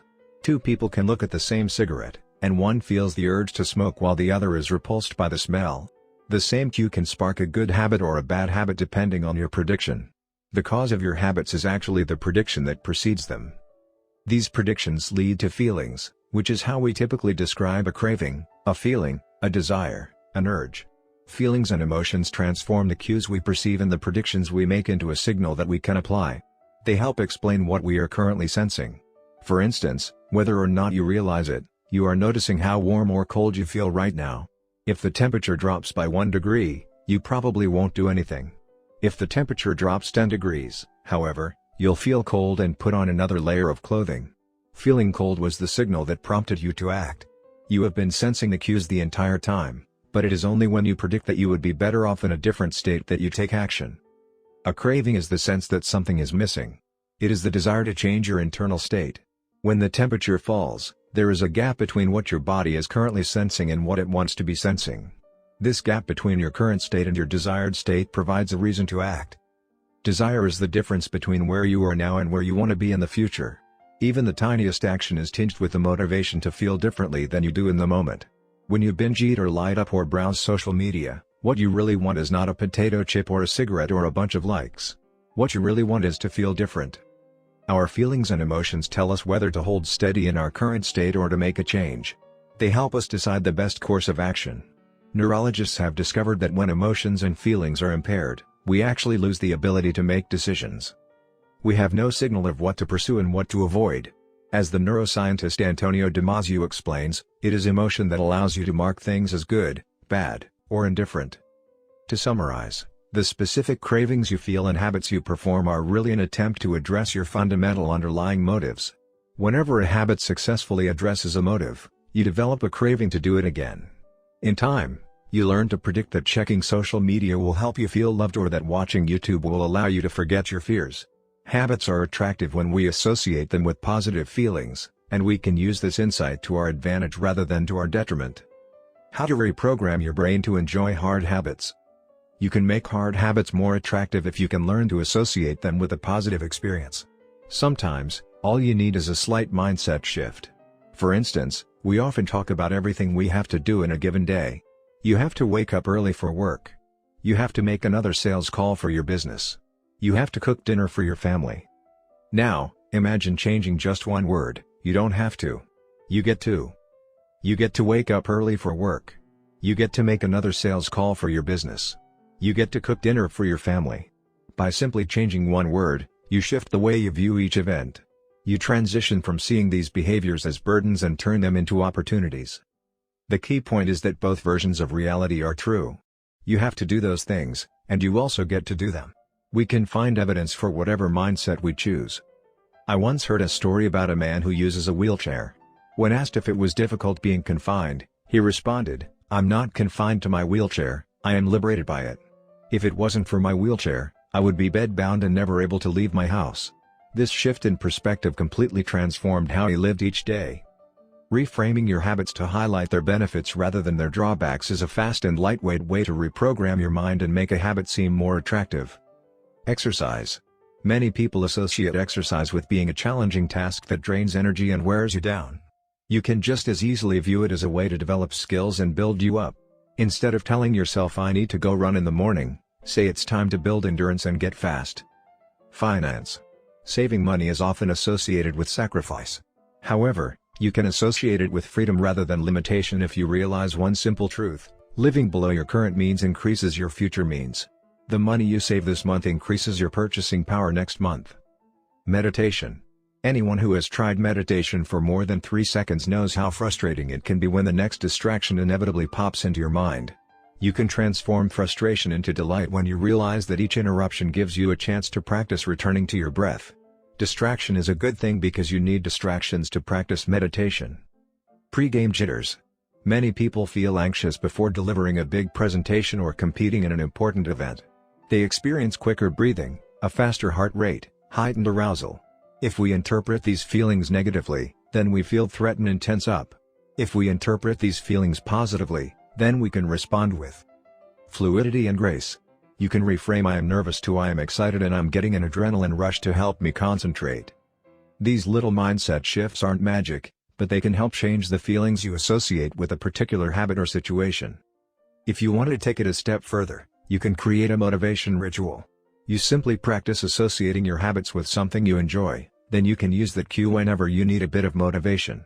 For instance, if you always play the same song before having sex, then you'll begin to link the music with the act. Whenever you want to get in the mood, just press play. Ed Lattimore, a boxer and writer from Pittsburgh, benefited from a similar strategy without knowing it. "Odd realization," he wrote. "My focus and concentration goes up just by putting my headphones on while writing. I don't even have to play any music." Without realizing it, he was conditioning himself. In the beginning, he put his headphones on, played some music he enjoyed, and did focused work. After doing it 5, 10, 20 times, putting his headphones on became a cue that he automatically associated with increased focus. The craving followed naturally. Athletes use similar strategies to get themselves in the mindset to perform. During my baseball career, I developed a specific ritual of stretching and throwing before each game. The whole sequence took about 10 minutes, and I did it the same way every single time. While it physically warmed me up to play, more importantly, it put me in the right mental state. I began to associate my pre-game ritual with feeling competitive and focused. Even if I wasn't motivated beforehand, by the time I was done with my ritual, I was in game mode. You can adapt this strategy for nearly any purpose. Say you want to feel happier in general. Find something that makes you truly happy, like petting your dog or taking a bubble bath, and then create a short routine that you perform every time before you do the thing you love. Maybe you take 3 deep breaths and smile. 3 deep breaths. Smile. Pet the dog. Repeat. Eventually, you'll begin to associate this breathe and smile routine with being in a good mood. It becomes a cue that means feeling happy. Once established, you can break it out anytime you need to change your emotional state. Stressed at work? Take 3 deep breaths and smile. Sad about life? 3 deep breaths and smile. Once a habit has been built, the cue can prompt a craving, even if it has little to do with the original situation. The key to finding and fixing the causes of your bad habits is to reframe the associations you have about them. It's not easy, but if you can reprogram your predictions, you can transform a hard habit into an attractive one. Chapter Summary. The inversion of the second law of behavior changes make it unattractive. Every behavior has a surface-level craving and a deeper underlying motive. Your habits are modern-day solutions to ancient desires. The cause of your habits is actually the prediction that precedes them. The prediction leads to a feeling. Highlight the benefits of avoiding a bad habit to make it seem unattractive. Habits are attractive when we associate them with positive feelings and unattractive when we associate them with negative feelings. Create a motivation ritual by doing something you enjoy immediately before a difficult habit. How to create a good habit. 1.1. Fill out the habits scorecard. Write down your current habits to become aware of them. 1.2. Use implementation intentions, I will, behavior, at, time, in, location. 1.3. Use habit stacking, after, current habit, I will, new habit. 1.4. Design your environment. Make the cues of good habits obvious and visible. The second law, make it attractive. 2.1. Use temptation bundling. Pair an action you want to do with an action you need to do. 2.2. Join a culture where your desired behavior is the normal behavior. 2.3. Create a motivation ritual. Do something you enjoy immediately before a difficult habit. The third law, make it easy. The fourth law, make it satisfying. How to break a bad habit. Inversion of the first law, make it invisible. 1.5. Reduce exposure. Remove the cues of your bad habits from your environment. Inversion of the second law, make it unattractive. 2.4. Reframe your mindset. Highlight the benefits of avoiding your bad habits. Inversion of the third law, make it difficult. Inversion of the fourth law, make it unsatisfying. You can download a printable version of this habits cheat sheet at atomichabits.com/cheat sheet. The third law. Make it easy. 11. Walk slowly, but never backward. And the first day of class, Jerry Uelsman, a professor at the University of Florida, divided his film photography students into 2 groups. Everyone on the left side of the classroom, he explained, would be in the quantity group. They would be graded solely on the amount of work they produced. On the final day of class, he would tally the number of photos submitted by each student. 100 photos would rate an A, 90 photos a B, 80 photos a C, and so on. Meanwhile, everyone on the right side of the room would be in the quality group. They would be graded only on the excellence of their work. They would only need to produce 1 photo during the semester, but to get an A, it had to be a nearly perfect image. At the end of the term, he was surprised to find that all the best photos were produced by the quantity group. During the semester, these students were busy taking photos, experimenting with composition and lighting, testing out various methods in the darkroom, and learning from their mistakes. In the process of creating hundreds of photos, they honed their skills. Meanwhile, the quality group sat around speculating about perfection. In the end, they had little to show for their efforts other than unverified theories and 1 mediocre photo. It is easy to get bogged down trying to find the optimal plan for change, the fastest way to lose weight, the best program to build muscle, the perfect idea for a side hustle. We are so focused on figuring out the best approach that we never get around to taking action. As Voltaire once wrote, "The best is the enemy of the good." I refer to this as the difference between being in motion and taking action. The two ideas sound similar, but they're not the same. When you're in motion, you're planning and strategizing and learning. Those are all good things, but they don't produce a result. Action, on the other hand, is the type of behavior that will deliver an outcome. If I outline 20 ideas for articles I want to write, that's motion. If I actually sit down and write an article, that's action. If I search for a better diet plan and read a few books on the topic, that's motion. If I actually eat a healthy meal, that's action. Sometimes motion is useful, but it will never produce an outcome by itself. It doesn't matter how many times you go talk to the personal trainer, that motion will never get you in shape. Only the action of working out will get the result you're looking to achieve. If motion doesn't lead to results, why do we do it? Sometimes we do it because we actually need to plan or learn more. But more often than not, we do it because motion allows us to feel like we're making progress without running the risk of failure. Most of us are experts at avoiding criticism.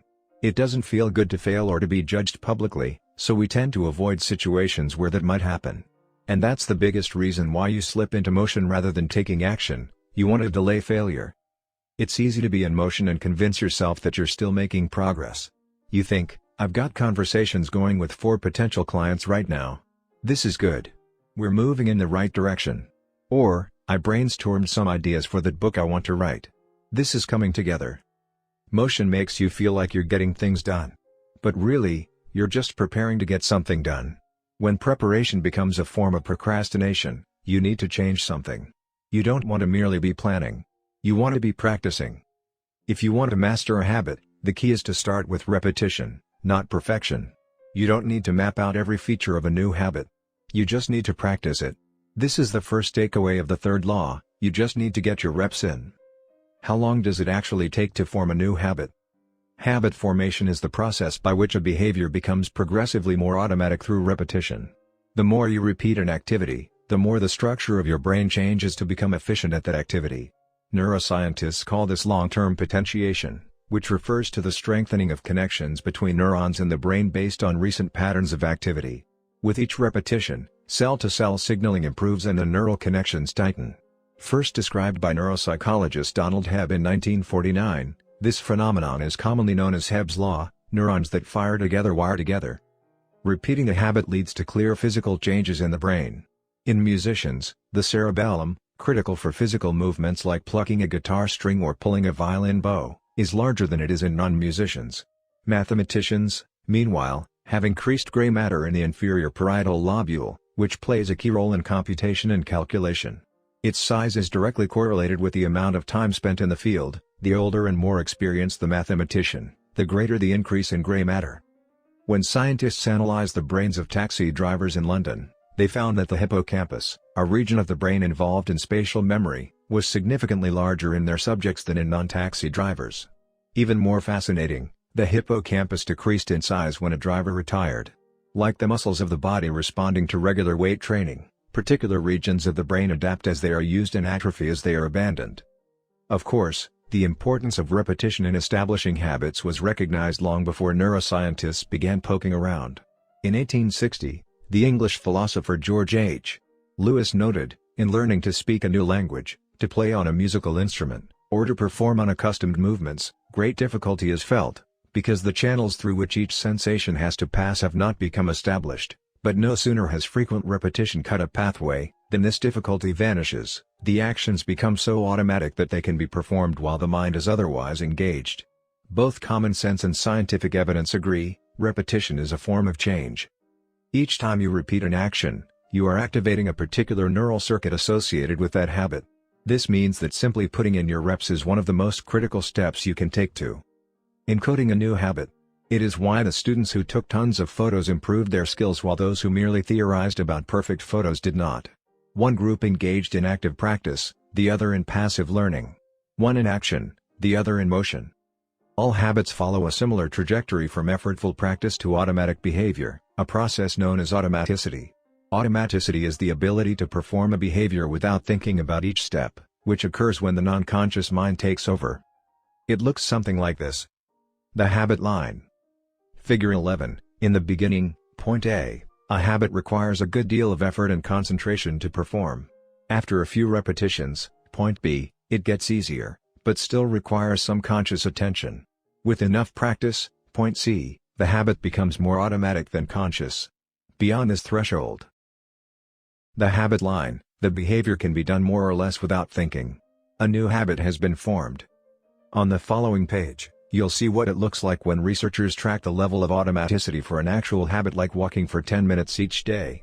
The shape of these charts, which scientists call learning curves, reveals an important truth about behavior change. Habits form based on frequency, not time.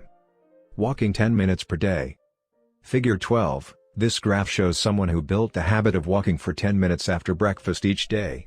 Notice that as the repetitions increase, so does automaticity, until the behavior is as easy and automatic as it can be. One of the most common questions I hear is, how long does it take to build a new habit? But what people really should be asking is, how many does it take to form a new habit? That is, how many repetitions are required to make a habit automatic? There is nothing magical about time passing with regard to habit formation. It doesn't matter if it's been 21 days or 30 days or 300 days. What matters is the rate at which you perform the behavior. You could do something twice in 30 days, or 200 times. It's the frequency that makes the difference. Your current habits have been internalized over the course of hundreds, if not thousands, of repetitions. New habits require the same level of frequency. You need to string together enough successful attempts until the behavior is firmly embedded in your mind and you cross the habit line. In practice, it doesn't really matter how long it takes for a habit to become automatic. What matters is that you take the actions you need to take to make progress. Whether an action is fully automatic is of less importance. To build a habit, you need to practice it. And the most effective way to make practice happen is to adhere to the third law of behavior change: make it easy. The chapters that follow will show you how to do exactly that. Chapter Summary. The third law of behavior change is make it easy. The most effective form of learning is practice, not planning. Focus on taking action, not being in motion. Habit formation is the process by which a behavior becomes progressively more automatic through repetition. The amount of time you have been performing a habit is not as important as the number of times you have performed it. 12. The Law of Least Effort. In his award-winning book, Guns, Germs, and Steel, anthropologist and biologist Jared Diamond points out a simple fact: different continents have different shapes. At first glance, this statement seems rather obvious and unimportant, but it turns out to have a profound impact on human behavior. The primary axis of the Americas runs from north to south. That is, the landmass of North and South America tends to be tall and thin rather than wide and fat. The same is generally true for Africa. Meanwhile, the landmass that makes up Europe, Asia, and the Middle East is the opposite. This massive stretch of land tends to be more east-west in shape. According to Diamond, this difference in shape played a significant role in the spread of agriculture over the centuries. When agriculture began to spread around the globe, farmers had an easier time expanding along east-west routes than along north-south ones. This is because locations along the same latitude generally share similar climates, amounts of sunlight and rainfall, and changes in season. These factors allowed farmers in Europe and Asia to domesticate a few crops and grow them along the entire stretch of land from France to China. The shape of human behavior. Figure 13, the primary axis of Europe and Asia is east-west. The primary axis of the Americas and Africa is north-south. This leads to a wider range of climates up and down the Americas than across Europe and Asia. As a result, agriculture spread nearly twice as fast across Europe and Asia than it did elsewhere. The behavior of farmers, even across hundreds or thousands of years, was constrained by the amount of friction in the environment. By comparison, the climate varies greatly when traveling from north to south. Just imagine how different the weather is in Florida compared to Canada. You can be the most talented farmer in the world, but it won't help you grow Florida oranges in the Canadian winter. Snow is a poor substitute for soil. In order to spread crops along north-south routes, farmers would need to find and domesticate new plants whenever the climate changed. As a result, agriculture spread 2 to 3 times faster across Asia and Europe than it did up and down the Americas. Over the span of centuries, this small difference had a very big impact. Increased food production allowed for more rapid population growth. With more people, these cultures were able to build stronger armies and were better equipped to develop new technologies. The changes started out small: a crop that spread slightly farther, a population that grew slightly faster, but compounded into substantial differences over time. The spread of agriculture provides an example of the third law of behavior change on a global scale. Conventional wisdom holds that motivation is the key to habit change. Maybe if you really wanted it, you'd actually do it. But the truth is, our real motivation is to be lazy and to do what is convenient. And despite what the latest productivity bestseller will tell you, this is a smart strategy, not a dumb one. Energy is precious, and the brain is wired to conserve it whenever possible. It is human nature to follow the law of least effort, which states that when deciding between two similar options, people will naturally gravitate toward the option that requires the least amount of work. For example, expanding your farm to the east where you can grow the same crops rather than heading north where the climate is different. Out of all the possible actions we could take, the one that is realized is the one that delivers the most value for the least effort. We are motivated to do what is easy. Every action requires a certain amount of energy. The more energy required, the less likely it is to occur. If your goal is to do 100 push-ups per day, that's a lot of energy. In the beginning, when you're motivated and excited, you can muster the strength to get started. But after a few days, such a massive effort feels exhausting. Meanwhile, sticking to the habit of doing 1 push-up per day requires almost no energy to get started. And the less energy a habit requires, the more likely it is to occur. Look at any behavior that fills up much of your life and you'll see that it can be performed with very low levels of motivation. Habits like scrolling on our phones, checking email, and watching television steal so much of our time because they can be performed almost without effort. They are remarkably convenient. In a sense, every habit is just an obstacle to getting what you really want. Dieting is an obstacle to getting fit. Meditation is an obstacle to feeling calm. Journaling is an obstacle to thinking clearly. You don't actually want the habit itself. What you really want is the outcome the habit delivers. The greater the obstacle, that is, the more difficult the habit, the more friction there is between you and your desired end state. This is why it is crucial to make your habits so easy that you'll do them even when you don't feel like it. If you can make your good habits more convenient, you'll be more likely to follow through on them. But what about all the moments when we seem to do the opposite? If we're also lazy, then how do you explain people accomplishing hard things like raising a child or starting a business or climbing Mount Everest? Certainly, you are capable of doing very hard things. The problem is that some days you feel like doing the hard work and some days you feel like giving in. On the tough days, it's crucial to have as many things working in your favor as possible so that you can overcome the challenges life naturally throws your way. The less friction you face, the easier it is for your stronger self to emerge. The idea behind Make It Easy is not to only do easy things. The idea is to make it as easy as possible in the moment to do things that pay off in the long run. How to achieve more with less effort. Imagine you are holding a garden hose that is bent in the middle. Some water can flow through, but not very much. If you want to increase the rate at which water passes through the hose, you have 2 options. The first option is to crank up the valve and force more water out. The second option is to simply remove the bend in the hose and let water flow through naturally. Trying to pump up your motivation to stick with a hard habit is like trying to force water through a bent hose. You can do it, but it requires a lot of effort and increases the tension in your life. Meanwhile, making your habits simple and easy is like removing the bend in the hose. Rather than trying to overcome the friction in your life, you reduce it. One of the most effective ways to reduce the friction associated with your habits is to practice environment design. In Chapter 6, we discussed environment design as a method for making cues more obvious, but you can also optimize your environment to make actions easier. For example, when deciding where to practice a new habit, it is best to choose a place that is already along the path of your daily routine.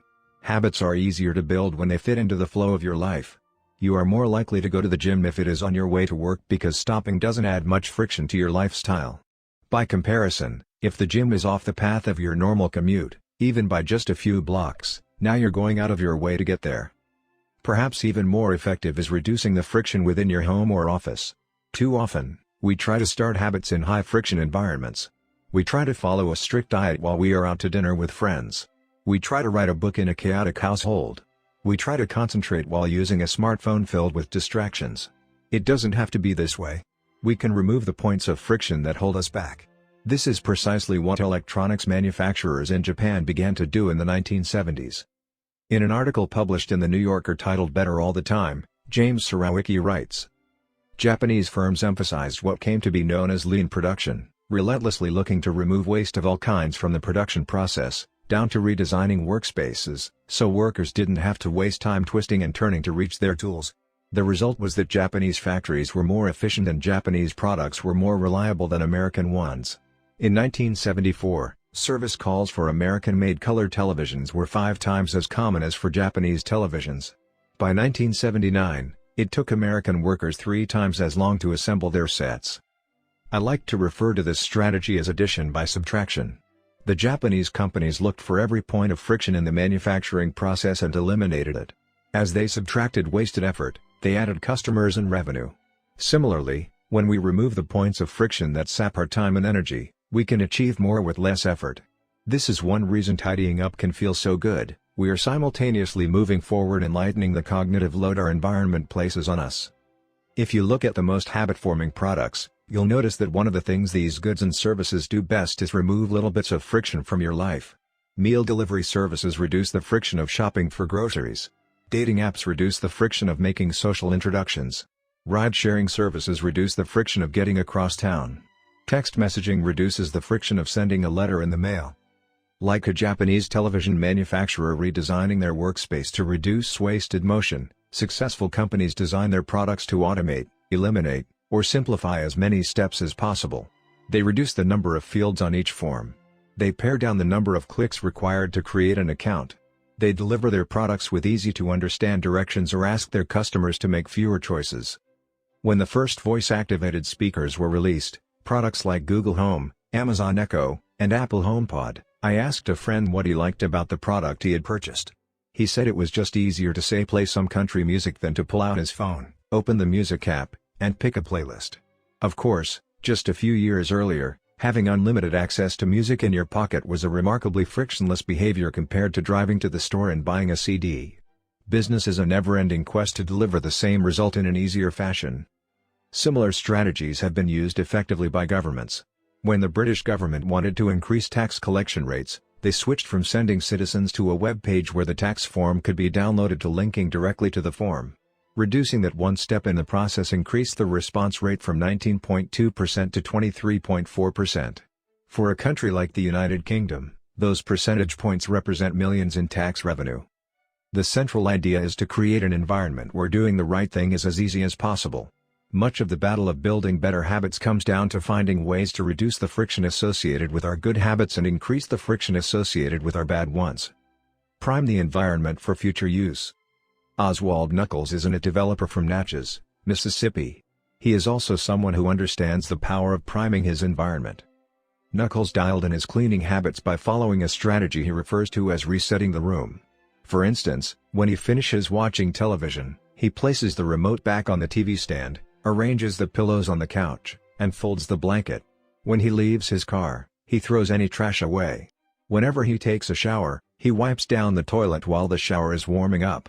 As he notes, the perfect time to clean the toilet is right before you wash yourself in the shower anyway. The purpose of resetting each room is not simply to clean up after the last action, but to prepare for the next action. When I walk into a room, everything is in its right place, Knuckles wrote. Because I do this every day in every room, stuff always stays in good shape. People think I work hard, but I'm actually really lazy. I'm just proactively lazy. It gives you so much time back. Whenever you organize a space for its intended purpose, you are priming it to make the next action easy.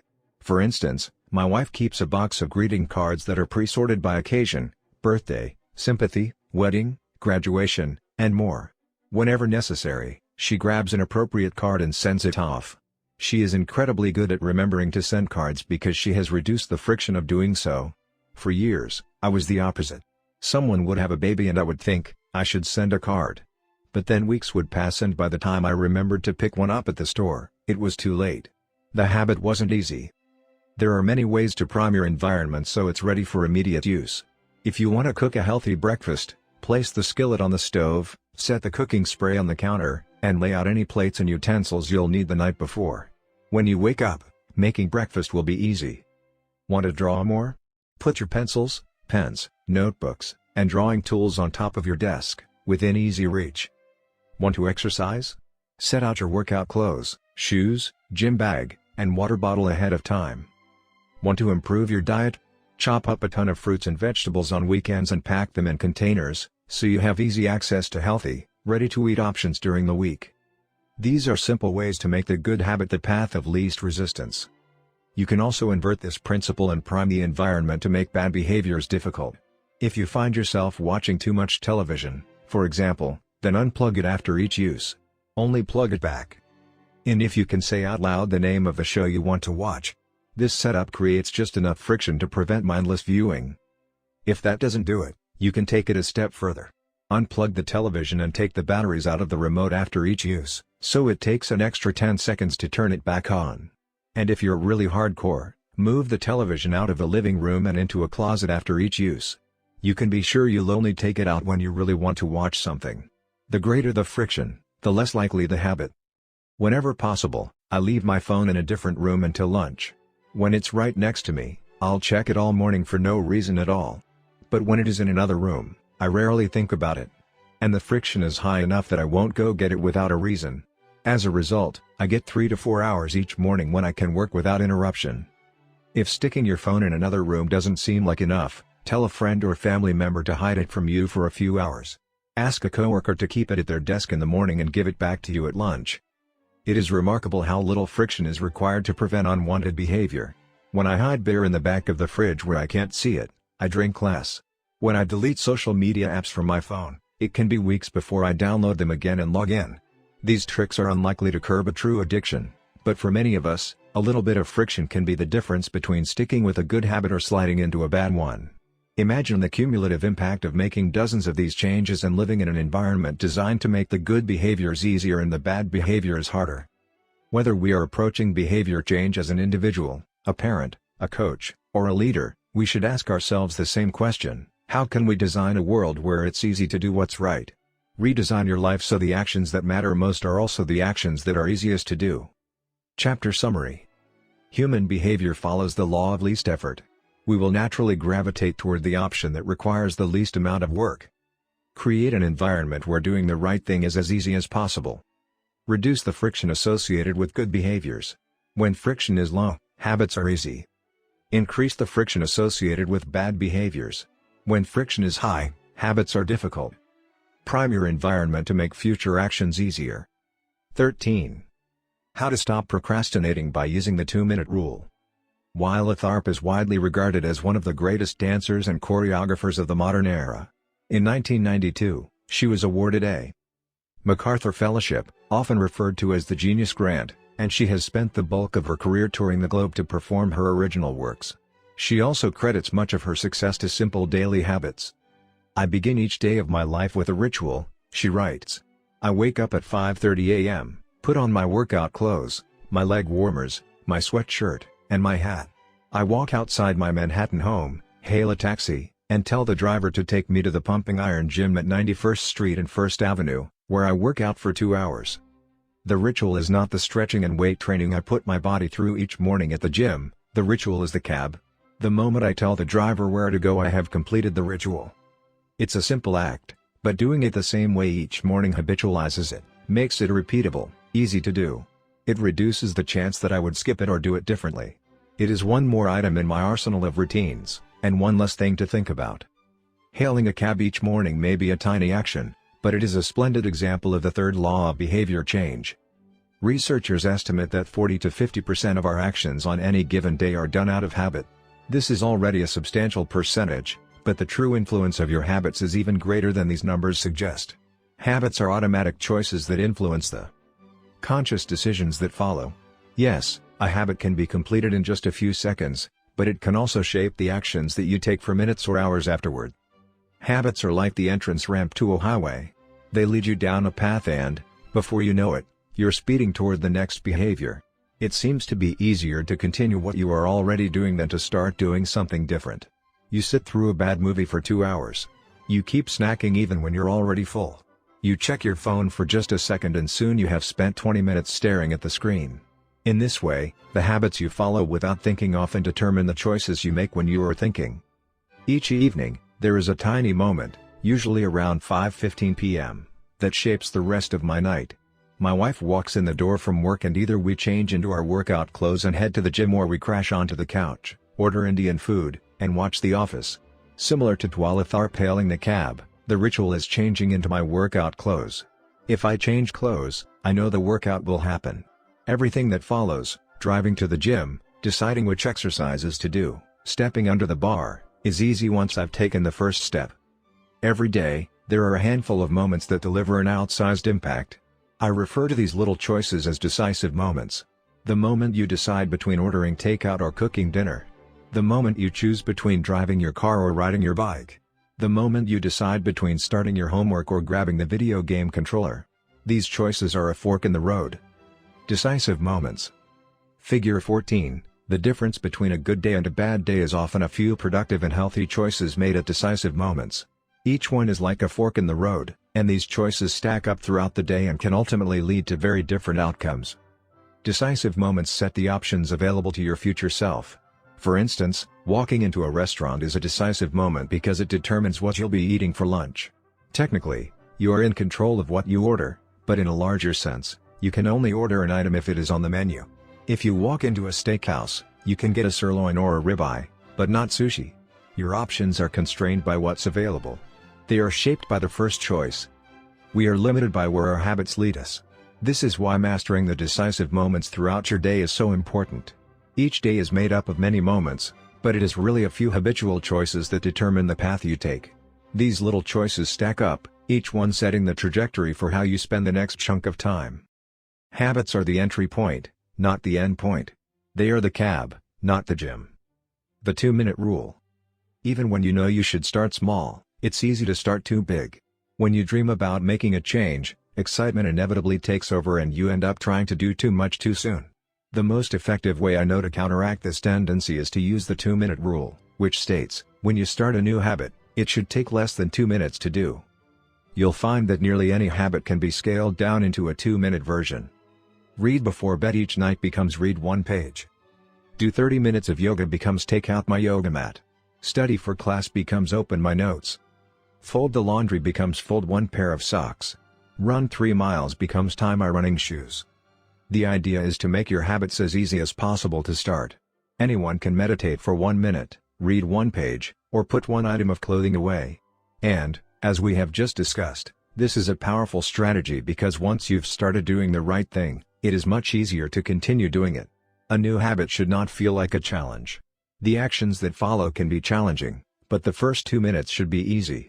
What you want is a gateway habit that naturally leads you down a more productive path.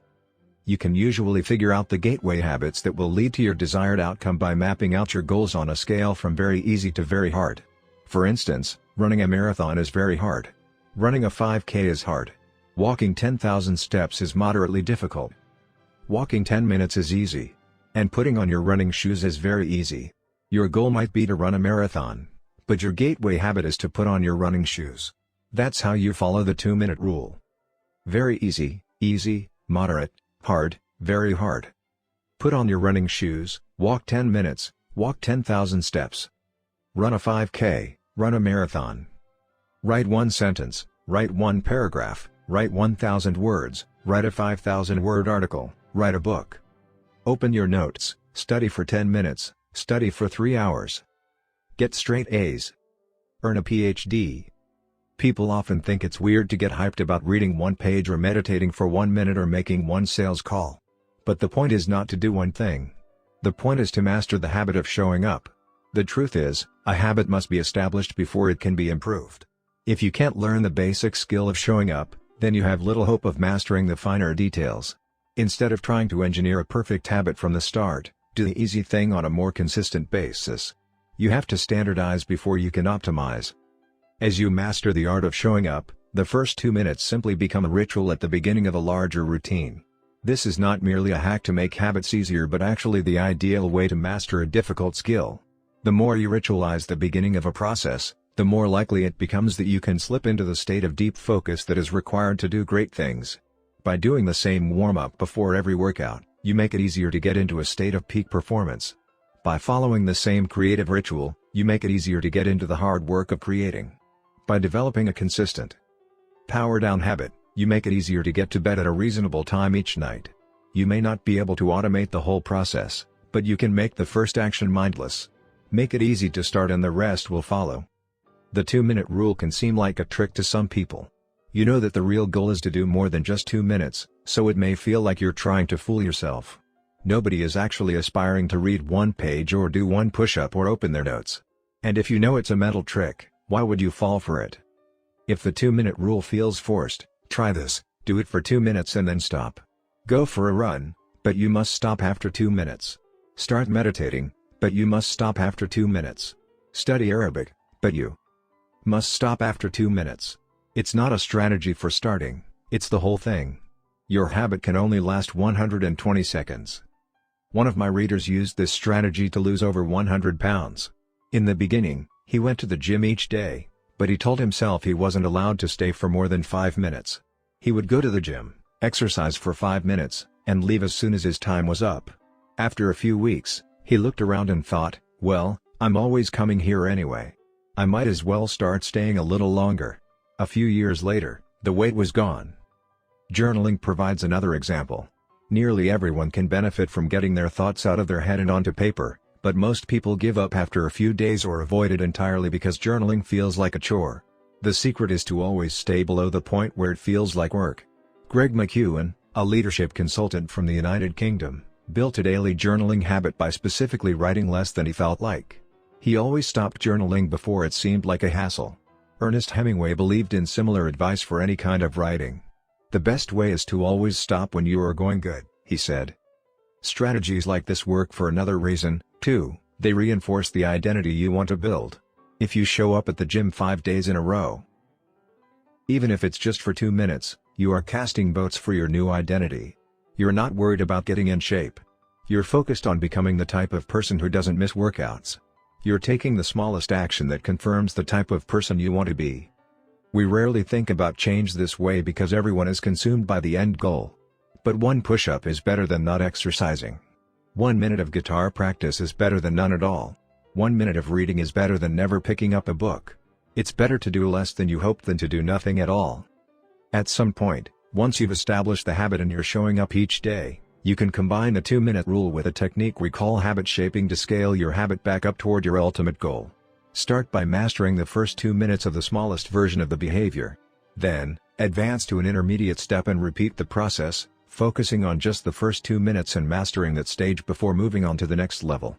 Eventually, you'll end up with the habit you had originally hoped to build while still keeping your focus where it should be, on the first 2 minutes of the behavior. Examples of habit shaping. Becoming an early riser. Phase 1. Be home by 10 p.m. every night. Phase 2. Have all devices, TV, phone, etc., turned off by 10 p.m. every night. Phase 3. Be in bed by 10 p.m. every night, reading a book, talking with your partner. Phase 4. Lights off by 10 p.m. every night. Phase 5. Wake up at 6 a.m. every day. Becoming vegan. Phase 1. Start eating vegetables at each meal. Phase 2. Stop eating animals with 4 legs, cow, pig, lamb, etc. Phase 3. Stop eating animals with 2 legs, chicken, turkey, etc.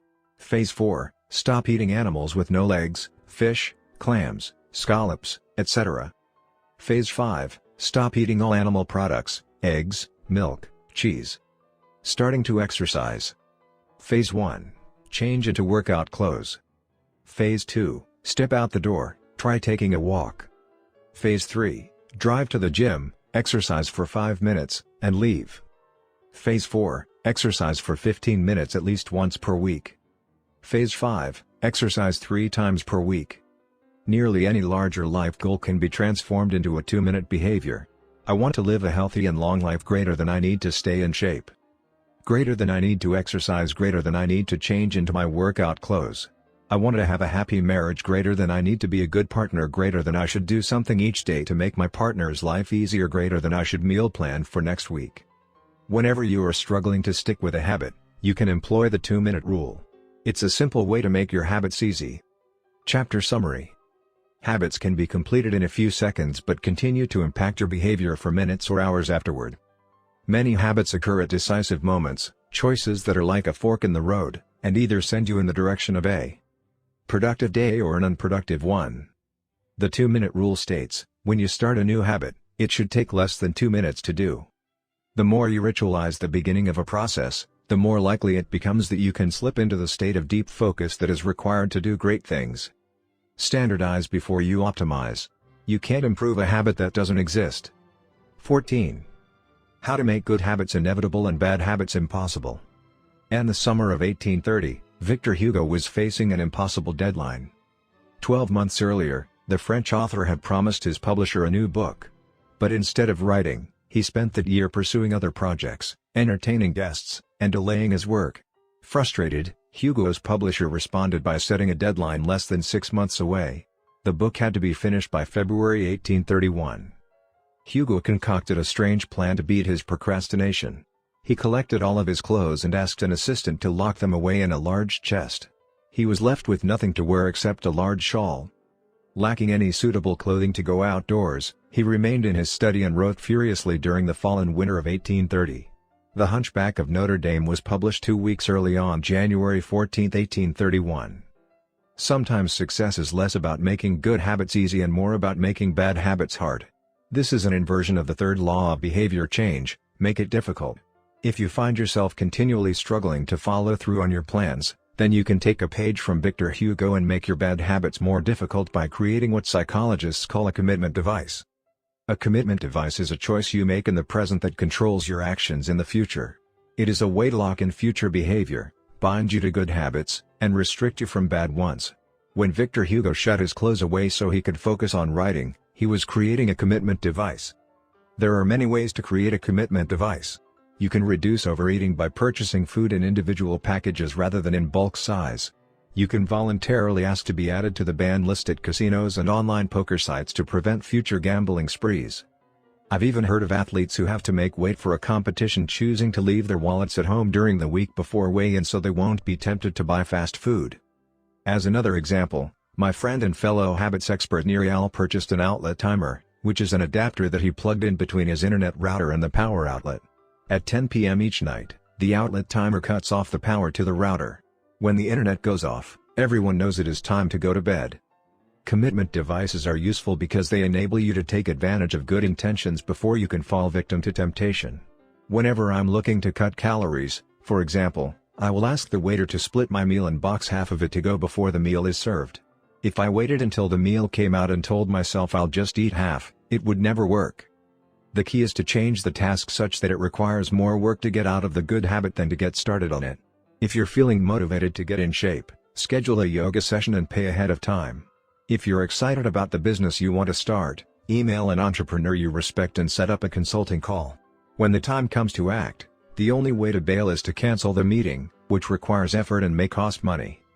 Commitment devices increase the odds that you'll do the right thing in the future by making bad habits difficult in the present. However, we can do even better. We can make good habits inevitable and bad habits impossible. How to automate a habit and never think about it again.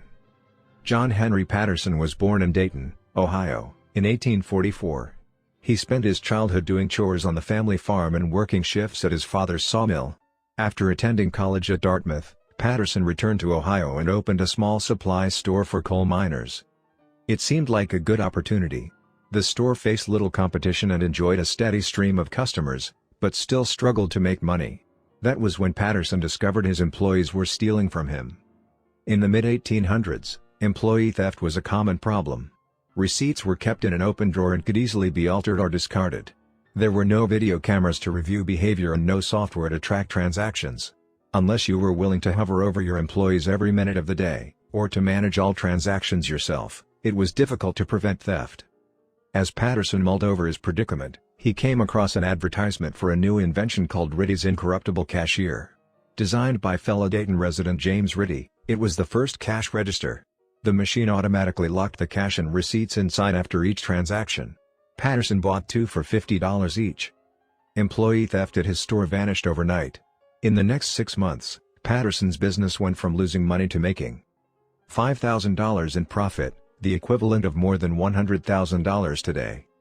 Patterson was so impressed with the machine that he changed businesses. He bought the rights to Ritty's invention and opened the National Cash Register Company. 10 years later, National Cash Register had over 1,000 employees and was on its way to becoming one of the most successful businesses of its time. The best way to break a bad habit is to make it impractical to do. Increase the friction until you don't even have the option to act. The brilliance of the cash register was that it automated ethical behavior by making stealing practically impossible. Rather than trying to change the employees, it made the preferred behavior automatic. Some actions, like installing a cash register, pay off again and again. These one-time choices require a little bit of effort up front but create increasing value over time.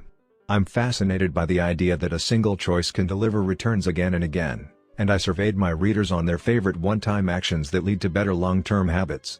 The table on the following page shares some of the most popular answers.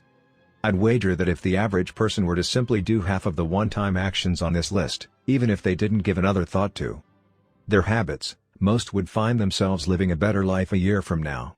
These one-time actions are a straightforward way to employ the third law of behavior change. They make it easier to sleep well, eat healthy, be productive, save money, and generally live better. One-time actions that lock in good habits. Nutrition. Buy a water filter to clean your drinking water. Use smaller plates to reduce caloric intake. Sleep. Buy a good mattress. Get blackout curtains. Remove your television from your bedroom. Productivity. Unsubscribe from emails. Turn off notifications and mute group chats. Set your phone to silent. Use email filters to clear up your inbox. Delete games and social media apps on your phone. Happiness. Get a dog. Move to a friendly, social neighborhood. General health. Get vaccinated. Buy good shoes to avoid back pain. Buy a supportive chair or standing desk. Finance. Enroll in an automatic savings plan. Set up automatic bill pay. Cut cable service. Ask service providers to lower your bills. Of course, there are many ways to automate good habits and eliminate bad ones. Typically, they involve putting technology to work for you. Technology can transform actions that were once hard, annoying, and complicated into behaviors that are easy, painless, and simple. It is the most reliable and effective way to guarantee the right behavior. This is particularly useful for behaviors that happen too infrequently to become habitual. Things you have to do monthly or yearly, like rebalancing your investment portfolio, are never repeated frequently enough to become a habit, so they benefit in particular from technology remembering to do them for you. Other examples include medicine. Prescriptions can be automatically refilled. Personal finance. Employees can save for retirement with an automatic wage deduction. Cooking. Meal delivery services can do your grocery shopping. Productivity. Social media browsing can be cut off with a website blocker. When you automate as much of your life as possible, you can spend your effort on the tasks machines cannot do yet. Each habit that we hand over to the authority of technology frees up time and energy to pour into the next stage of growth. As mathematician and philosopher Alfred North Whitehead wrote, civilization advances by extending the number of operations we can perform without thinking about them. Of course, the power of technology can work against us as well. Binge watching becomes a habit because you have to put more effort into stop looking at the screen than to continue doing so. Instead of pressing a button to advance to the next episode, Netflix or YouTube will autoplay it for you. All you have to do is keep your eyes open. Technology creates a level of convenience that enables you to act on your smallest whims and desires. At the mere suggestion of hunger, you can have food delivered to your door. At the slightest hint of boredom, you can get lost in the vast expanse of social media. When the effort required to act on your desires becomes effectively zero, you can find yourself slipping into whatever impulse arises at the moment. The downside of automation is that we can find ourselves jumping from easy task to easy task without making time for more difficult, but ultimately more rewarding, work. I often find myself gravitating towards social media during any downtime. If I feel bored for just a fraction of a second, I reach for my phone. It's easy to write off these minor distractions as just taking a break, but over time they can accumulate into a serious issue. The constant tug of just one more minute can prevent me from doing anything of consequence. I'm not the only one. The average person spends over 2 hours per day on social media. What could you do with an extra 600 hours per year? During the year I was writing this book, I experimented with a new time management strategy. Every Monday, my assistant would reset the passwords on all my social media accounts, which logged me out on each device. All week I worked without distraction. On Friday, she would send me the new passwords. I had the entire weekend to enjoy what social media had to offer until Monday morning when she would do it again. If you don't have an assistant, team up with a friend or family member and reset each other's passwords each week. One of the biggest surprises was how quickly I adapted. Within the first week of locking myself out of social media, I realized that I didn't need to check it nearly as often as I had been, and I certainly didn't need it each day. It had simply been so easy that it had become the default. Once my bad habit became impossible, I discovered that I did actually have the motivation to work on more meaningful tasks. After I removed the mental candy from my environment, it became much easier to eat the healthy stuff. When working in your favor, automation can make your good habits inevitable and your bad habits impossible. It is the ultimate way to lock in future behavior rather than relying on willpower in the moment. By utilizing commitment devices, strategic one-time decisions, and technology, you can create an environment of inevitability, a space where good habits are not just an outcome you hope for but an outcome that is virtually guaranteed. Chapter Summary. The inversion of the third law of behavior changes make it difficult. A commitment device is a choice you make in the present that locks in better behavior in the future. The ultimate way to lock in future behavior is to automate your habits. One-time choices, like buying a better mattress or enrolling in an automatic savings plan, are single actions that automate your future habits and deliver increasing returns over time. Using technology to automate your habits is the most reliable and effective way to guarantee the right behavior. How to create a good habit. The first law, make it obvious. 1.1. Fill out the habits scorecard. Write down your current habits to become aware of them. 1.2. Use implementation intentions, I will, behavior, at, time, in, location. 1.3.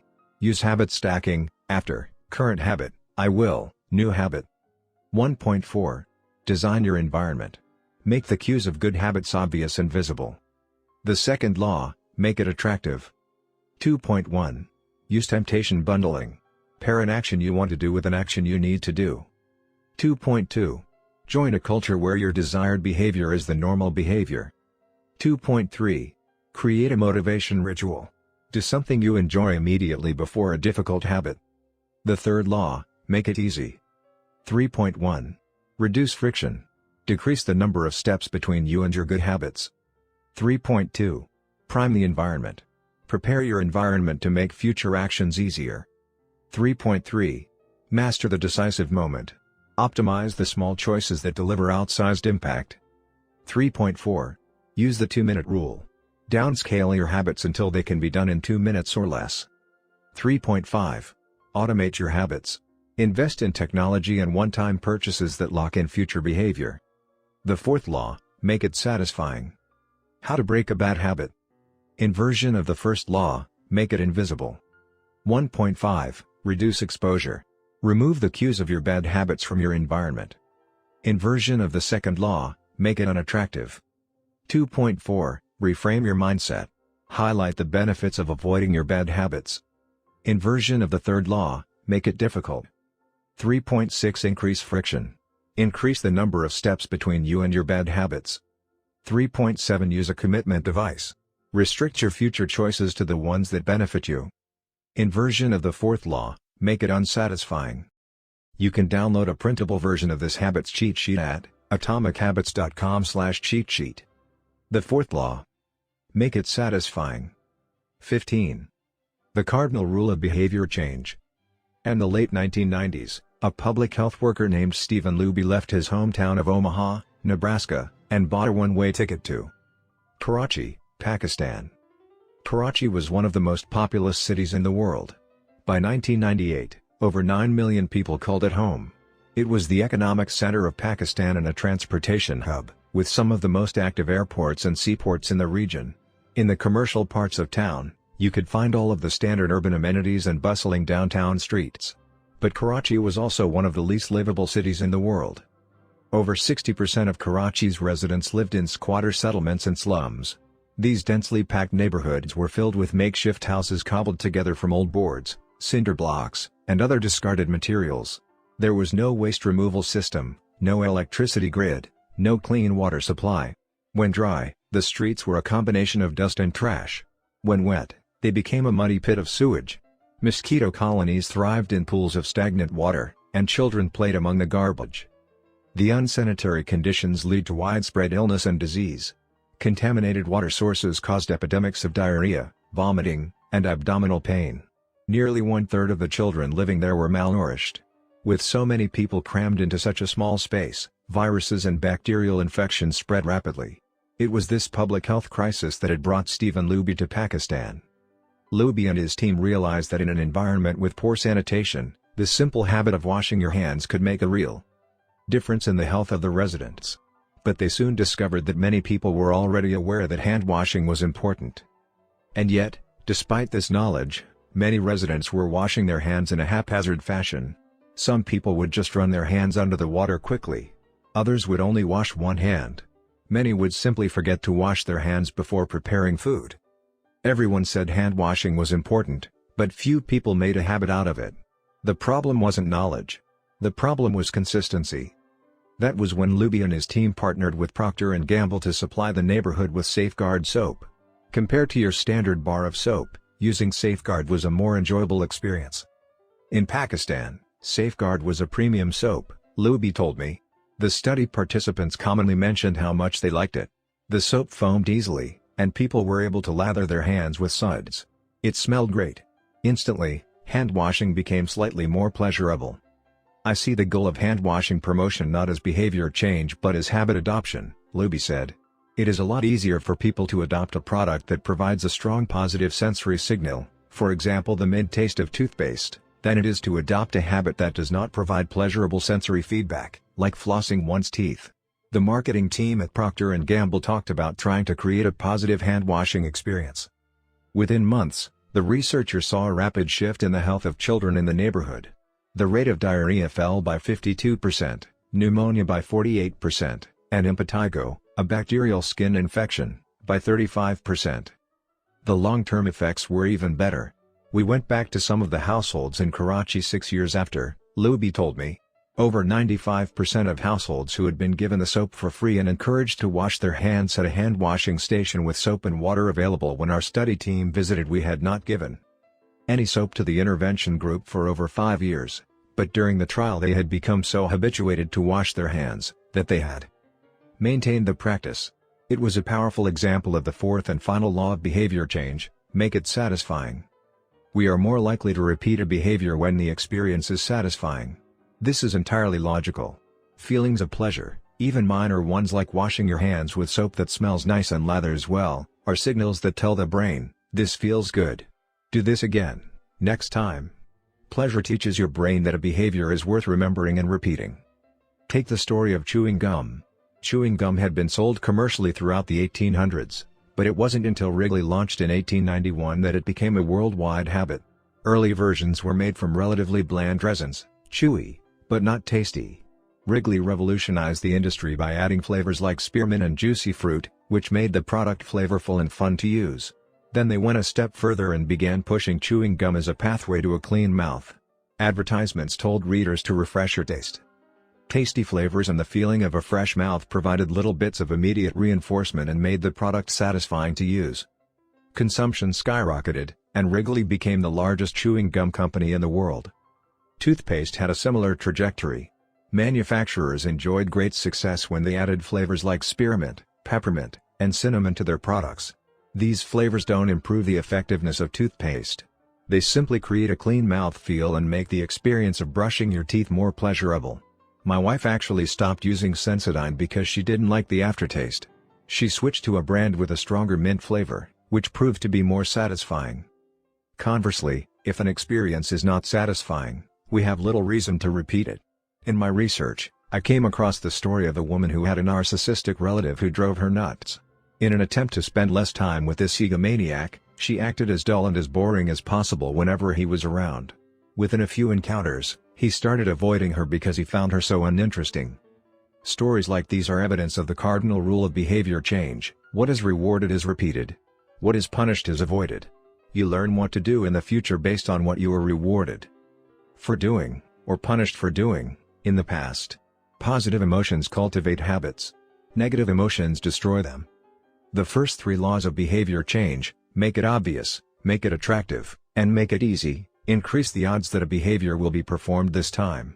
The fourth law of behavior change: make it satisfying, increases the odds that a behavior will be repeated next time. It completes the habit loop. But there is a trick. We are not looking for just any type of satisfaction. We are looking for immediate satisfaction. The mismatch between immediate and delayed rewards. Imagine you're an animal roaming the plains of Africa, a giraffe or an elephant or a lion. On any given day, most of your decisions have an immediate impact.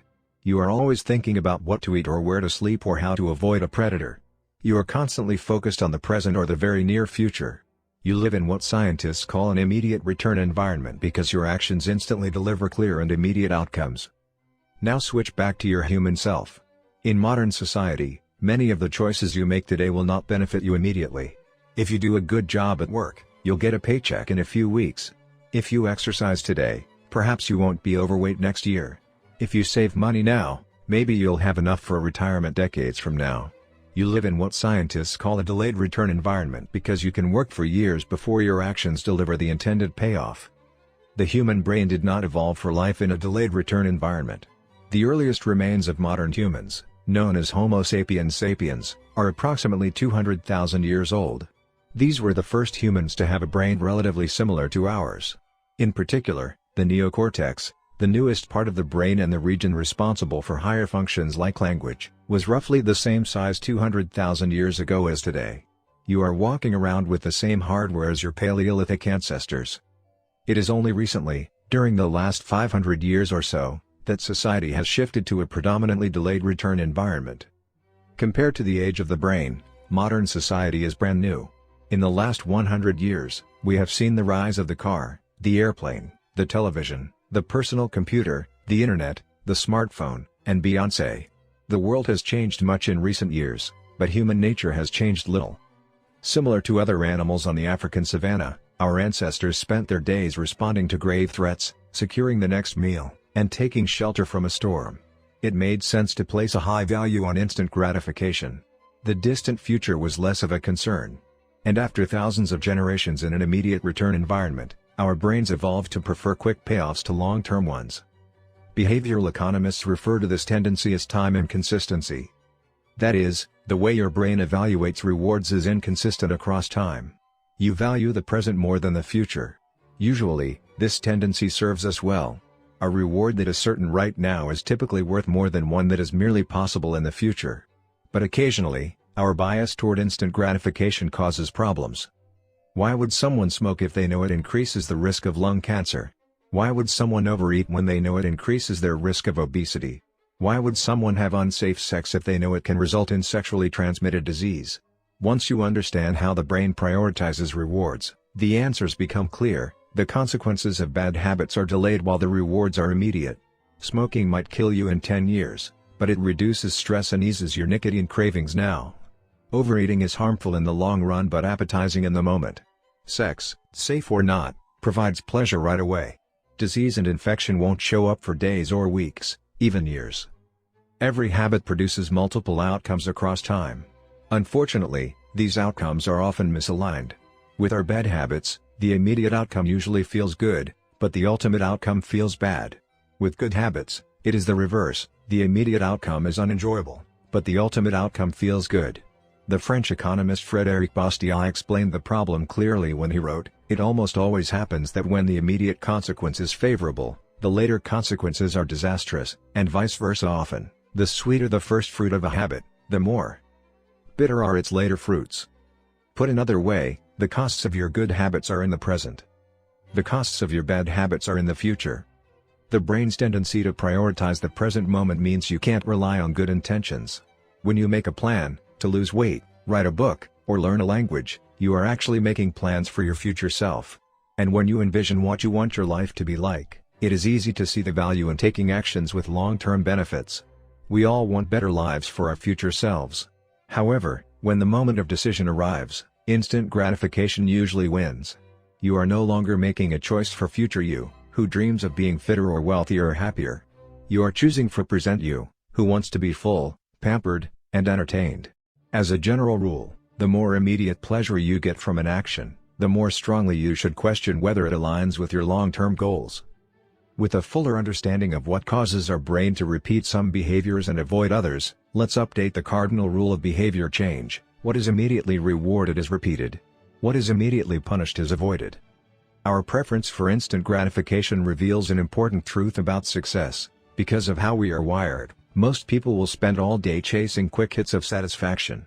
The road less traveled is the road of delayed gratification. If you're willing to wait for the rewards, you'll face less competition and often get a bigger payoff. As the saying goes, the last mile is always the least crowded. This is precisely what research has shown. People who are better at delaying gratification have higher SAT scores, lower levels of substance abuse, lower likelihood of obesity, better responses to stress, and superior social skills. We've all seen this play out in our own lives. If you delay watching television and get your homework done, you'll generally learn more and get better grades. If you don't buy desserts and chips at the store, you'll often eat healthier food when you get home.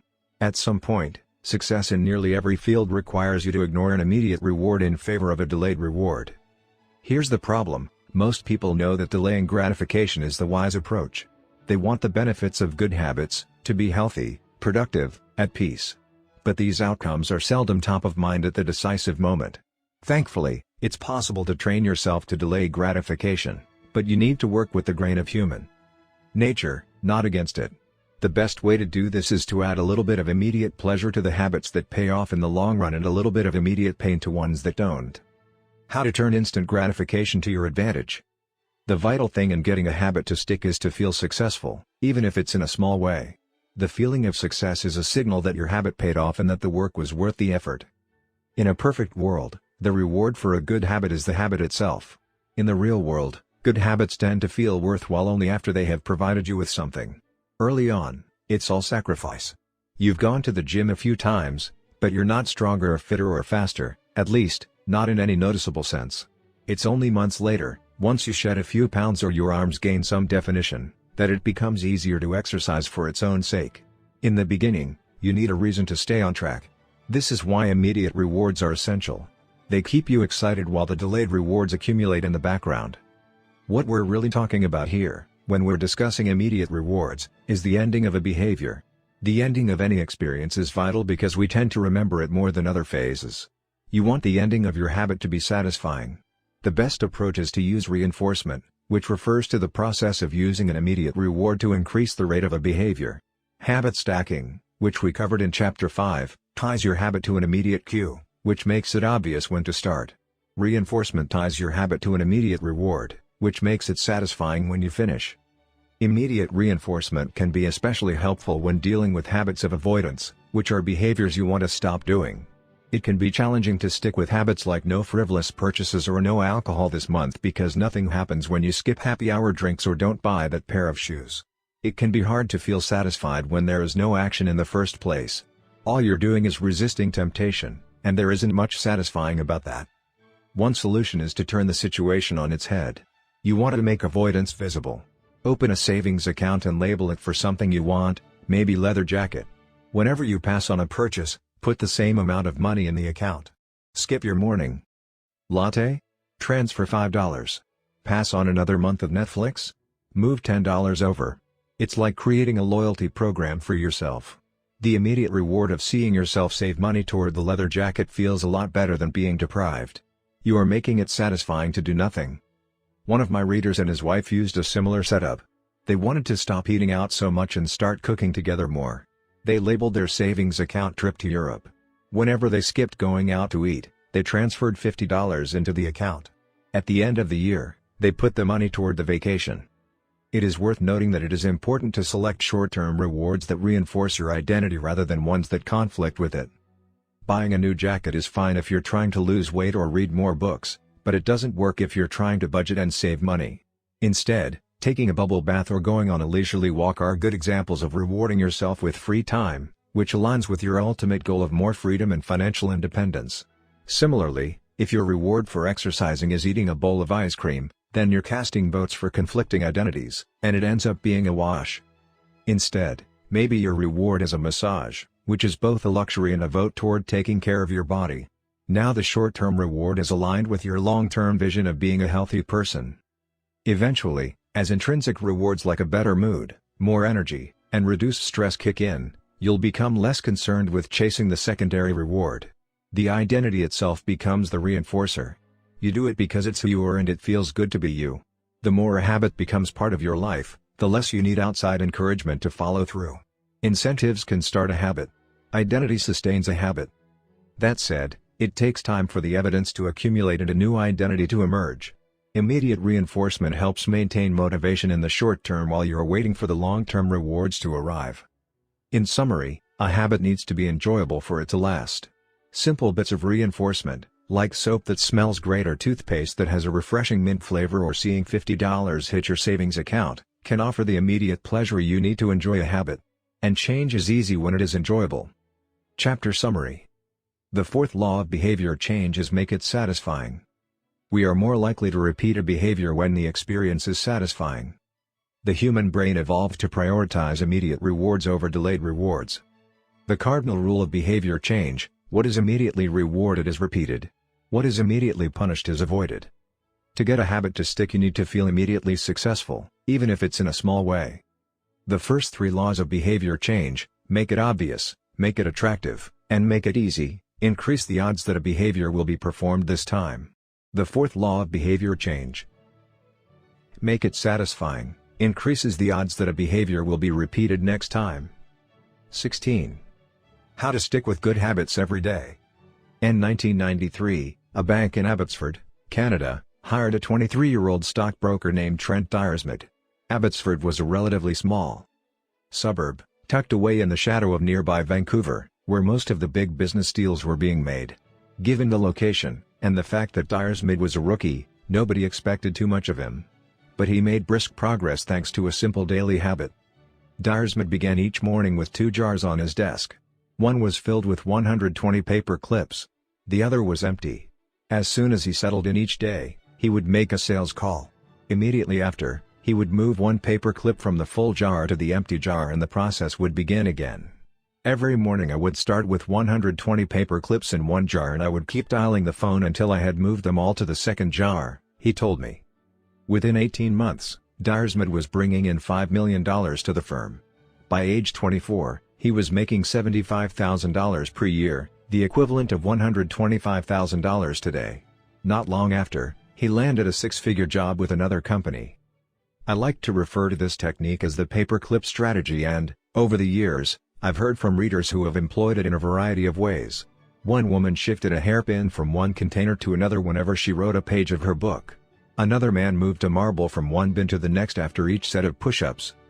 Making progress is satisfying, and visual measures, like moving paper clips or hairpins or marbles, provide clear evidence of your progress. As a result, they reinforce your behavior and add a little bit of immediate satisfaction to any activity. Visual measurement comes in many forms: food journals, workout logs, loyalty punch cards, the progress bar on a software download, even the page numbers in a book. But perhaps the best way to measure your progress is with a habit tracker. How to keep your habits on track. A habit tracker is a simple way to measure whether you did a habit. The most basic format is to get a calendar and cross off each day you stick with your routine. For example, if you meditate on Monday, Wednesday, and Friday, each of those dates gets an X. As time rolls by, the calendar becomes a record of your habit streak. Countless people have tracked their habits, but perhaps the most famous was Benjamin Franklin. Beginning at age 20, Franklin carried a small booklet everywhere he went and used it to track 13 personal virtues. This list included goals like lose no time, be always employed in something useful, and avoid trifling conversation. At the end of each day, Franklin would open his booklet and record his progress. Jerry Seinfeld reportedly uses a habit tracker to stick with his streak of writing jokes. In the documentary Comedian, he explains that his goal is simply to never break the chain of writing jokes every day. In other words, he is not focused on how good or bad a particular joke is or how inspired he feels. He is simply focused on showing up and adding to his streak. Don't break the chain is a powerful mantra. Don't break the chain of sales calls and you'll build a successful book of business. Don't break the chain of workouts and you'll get fit faster than you'd expect. Don't break the chain of creating every day and you will end up with an impressive portfolio. Habit tracking is powerful because it leverages multiple laws of behavior change. It simultaneously makes a behavior obvious, attractive, and satisfying. Let's break down each one. Benefit number 1: habit tracking is obvious. Recording your last action creates a trigger that can initiate your next one. Habit tracking naturally builds a series of visual cues like the streak of X's on your calendar or the list of meals in your food log. When you look at the calendar and see your streak, you'll be reminded to act again. Research has shown that people who track their progress on goals like losing weight, quitting smoking, and lowering blood pressure are all more likely to improve than those who don't. One study of more than 1,600 people found that those who kept a daily food log lost twice as much weight as those who did not. The mere act of tracking a behavior can spark the urge to change it. Habit tracking also keeps you honest. Most of us have a distorted view of our own behavior. We think we act better than we do. Measurement offers one way to overcome our blindness to our own behavior and notice what's really going on each day. One glance at the paper clips in the container and you immediately know how much work you have, or haven't, been putting in. When the evidence is right in front of you, you're less likely to lie to yourself. Benefit number 2, habit tracking is attractive. The most effective form of motivation is progress. When we get a signal that we are moving forward, we become more motivated to continue down that path. In this way, habit tracking can have an addictive effect on motivation. Each small win feeds your desire. This can be particularly powerful on a bad day. When you're feeling down, it's easy to forget about all the progress you have already made. Habit tracking provides visual proof of your hard work, a subtle reminder of how far you've come.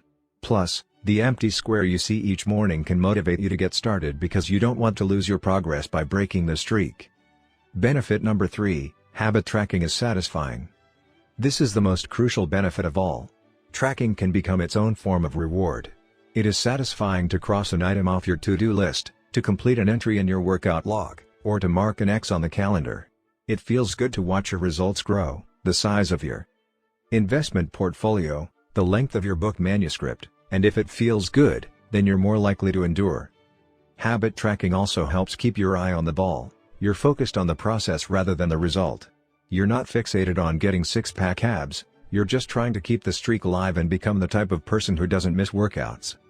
In summary, habit tracking, 1, creates a visual cue that can remind you to act, 2, is inherently motivating because you see the progress you are making and don't want to lose it, and 3, feels satisfying whenever you record another successful instance of your habit. Furthermore, habit tracking provides visual proof that you are casting votes for the type of person you wish to become, which is a delightful form of immediate and intrinsic gratification. You may be wondering, if habit tracking is so useful, why have I waited so long to talk about it? Despite all the benefits, I've left this discussion until now for a simple reason: many people resist the idea of tracking and measuring. It can feel like a burden because it forces you into two habits, the habit you're trying to build and the habit of tracking it. Counting calories sounds like a hassle when you're already struggling to follow a diet. Writing down every sales call seems tedious when you've got work to do. It feels easier to say, "I'll just eat less," or "I'll try harder," or "I'll remember to do it." People inevitably tell me things like, "I have a decision journal, but I wish I used it more," or "I recorded my workouts for a week, but then quit." I've been there myself. I once made a food log to track my calories. I managed to do it for one meal and then gave up. Tracking isn't for everyone, and there is no need to measure your entire life. But nearly anyone can benefit from it in some form, even if it's only temporary. What can we do to make tracking easier? First, whenever possible, measurement should be automated. You'll probably be surprised by how much you're already tracking without knowing it. Your credit card statement tracks how often you go out to eat. Your Fitbit registers how many steps you take and how long you sleep. Your calendar records how many new places you travel to each year. Once you know where to get the data, add a note to your calendar to review it each week or each month, which is more practical than tracking it every day. Second, manual tracking should be limited to your most important habits. It is better to consistently track one habit than to sporadically track 10. Finally, record each measurement immediately after the habit occurs. The completion of the behavior is the cue to write it down. This approach allows you to combine the habit stacking method mentioned in Chapter 5 with habit tracking. The habit stacking plus habit tracking formula is: after current habit, I will track my habit. After I hang up the phone from a sales call, I will move one paper clip over. After I finish each set at the gym, I will record it in my workout journal. After I put my plate in the dishwasher, I will write down what I ate. These tactics can make tracking your habits easier. Even if you aren't the type of person who enjoys recording your behavior, I think you'll find a few weeks of measurements to be insightful. It's always interesting to see how you've actually been spending your time. That said, every habit streak ends at some point. And, more important than any single measurement, is having a good plan for when your habits slide off track.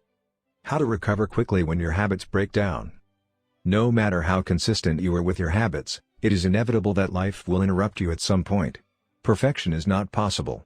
Before long, an emergency will pop up, you get sick or you have to travel for work or your family needs a little more of your time. Whenever this happens to me, I try to remind myself of a simple rule: never miss twice. If I miss one day, I try to get back into it as quickly as possible. Missing one workout happens, but I'm not going to miss 2 in a row. Maybe I'll eat an entire pizza, but I'll follow it up with a healthy meal. I can't be perfect, but I can avoid a second lapse. As soon as one streak ends, I get started on the next one. The first mistake is never the one that ruins you. It is the spiral of repeated mistakes that follows. Missing once is an accident. Missing twice is the start of a new habit. This is a distinguishing feature between winners and losers. Anyone can have a bad performance, a bad workout, or a bad day at work. But when successful people fail, they rebound quickly. The breaking of a habit doesn't matter if the reclaiming of it is fast. I think this principle is so important that I'll stick to it even if I can't do a habit as well or as completely as I would like. Too often, we fall into an all-or-nothing cycle with our habits. The problem is not slipping up, the problem is thinking that if you can't do something perfectly, then you shouldn't do it at all. You don't realize how valuable it is to just show up on your bad, or busy, days. Lost days hurt you more than successful days help you. If you start with $100, then a 50% gain will take you to $150. But you only need a 33% loss to take you back to $100. In other words, avoiding a 33% loss is just as valuable as achieving a 50% gain. As Charlie Munger says, the first rule of compounding: never interrupt it unnecessarily. This is why the bad workouts are often the most important ones. Sluggish days and bad workouts maintain the compound gains you accrued from previous good days. Simply doing something, 10 squats, 5 sprints, a push-up, anything really, is huge. Don't put up a 0. Don't let losses eat into your compounding. Furthermore, it's not always about what happens during the workout. It's about being the type of person who doesn't miss workouts.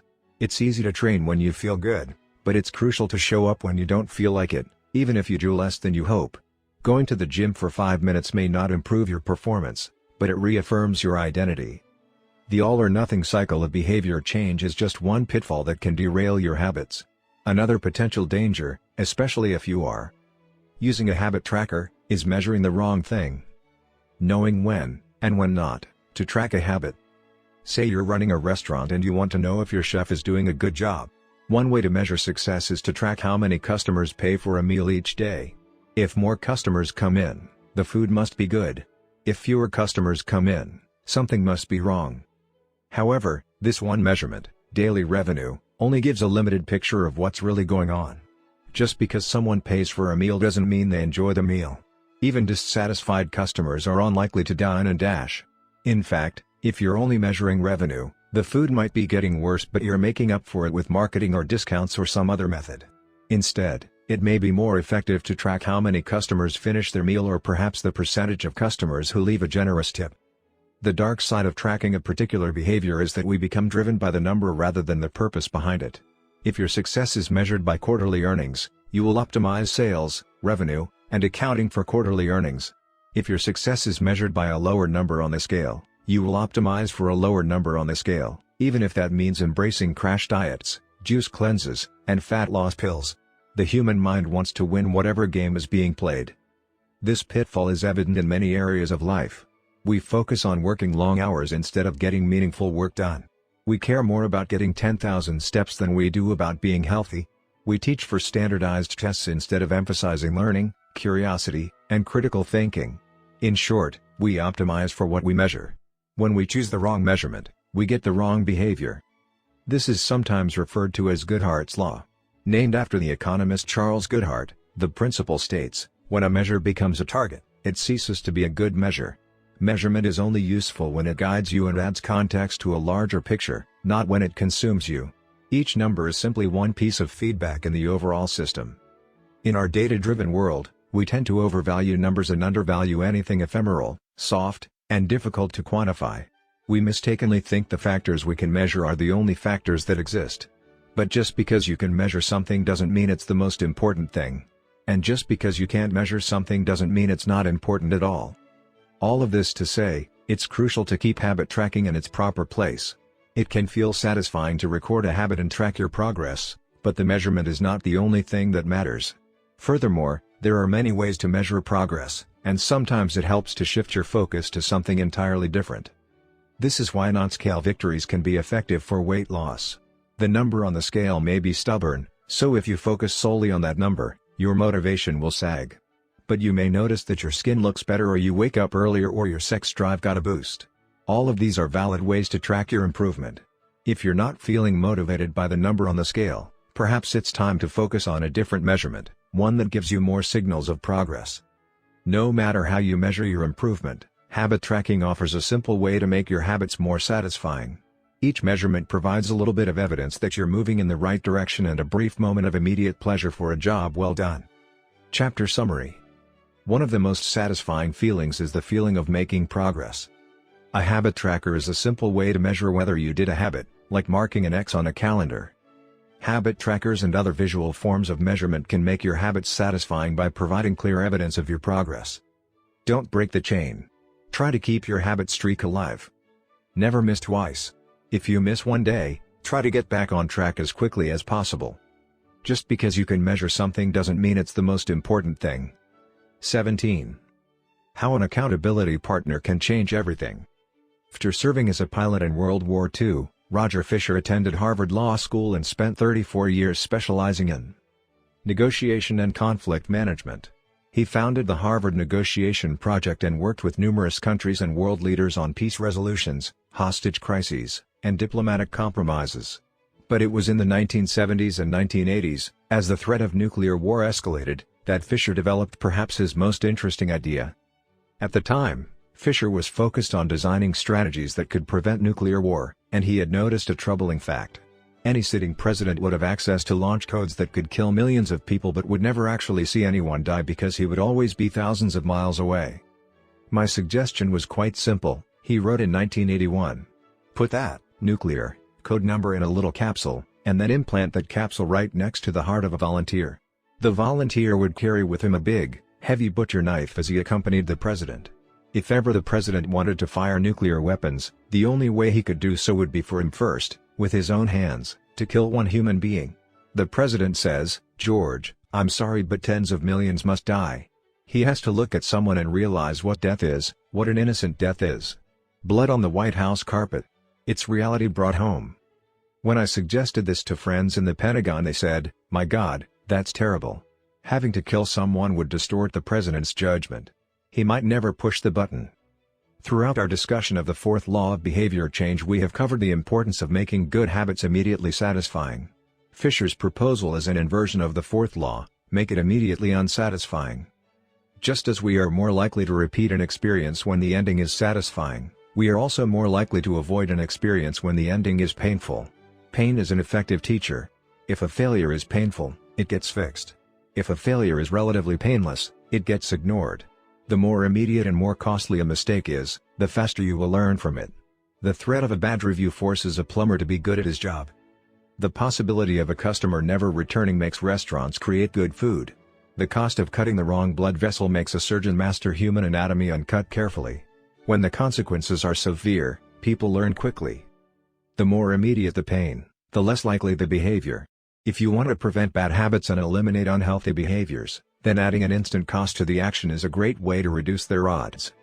We repeat bad habits because they serve us in some way, and that makes them hard to abandon. The best way I know to overcome this predicament is to increase the speed of the punishment associated with the behavior. There can't be a gap between the action and the consequences. As soon as actions incur an immediate consequence, behavior begins to change. Customers pay their bills on time when they are charged a late fee. Students show up to class when their grade is linked to attendance. We'll jump through a lot of hoops to avoid a little bit of immediate pain. There is, of course, a limit to this. If you're going to rely on punishment to change behavior, then the strength of the punishment must match the relative strength of the behavior it is trying to correct. To be productive, the cost of procrastination must be greater than the cost of action. To be healthy, the cost of laziness must be greater than the cost of exercise. Getting fined for smoking in a restaurant or failing to recycle adds consequence to an action. Behavior only shifts if the punishment is painful enough and reliably enforced. In general, the more local, tangible, concrete, and immediate the consequence, the more likely it is to influence individual behavior. The more global, intangible, vague, and delayed the consequence, the less likely it is to influence individual behavior. Thankfully, There is a straightforward way to add an immediate cost to any bad habit: create a habit contract. The habit contract. The first seatbelt law was passed in New York on December 1, 1984. At the time, just 14% of people in the United States regularly wore a seatbelt, but that was all about to change. Within 5 years, over half of the nation had seatbelt laws. Today, wearing a seatbelt is enforceable by law in 49 of the 50 states. And it's not just the legislation, the number of people wearing seatbelts has changed dramatically as well. In 2016, over 88% of Americans buckled up each time they got in a car. In just over 30 years, there was a complete reversal in the habits of millions of people. Laws and regulations are an example of how government can change our habits by creating a social contract. As a society, we collectively agree to abide by certain rules and then enforce them as a group. Whenever a new piece of legislation impacts behavior, seatbelt laws, banning smoking inside restaurants, mandatory recycling, it is an example of a social contract shaping our habits. The group agrees to act in a certain way, and if you don't follow along, you'll be punished. Just as governments use laws to hold citizens accountable, you can create a habit contract to hold yourself accountable. A habit contract is a verbal or written agreement in which you state your commitment to a particular habit and the punishment that will occur if you don't follow through. Then you find 1 or 2 people to act as your accountability partners and sign off on the contract with you. Brian Harris, an entrepreneur from Nashville, Tennessee, was the first person I saw put this strategy into action. Shortly after the birth of his son, Harris realized he wanted to shed a few pounds. He wrote up a habit contract between himself, his wife, and his personal trainer. The first version read, "Brian's #1 objective for Q1 of 2017 is to start eating correctly again so he feels better, looks better, and is able to hit his long-term goal of 200 pounds at 10% body fat." Below that statement, Harris laid out a roadmap for achieving his ideal outcome. Phase number 1, get back to a strict slow-carb diet in Q1. Phase number 2, start a strict macronutrient tracking program in Q2. Phase number 3, refine and maintain the details of his diet and workout program in Q3. Finally, he wrote out each of the daily habits that would get him to his goal. For example, write down all food that he consumes each day and weigh himself each day. And then he listed the punishment if he failed. If Brian doesn't do these 2 items, then the following consequence will be enforced: he will have to dress up each workday and each Sunday morning for the rest of the quarter. Dress up is defined as not wearing jeans, t-shirts, hoodies, or shorts. He will also give Joey, his trainer, $200 to use as he sees fit if he misses 1 day of logging food. At the bottom of the page, Harris, his wife, and his trainer all signed the contract. My initial reaction was that a contract like this seemed overly formal and unnecessary, especially the signatures. But Harris convinced me that signing the contract was an indication of seriousness. "Anytime I skip this part," he said, "I start slacking almost immediately." 3 months later, after hitting his targets for Q1, Harris upgraded his goals. The consequences escalated, too. If he missed his carbohydrate and protein targets, he had to pay his trainer $100. And if he failed to weigh himself, he had to give his wife $500 to use as she saw fit. Perhaps most painfully, if he forgot to run sprints, he had to dress up for work every day and wear an Alabama hat the rest of the quarter, the bitter rival of his beloved Auburn team. The strategy worked. With his wife and trainer acting as accountability partners and with the habit contract clarifying exactly what to do each day, Harris lost the weight. To make bad habits unsatisfying, your best option is to make them painful in the moment. Creating a habit contract is a straightforward way to do exactly that. Even if you don't want to create a full-blown habit contract, simply having an accountability partner is useful. The comedian Margaret Cho writes a joke or song every day. She does the song a day challenge with a friend, which helps them both stay accountable. Knowing that someone is watching can be a powerful motivator. You are less likely to procrastinate or give up because there is an immediate cost. If you don't follow through, perhaps they'll see you as untrustworthy or lazy. Suddenly, you are not only failing to uphold your promises to yourself, but also failing to uphold your promises to others. You can even automate this process. Thomas Frank, an entrepreneur in Boulder, Colorado, wakes up at 5:55 each morning. And if he doesn't, he has a tweet automatically scheduled that says, "It's 6:10 and I'm not up because I'm lazy. Reply to this for $5 via PayPal, limit 5, assuming my alarm didn't malfunction." We are always trying to present our best selves to the world. We comb our hair and brush our teeth and dress ourselves carefully because we know these habits are likely to get a positive reaction. We want to get good grades and graduate from top schools to impress potential employers and mates and our friends and family. We care about the opinions of those around us because it helps if others like us. This is precisely why getting an accountability partner or signing a habit contract can work so well. Chapter Summary. The inversion of the fourth law of behavior changes make it unsatisfying. We are less likely to repeat a bad habit if it is painful or unsatisfying. An accountability partner can create an immediate cost to an action. We care deeply about what others think of us, and we do not want others to have a lesser opinion of us. A habit contract can be used to add a social cost to any behavior. It makes the costs of violating your promises public and painful. Knowing that someone else is watching you can be a powerful motivator. How to create a good habit. The first law, make it obvious.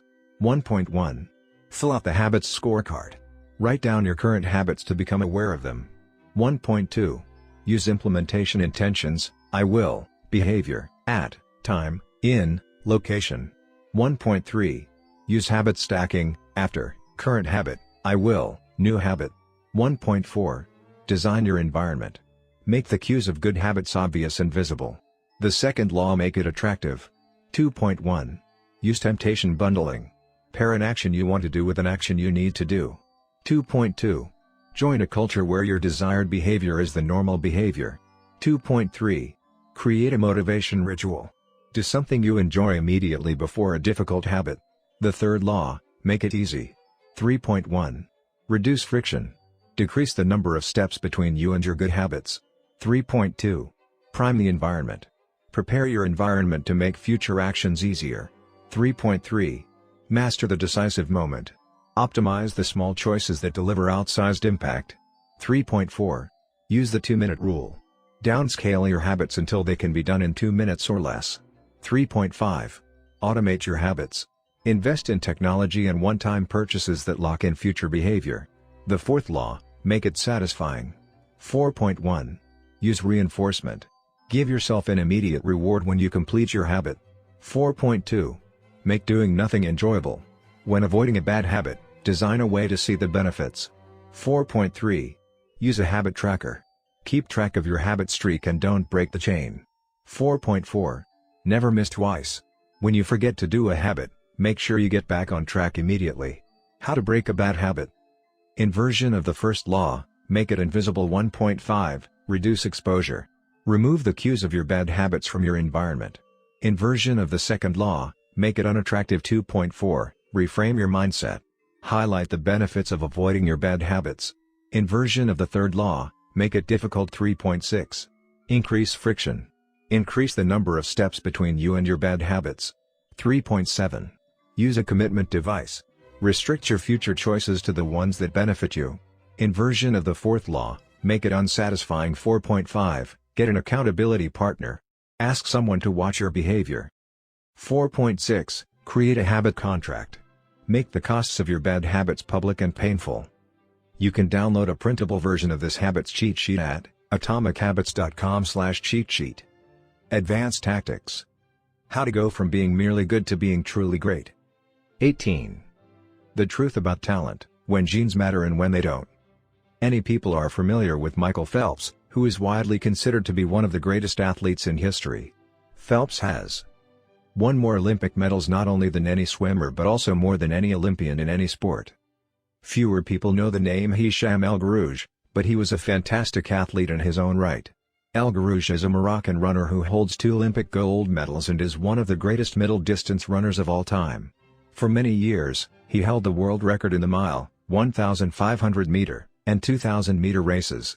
At the Olympic Games in Athens, Greece, in 2004, he won gold in the 1,500-meter and 5,000-meter races. These two athletes are wildly different in many ways. For starters, one competed on land and the other in water, but most notably, they differ significantly in height. El Guerrouj is 5 feet, 9 inches tall. Phelps is 6 feet, 4 inches tall. Despite this 7-inch difference in height, the two men are identical in one respect. Michael Phelps and Hicham El Guerrouj wear the same length inseam on their pants. How is this possible? Phelps has relatively short legs for his height and a very long torso, the perfect build for swimming. Al Garouge has incredibly long legs and a short upper body, an ideal frame for distance running. Now, imagine if these world-class athletes were to switch sports. Given his remarkable athleticism, could Michael Phelps become an Olympic-caliber distance runner with enough training? It's unlikely. At peak fitness, Phelps weighed 194 pounds, which is 40% heavier than Al Garouge, who competed at an ultralight 138 pounds. Taller runners are heavier runners, and every extra pound is a curse when it comes to distance running. Against elite competition, Phelps would be doomed from the start. Similarly, Al Garouge might be one of the best runners in history, but it's doubtful he would ever qualify for the Olympics as a swimmer. Since 1976, the average height of Olympic gold medalists in the men's 1,500-meter run is 5 feet, 10 inches. In comparison, the average height of Olympic gold medalists in the men's 100-meter freestyle swim is 6 feet, 4 inches. Swimmers tend to be tall and have long backs and arms, which are ideal for pulling through the water. Al Garouge would be at a severe disadvantage before he ever touched the pool. The secret to maximizing your odds of success is to choose the right field of competition. This is just as true with habit change as it is with sports and business. Habits are easier to perform, and more satisfying to stick with, when they align with your natural inclinations and abilities. Like Michael Phelps in the pool or Hisham Al Garouge on the track, you want to play a game where the odds are in your favor. Embracing this strategy requires the acceptance of the simple truth that people are born with different abilities. Some people don't like to discuss this fact. On the surface, your genes seem to be fixed, and it's no fun to talk about things you cannot control. Plus, phrases like biological determinism makes it sound like certain individuals are destined for success and others doomed to failure. But this is a short-sighted view of the influence of genes on behavior. The strength of genetics is also their weakness. Genes cannot be easily changed, which means they provide a powerful advantage in favorable circumstances and a serious disadvantage in unfavorable circumstances. If you want to dunk a basketball, being 7 feet tall is very useful. If you want to perform a gymnastics routine, being 7 feet tall is a great hindrance. Our environment determines the suitability of our genes and the utility of our natural talents. When our environment changes, so do the qualities that determine success. This is true not just for physical characteristics but for mental ones as well. I'm smart if you ask me about habits and human behavior. Not so much when it comes to knitting, rocket propulsion, or guitar chords. Competence is highly dependent on context. The people at the top of any competitive field are not only well-trained, they are also well-suited to the task. And this is why, if you want to be truly great, selecting the right place to focus is crucial. In short, genes do not determine your destiny. They determine your areas of opportunity. As physician Gabor Mate notes, genes can predispose, but they don't predetermine. The areas where you are genetically predisposed to success are the areas where habits are more likely to be satisfying. The key is to direct your effort toward areas that both excite you and match your natural skills, to align your ambition with your ability. The obvious question is, how do I figure out where the odds are in my favor? How do I identify the opportunities and habits that are right for me? The first place we will look for an answer is by understanding your personality. How your personality influences your habits. Your genes are operating beneath the surface of every habit. Indeed, beneath the surface of every behavior. Genes have been shown to influence everything from the number of hours you spend watching television to your likelihood to marry or divorce to your tendency to get addicted to drugs, alcohol, or nicotine. There's a strong genetic component to how obedient or rebellious you are when facing authority, how vulnerable or resistant you are to stressful events, how proactive or reactive you tend to be, and even how captivated or bored you feel during sensory experiences like attending a concert. As Robert Blowman, a behavioral geneticist at King's College in London, told me, it is now at the point where we have stopped testing to see if traits have a genetic component because we literally can't find a single one that isn't influenced by our genes. Bundled together, your unique cluster of genetic traits predispose you to a particular personality. Your personality is the set of characteristics that is consistent from situation to situation. The most proven scientific analysis of personality traits is known as the Big Five, which breaks them down into 5 spectrums of behavior. 1. Openness to experience, from curious and inventive on one end to cautious and consistent on the other. 2. Conscientiousness, organized and efficient to easygoing and spontaneous. 3. Extroversion, outgoing and energetic to solitary and reserved, you likely know them as extroverts versus introverts. 4. Agreeableness, friendly and compassionate to challenging and detached. 5. Neuroticism, anxious and sensitive to confident, calm, and stable. All 5 characteristics have biological underpinnings. Extroversion, for instance, can be tracked from birth. If scientists play a loud noise in the nursing ward, some babies turn toward it while others turn away. When the researchers tracked these children through life, they found that the babies who turned toward the noise were more likely to grow up to be extroverts. Those who turned away were more likely to become introverts. People who are high in agreeableness are kind, considerate, and warm. They also tend to have higher natural oxytocin levels, a hormone that plays an important role in social bonding, increases feelings of trust, and can act as a natural antidepressant. You can easily imagine how someone with more oxytocin might be inclined to build habits like writing thank you notes or organizing social events. As a third example, consider neuroticism, which is a personality trait all people possess to various degrees. People who are high in neuroticism tend to be anxious and worry more than others. This trait has been linked to hypersensitivity of the amygdala, the portion of the brain responsible for noticing threats. In other words, people who are more sensitive to negative cues in their environment are more likely to score high in neuroticism. Our habits are not solely determined by our personalities, but there is no doubt that our genes nudge us in a certain direction. Our deeply rooted preferences make certain behaviors easier for some people than for others. You don't have to apologize for these differences or feel guilty about them, but you do have to work with them. A person who scores lower on conscientiousness, for example, will be less likely to be orderly by nature and may need to rely more heavily on environment design to stick with good habits. As a reminder for the less conscientious readers among us, environment design is a strategy we discussed in chapters 6 and 12. The takeaway is that you should build habits that work for your personality. People can get ripped working out like a bodybuilder, but if you prefer rock climbing or cycling or rowing, then shape your exercise habit around your interests. If your friend follows a low-carb diet but you find that low-fat works for you, then more power to you. If you want to read more, don't be embarrassed if you prefer steamy romance novels over non-fiction. Read whatever fascinates you. You don't have to build the habits everyone tells you to build. Choose the habit that best suits you, not the one that is most popular. There is a version of every habit that can bring you joy and satisfaction. Find it. Habits need to be enjoyable if they are going to stick. This is the core idea behind the 4th law. Tailoring your habits to your personality is a good start, but this is not the end of the story.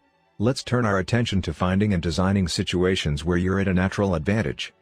How to find a game where the odds are in your favor. Learning to play a game where the odds are in your favor is critical for maintaining motivation and feeling successful. In theory, you can enjoy almost anything. In practice, you are more likely to enjoy the things that come easily to you. People who are talented in a particular area tend to be more competent at that task and are then praised for doing a good job. They stay energized because they are making progress where others have failed, and because they get rewarded with better pay and bigger opportunities, which not only makes them happier but also propels them to produce even higher quality work. It's a virtuous cycle. Pick the right habit and progress is easy. Pick the wrong habit and life is a struggle. How do you pick the right habit? The first step is something we covered in the 3rd law: make it easy. In many cases, when people pick the wrong habit, it simply means they picked a habit that was too difficult. When a habit is easy, you are more likely to be successful. When you are successful, you are more likely to feel satisfied. However, there is another level to consider. In the long run, if you continue to advance and improve, any area can become challenging. At some point, you need to make sure you're playing the right game for your skill set. How do you figure that out? The most common approach is trial and error. Of course, there's a problem with this strategy: life is short. You don't have time to try every career, date every eligible bachelor, or play every musical instrument. Thankfully, there is an effective way to manage this conundrum, and it is known as the explore/exploit trade-off. In the beginning of a new activity, there should be a period of exploration. In relationships, it's called dating. In college, it's called the liberal arts. In business, it's called split testing. The goal is to try out many possibilities, research a broad range of ideas, and cast a wide net. After this initial period of exploration, shift your focus to the best solution you've found, but keep experimenting occasionally. The proper balance depends on whether you're winning or losing. If you are currently winning, you exploit, exploit, exploit. If you are currently losing, you continue to explore, explore, explore. In the long run, it is probably most effective to work on the strategy that seems to deliver the best results about 80 to 90% of the time and keep exploring with the remaining 10 to 20%. Google famously asks employees to spend 80% of the workweek on their official job and 20% on projects of their choice, which has led to the creation of blockbuster products like AdWords and Gmail. The optimal approach also depends on how much time you have. If you have a lot of time, like someone at the beginning of their career, it makes more sense to explore because once you find the right thing, you still have a good amount of time to exploit it. If you're pressed for time, say, as you come up on the deadline for a project, you should implement the best solution you've found so far and get some results. As you explore different options, there are a series of questions you can ask yourself to continually narrow in on the habits and areas that will be most satisfying to you. What feels like fun to me, but work to others? The mark of whether you are made for a task is not whether you love it but whether you can handle the pain of the task easier than most people. When are you enjoying yourself while other people are complaining? The work that hurts you less than it hurts others is the work you were made to do. What makes me lose track of time? Flow is the mental state you enter when you are so focused on the task at hand that the rest of the world fades away. This blend of happiness and peak performance is what athletes and performers experience when they are in the zone. It is nearly impossible to experience a flow state and not find the task satisfying at least to some degree. Where do I get greater returns than the average person? We are continually comparing ourselves to those around us, and a behavior is more likely to be satisfying when the comparison is in our favor. When I started writing at jamesclear.com, my email list grew very quickly. I wasn't quite sure what I was doing well, but I knew that results seemed to be coming faster for me than for some of my colleagues, which motivated me to keep writing. What comes naturally to me? For just a moment, ignore what you have been taught. Ignore what society has told you. Ignore what others expect of you. Look inside yourself and ask, what feels natural to me? When have I felt alive? When have I felt like the real me? No internal judgments or people-pleasing. No second-guessing or self-criticism. Just feelings of engagement and enjoyment. Whenever you feel authentic and genuine, you are headed in the right direction. To be honest, some of this process is just luck. Michael Phelps and Hisham El Garouj were lucky to be born with a rare set of abilities that are highly valued by society and to be placed in the ideal environment for those abilities. We all have limited time on this planet, and the truly great among us are the ones who not only work hard but also have the good fortune to be exposed to opportunities that favor us. But what if you don't want to leave it up to luck? If you can't find a game where the odds are stacked in your favor, create one. Scott Adams, the cartoonist behind Dilbert, says, everyone has at least a few areas in which they could be in the top 25% with some effort. In my case, I can draw better than most people, but I'm hardly an artist. And I'm not any funnier than the average stand-up comedian who never makes it big, but I'm funnier than most people. The magic is that few people can draw well and write jokes. It's the combination of the two that makes what I do so rare. And when you add in my business background, suddenly I had a topic that few cartoonists could hope to understand without living it. When you can't win by being better, you can win by being different. By combining your skills, you reduce the level of competition, which makes it easier to stand out. You can shortcut the need for a genetic advantage, or for years of practice, by rewriting the rules. A good player works hard to win the game everyone else is playing. A great player creates a new game that favors their strengths and avoids their weaknesses. In college, I designed my own major, biomechanics, which was a combination of physics, chemistry, biology, and anatomy. I wasn't smart enough to stand out among the top physics or biology majors, so I created my own game. And because it suited me, I was only taking the courses I was interested in. Studying felt like less of a chore. It was also easier to avoid the trap of comparing myself to everyone else. After all, nobody else was taking the same combination of classes, so who could say if they were better or worse? Specialization is a powerful way to overcome the accident of bad genetics. The more you master a specific skill, the harder it becomes for others to compete with you. Many bodybuilders are stronger than the average arm wrestler, but even a massive bodybuilder may lose at arm wrestling because the arm wrestling champ has very specific strength. Even if you're not the most naturally gifted, you can often win by being the best in a very narrow category. Boiling water will soften a potato but harden an egg. You can't control whether you're a potato or an egg, but you can decide to play a game where it's better to be hard or soft. If you can find a more favorable environment, you can transform the situation from one where the odds are against you to one where they're in your favor. How to get the most out of your genes. Our genes do not eliminate the need for hard work. They clarify it. They tell us what to work hard on. Once we realize our strengths, we know where to spend our time and energy. We know which types of opportunities to look for and which types of challenges to avoid. The better we understand our nature, the better our strategy can be. Biological differences matter. Even so, it's more productive to focus on whether you are fulfilling your own potential than comparing yourself to someone else. The fact that you have a natural limit to any specific ability has nothing to do with whether you are reaching the ceiling of your capabilities. People get so caught up in the fact that they have limits that they rarely exert the effort required to get close to them. Furthermore, genes can't make you successful if you're not doing the work. Yes, it's possible that the ripped trainer at the gym has better genes, but if you haven't put in the same reps, it's impossible to say if you have been dealt a better or worse genetic hand. Until you work as hard as those you admire, don't explain away their success as luck. In summary, one of the best ways to ensure your habits remain satisfying over the long run is to pick behaviors that align with your personality and skills. Work hard on the things that come easy. Chapter Summary. The secret to maximizing your odds of success is to choose the right field of competition. Pick the right habit and progress is easy. Pick the wrong habit and life is a struggle. Genes cannot be easily changed, which means they provide a powerful advantage in favorable circumstances and a serious disadvantage in unfavorable circumstances. Habits are easier when they align with your natural abilities. Choose the habits that best suit you. Play a game that favors your strengths. If you can't find a game that favors you, create one. Genes do not eliminate the need for hard work. They clarify it. They tell us what to work hard on. 19.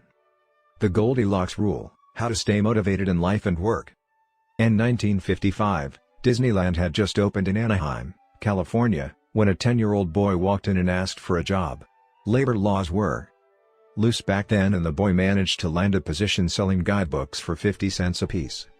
Within a year, he had transitioned to Disney's Magic Shop, where he learned tricks from the older employees. He experimented with jokes and tried out simple routines on visitors. Soon he discovered that what he loved was not performing magic but performing in general. He set his sights on becoming a comedian. Beginning in his teenage years, he started performing in little clubs around Los Angeles. The crowds were small and his act was short. He was rarely on stage for more than 5 minutes.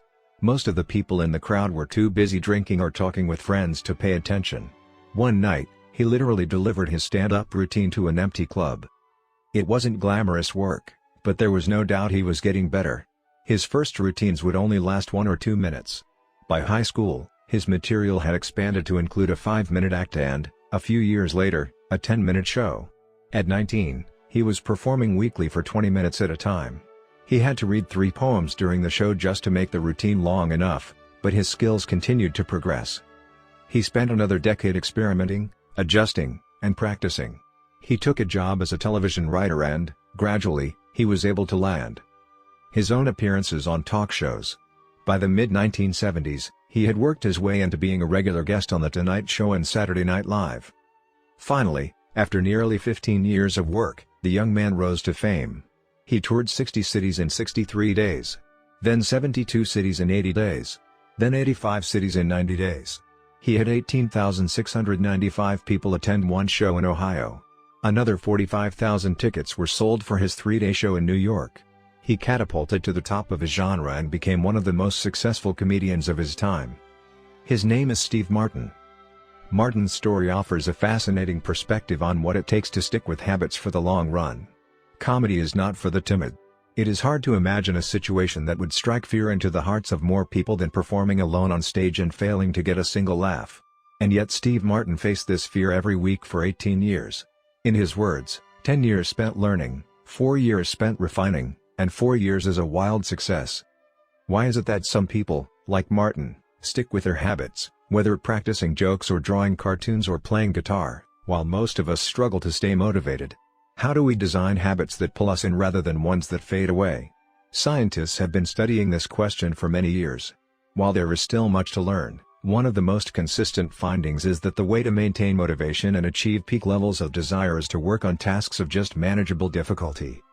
The human brain loves a challenge, but only if it is within an optimal zone of difficulty. If you love tennis and try to play a serious match against a 4-year-old, you will quickly become bored. It's too easy. You'll win every point. In contrast, If you play a professional tennis player like Roger Federer or Serena Williams, you will quickly lose motivation because the match is too difficult. Now consider playing tennis against someone who is your equal. As the game progresses, you win a few points and you lose a few. You have a good chance of winning, but only if you really try. Your focus narrows, distractions fade away, and you find yourself fully invested in the task at hand. This is a challenge of just manageable difficulty, and it is a prime example of the Goldilocks rule. The Goldilocks rule states that humans experience peak motivation when working on tasks that are right on the edge of their current abilities. Not too hard. Not too easy. Just right. The Goldilocks rule. Figure 15. Maximum motivation occurs when facing a challenge of just manageable difficulty. In psychology research, this is known as the Yerkes-Dodson law, which describes the optimal level of arousal as the midpoint between boredom and anxiety. Martin's comedy career is an excellent example of the Goldilocks rule in practice. Each year, he expanded his comedy routine, but only by a minute or two. He was always adding new material, but he also kept a few jokes that were guaranteed to get laughs. There were just enough victories to keep him motivated and just enough mistakes to keep him working hard. When you're starting a new habit, it's important to keep the behavior as easy as possible so you can stick with it even when conditions aren't perfect. This is an idea we covered in detail while discussing the third law of behavior change. Once a habit has been established, however, it's important to continue to advance in small ways. These little improvements and new challenges keep you engaged. And if you hit the Goldilocks zone just right, you can achieve a flow state. A flow state is the experience of being in the zone and fully immersed in an activity. Scientists have tried to quantify this feeling. They found that to achieve a state of flow, a task must be roughly 4% beyond your current ability. In real life, it's typically not feasible to quantify the difficulty of an action in this way, but the core idea of the Goldilocks rule remains: working on challenges of just manageable difficulty, something on the perimeter of your ability, seems crucial for maintaining motivation. Improvement requires a delicate balance. You need to regularly search for challenges that push you to your edge while continuing to make enough progress to stay motivated. Behaviors need to remain novel in order for them to stay attractive and satisfying. Without variety, we get bored. And boredom is perhaps the greatest villain on the quest for self-improvement. How to stay focused when you get bored working on your goals. After my baseball career ended, I was looking for a new sport. I joined a weightlifting team, and one day an elite coach visited our gym. He had worked with thousands of athletes during his long career, including a few Olympians. I introduced myself and we began talking about the process of improvement. "What's the difference between the best athletes and everyone else?" I asked. "What do the really successful people do that most don't?" He mentioned the factors you might expect: genetics, luck, talent. But then he said something I wasn't expecting: at some point it comes down to who can handle the boredom of training every day, doing the same lifts over and over and over. His answer surprised me because it's a different way of thinking about work ethic. People talk about getting amped up to work on their goals. Whether it's business or sports or art, you hear people say things like, "It all comes down to passion," or, "You have to really want it." As a result, many of us get depressed when we lose focus or motivation because we think that successful people have some bottomless reserve of passion. But this coach was saying that really successful people feel the same lack of motivation as everyone else. The difference is that they still find a way to show up despite the feelings of boredom. Mastery requires practice. But the more you practice something, the more boring and routine it becomes. Once the beginner gains have been made and we learn what to expect, our interest starts to fade. Sometimes it happens even faster than that. All you have to do is hit the gym a few days in a row or publish a couple of blog posts on time, and letting one day slip doesn't feel like much. Things are going well. It's easy to rationalize taking a day off because you're in a good place. The greatest threat to success is not failure but boredom. We get bored with habits because they stop delighting us. The outcome becomes expected. And as our habits become ordinary, we start derailing our progress to seek novelty. Perhaps this is why we get caught up in a never-ending cycle, jumping from one workout to the next, one diet to the next, one business idea to the next. As soon as we experience the slightest dip in motivation, we begin seeking a new strategy, even if the old one was still working. As Machiavelli noted, men desire novelty to such an extent that those who are doing well wish for a change as much as those who are doing badly. Perhaps this is why many of the most habit-forming products are those that provide continuous forms of novelty. Video games provide visual novelty. Porn provides sexual novelty. Junk foods provide culinary novelty. Each of these experiences offer continual elements of surprise. In psychology, this is known as a variable reward. Slot machines are the most common real-world example. A gambler hits the jackpot every now and then, but not at any predictable interval. The pace of rewards varies. This variance leads to the greatest spike of dopamine, enhances memory recall, and accelerates habit formation. Variable rewards won't create a craving, that is, you can't take a reward people are uninterested in, give it to them at a variable interval, and hope it will change their mind, but they are a powerful way to amplify the cravings we already experience because they reduce boredom. The sweet spot of desire occurs at a 50-50 split between success and failure. Half of the time you get what you want. Half of the time you don't. You need just enough winning to experience satisfaction and just enough wanting to experience desire. This is one of the benefits of following the Goldilocks rule. If you're already interested in a habit, working on challenges of just manageable difficulty is a good way to keep things interesting. Of course, not all habits have a variable reward component, and you wouldn't want them to. If Google only delivered a useful search result some of the time, I would switch to a competitor pretty quickly. If Uber only picked up half of my trips, I doubt I'd be using that service much longer. And if I flossed my teeth each night and only sometimes ended up with a clean mouth, I think I'd skip it. Variable rewards or not, no habit will stay interesting forever. At some point, everyone faces the same challenge on the journey of self-improvement: you have to fall in love with boredom. We all have goals that we would like to achieve and dreams that we would like to fulfill, but it doesn't matter what you are trying to become better at, if you only do the work when it's convenient or exciting, then you'll never be consistent enough to achieve remarkable results. I can guarantee that if you manage to start a habit and keep sticking to it, there will be days when you feel like quitting. When you start a business, there will be days when you don't feel like showing up. When you're at the gym, there will be sets that you don't feel like finishing. When it's time to write, there will be days that you don't feel like typing. But stepping up when it's annoying or painful or draining to do so, that's what makes the difference between a professional and an amateur. Professionals stick to the schedule, amateurs let life get in the way. Professionals know what is important to them and work toward it with purpose, amateurs get pulled off course by the urgencies of life. David Kane, an author and meditation teacher, encourages his students to avoid being fair-weather meditators. Similarly, you don't want to be a fair-weather athlete or a fair-weather writer or a fair-weather anything. When a habit is truly important to you, you have to be willing to stick to it in any mood. Professionals take action even when the mood isn't right. They might not enjoy it, but they find a way to put the reps in. There have been a lot of sets that I haven't felt like finishing, but I've never regretted doing the workout. There have been a lot of articles I haven't felt like writing, but I've never regretted publishing on schedule. There have been a lot of days I've felt like relaxing, but I've never regretted showing up and working on something that was important to me. The only way to become excellent is to be endlessly fascinated by doing the same thing over and over. You have to fall in love with boredom. Chapter Summary. The Goldilocks rule states that humans experience peak motivation when working on tasks that are right on the edge of their current abilities. The greatest threat to success is not failure but boredom. As habits become routine, they become less interesting and less satisfying. We get bored. Anyone can work hard when they feel motivated.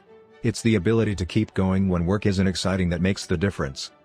Professionals stick to the schedule, amateurs let life get in the way. 20. The downside of creating good habits. Habits create the foundation for mastery.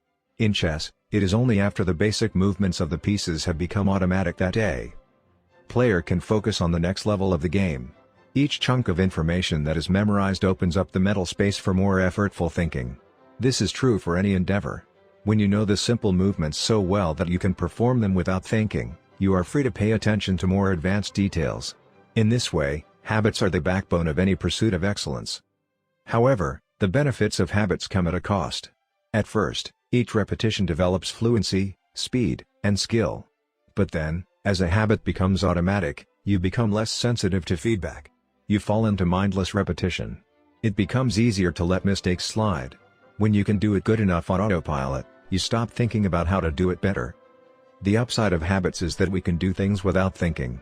The downside of habits is that you get used to doing things a certain way and stop paying attention to little errors. You assume you're getting better because you're gaining experience. In reality, you are merely reinforcing your current habits, not improving them. In fact, some research has shown that once a skill has been mastered, there is usually a slight decline in performance over time. Usually, This minor dip in performance is no cause for worry. You don't need a system to continuously improve how well you brush your teeth or tie your shoes or make your morning cup of tea. With habits like these, good enough is usually good enough. The less energy you spend on trivial choices, the more you can spend it on what really matters. However, when you want to maximize your potential and achieve elite levels of performance, you need a more nuanced approach. You can't repeat the same things blindly and expect to become exceptional. Habits are necessary, but not sufficient for mastery. What you need is a combination of automatic habits and deliberate practice.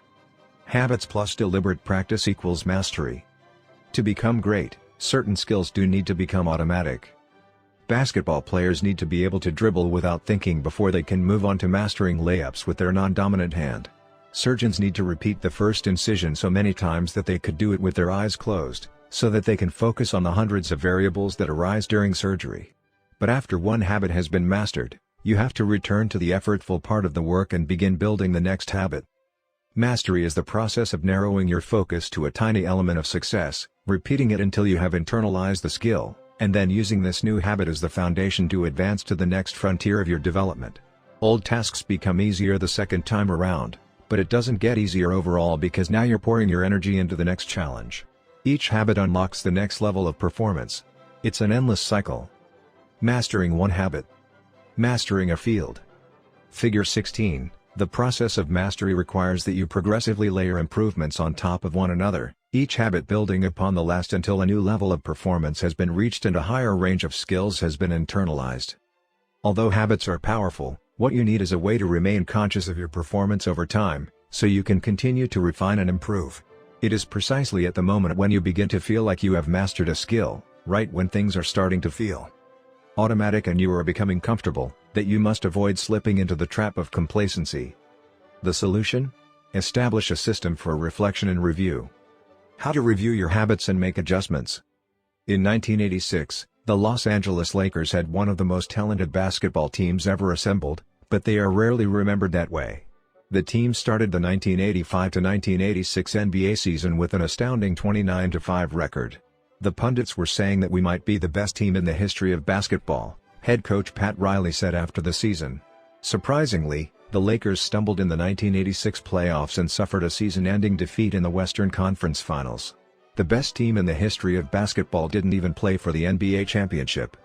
After that blow, Riley was tired of hearing about how much talent his players had and about how much promise his team held. He didn't want to see flashes of brilliance followed by a gradual fade in performance. He wanted the Lakers to play up to their potential, night after night. In the summer of 1986, he created a plan to do exactly that, a system that he called the Career Best Effort Program or CBE. When players first joined the Lakers, Riley explained, "We tracked their basketball statistics all the way back to high school. I call this taking their number. We look for an accurate gauge of what a player can do, then build him into our plan for the team, based on the notion that he will maintain and then improve upon his averages." After determining a player's baseline level of performance, Riley added a key step. He asked each player to improve their output by at least 1% over the course of the season. If they succeeded, it would be a CBE, or Career Best Effort. Similar to the British cycling team that we discussed in Chapter 1, the Lakers sought peak performance by getting slightly better each day. Riley was careful to point out that CBE was not merely about points or statistics but about giving your best effort spiritually and mentally and physically. Players got credit for allowing an opponent to run into you when you know that a foul will be called against him, diving for loose balls, going after rebounds whether you are likely to get them or not, helping a teammate when the player he's guarding has surged past him, and other unsung hero deeds. As an example, let's say that Magic Johnson, the Lakers' star player at the time, had 11 points, 8 rebounds, 12 assists, 2 steals, and 5 turnovers in a game. Magic also got credit for an unsung hero deed by diving after a loose ball, +1. Finally, he played a total of 33 minutes in this imaginary game.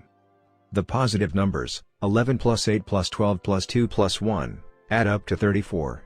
Then, we subtract the 5 turnovers, 34 to 5, to get 29. Finally, we divide 29 by 33 minutes played. 2933 equals 0.879.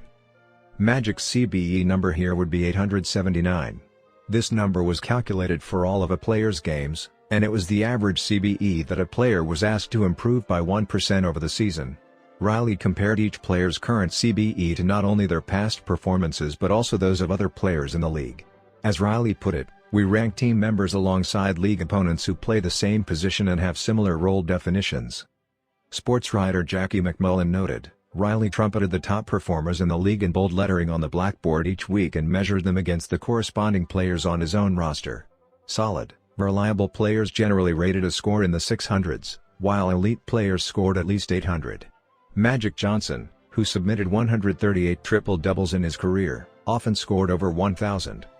The Lakers also emphasized year-over-year progress by making historical comparisons of CBE data. Riley said, "We stacked the month of November 1986, next to November 1985, and showed the players whether they were doing better or worse than at the same point last season. Then we showed them how their performance figures for December 1986, stacked up against November's." The Lakers rolled out CBE in October 1986. 8 months later, they were NBA champions. The following year, Pat Riley led his team to another title as the Lakers became the first team in 20 years to win back-to-back NBA championships. Afterward, he said, "Sustaining an effort is the most important thing for any enterprise. The way to be successful is to learn how to do things right, then do them the same way every time." The CBE program is a prime example of the power of reflection and review. The Lakers were already talented. CBE helped them get the most out of what they had, and made sure their habits improved rather than declined. Reflection and review enables the long-term improvement of all habits because it makes you aware of your mistakes and helps you consider possible paths for improvement. Without reflection, we can make excuses, create rationalizations, and lie to ourselves. We have no process for determining whether we are performing better or worse compared to yesterday. Top performers in all fields engage in various types of reflection and review, and the process doesn't have to be complex. Kenyan runner Eliud Kipchoge is one of the greatest marathoners of all time and an Olympic gold medalist. He still takes notes after every practice in which he reviews his training for the day and searches for areas that can be improved. Similarly, gold medal swimmer Katie Ledecky records her wellness on a scale of 1 to 10 and includes notes on her nutrition and how well she slept. She also records the times posted by other swimmers. At the end of each week, her coach goes over her notes and adds his thoughts. It's not just athletes, either. When comedian Chris Rock is preparing fresh material, he will first appear at small nightclubs dozens of times and test hundreds of jokes. He brings a notepad on stage and records which bits go over well and where he needs to make adjustments. The few killer lines that survive will form the backbone of his new show. I know of executives and investors who keep a decision journal in which they record the major decisions they make each week, why they made them, and what they expect the outcome to be. They review their choices at the end of each month or year to see where they were correct and where they went wrong. Improvement is not just about learning habits, it's also about fine-tuning them. Reflection and review ensures that you spend your time on the right things and make course corrections whenever necessary, like Pat Riley adjusting the effort of his players on a nightly basis. You don't want to keep practicing a habit if it becomes ineffective. Personally, I employ two primary modes of reflection and review. Each December, I perform an annual review, in which I reflect on the previous year. I tally my habits for the year by counting up how many articles I published, how many workouts I put in, how many new places I visited, and more. Then, I reflect on my progress, or lack thereof, by answering 3 questions. 1. What went well this year? 2. What didn't go so well this year? 3. What did I learn? 6 months later, when summer rolls around, I conduct an integrity report. Like everyone, I make a lot of mistakes. My integrity report helps me realize where I went wrong and motivates me to get back on course. I use it as a time to revisit my core values and consider whether I have been living in accordance with them. This is when I reflect on my identity and how I can work toward being the type of person I wish to become. My yearly integrity report answers 3 questions. 1. What are the core values that drive my life and work? 2. How am I living and working with integrity right now? 3. How can I set a higher standard in the future? These 2 reports don't take very long, just a few hours per year, but they are crucial periods of refinement. They prevent the gradual slide that happens when I don't pay close attention. They provide an annual reminder to revisit my desired identity and consider how my habits are helping me become the type of person I wish to be. They indicate when I should upgrade my habits and take on new challenges and when I should dial my efforts back and focus on the fundamentals. Reflection can also bring a sense of perspective. Daily habits are powerful because of how they compound, but worrying too much about every daily choice is like looking at yourself in the mirror from an inch away. You can see every imperfection and lose sight of the bigger picture. There is too much feedback. Conversely, never reviewing your habits is like never looking in the mirror. You aren't aware of easily fixable flaws, a spot on your shirt, a bit of food in your teeth. There is too little feedback. Periodic reflection and review is like viewing yourself in the mirror from a conversational distance. You can see the important changes you should make without losing sight of the bigger picture. You want to view the entire mountain range, not obsess over each peak and valley. Finally, reflection and review offers an ideal time to revisit one of the most important aspects of behavior change, identity. How to break the beliefs that hold you back. In the beginning, repeating a habit is essential to build up evidence of your desired identity. As you latch on to that new identity, however, those same beliefs can hold you back from the next level of growth. When working against you, your identity creates a kind of pride that encourages you to deny your weak spots and prevents you from truly growing. This is one of the greatest downsides of building habits. The more sacred an idea is to us, that is, the more deeply it is tied to our identity, the more strongly we will defend it against criticism. You see this in every industry. The school teacher who ignores innovative teaching methods and sticks with her tried-and-true lesson plans. The veteran manager who is committed to doing things his way. The surgeon who dismisses the ideas of her younger colleagues. The band who produces a mind-blowing first album and then gets stuck in a rut. The tighter we cling to an identity, the harder it becomes to grow beyond it. One solution is to avoid making any single aspect of your identity an overwhelming portion of who you are. In the words of investor Paul Graham, keep your identity small. The more you let a single belief define you, the less capable you are of adapting when life challenges you. If you tie everything up in being the point guard or the partner at the firm or whatever else, then the loss of that facet of your life will wreck you. If you're a vegan and then develop a health condition that forces you to change your diet, you'll have an identity crisis on your hands. When you cling too tightly to one identity, you become brittle. Lose that one thing and you lose yourself. For most of my young life, being an athlete was a major part of my identity. After my baseball career ended, I struggled to find myself. When you spend your whole life defining yourself in one way and that disappears, who are you now? Military veterans and former entrepreneurs report similar feelings. If your identity is wrapped up in a belief like I'm a great soldier, what happens when your period of service ends? For many business owners, their identity is something along the lines of I'm the CEO or I'm the founder. If you have spent every waking moment working on your business, how will you feel after you sell the company? The key to mitigating these losses of identity is to redefine yourself such that you get to keep important aspects of your identity even if your particular role changes. I'm an athlete becomes I'm the type of person who is mentally tough and loves a physical challenge. I'm a great soldier transforms into I'm the type of person who is disciplined, reliable, and great on a team. I'm the CEO translates to I'm the type of person who builds and creates things. When chosen effectively, an identity can be flexible rather than brittle. Like water flowing around an obstacle, your identity works with the changing circumstances rather than against them. The following quote from the Tao Te Ching encapsulates the ideas perfectly. Men are born soft and supple, dead, they are stiff and hard. Plants are born tender and pliant, dead, they are brittle and dry. Thus whoever is stiff and inflexible is a disciple of death. Whoever is soft and yielding is a disciple of life. The hard and stiff will be broken. The soft and supple will prevail. Lao Tzu. Habits deliver numerous benefits, but the downside is that they can lock us into our previous patterns of thinking and acting, even when the world is shifting around us. Everything is impermanent. Life is constantly changing, so you need to periodically check in to see if your old habits and beliefs are still serving you. A lack of self-awareness is poison. Reflection and review is the antidote. Chapter summary. The upside of habits is that we can do things without thinking. The downside is that we stop paying attention to little errors. Habits plus deliberate practice equals mastery. Reflection and review is a process that allows you to remain conscious of your performance over time. The tighter we cling to an identity, the harder it becomes to grow beyond it. Conclusion. The secret to results that last. Here is an ancient Greek parable known as the Sorites paradox, which talks about the effect one small action can have when repeated enough times. One formulation of the paradox goes as follows: can one coin make a person rich? If you give a person a pile of 10 coins, you wouldn't claim that he or she is rich. But what if you add another? And another? And another? At some point, you will have to admit that no one can be rich unless one coin can make him or her so. We can say the same about atomic habits. Can one tiny change transform your life? It's unlikely you would say so. But what if you made another? And another? And another?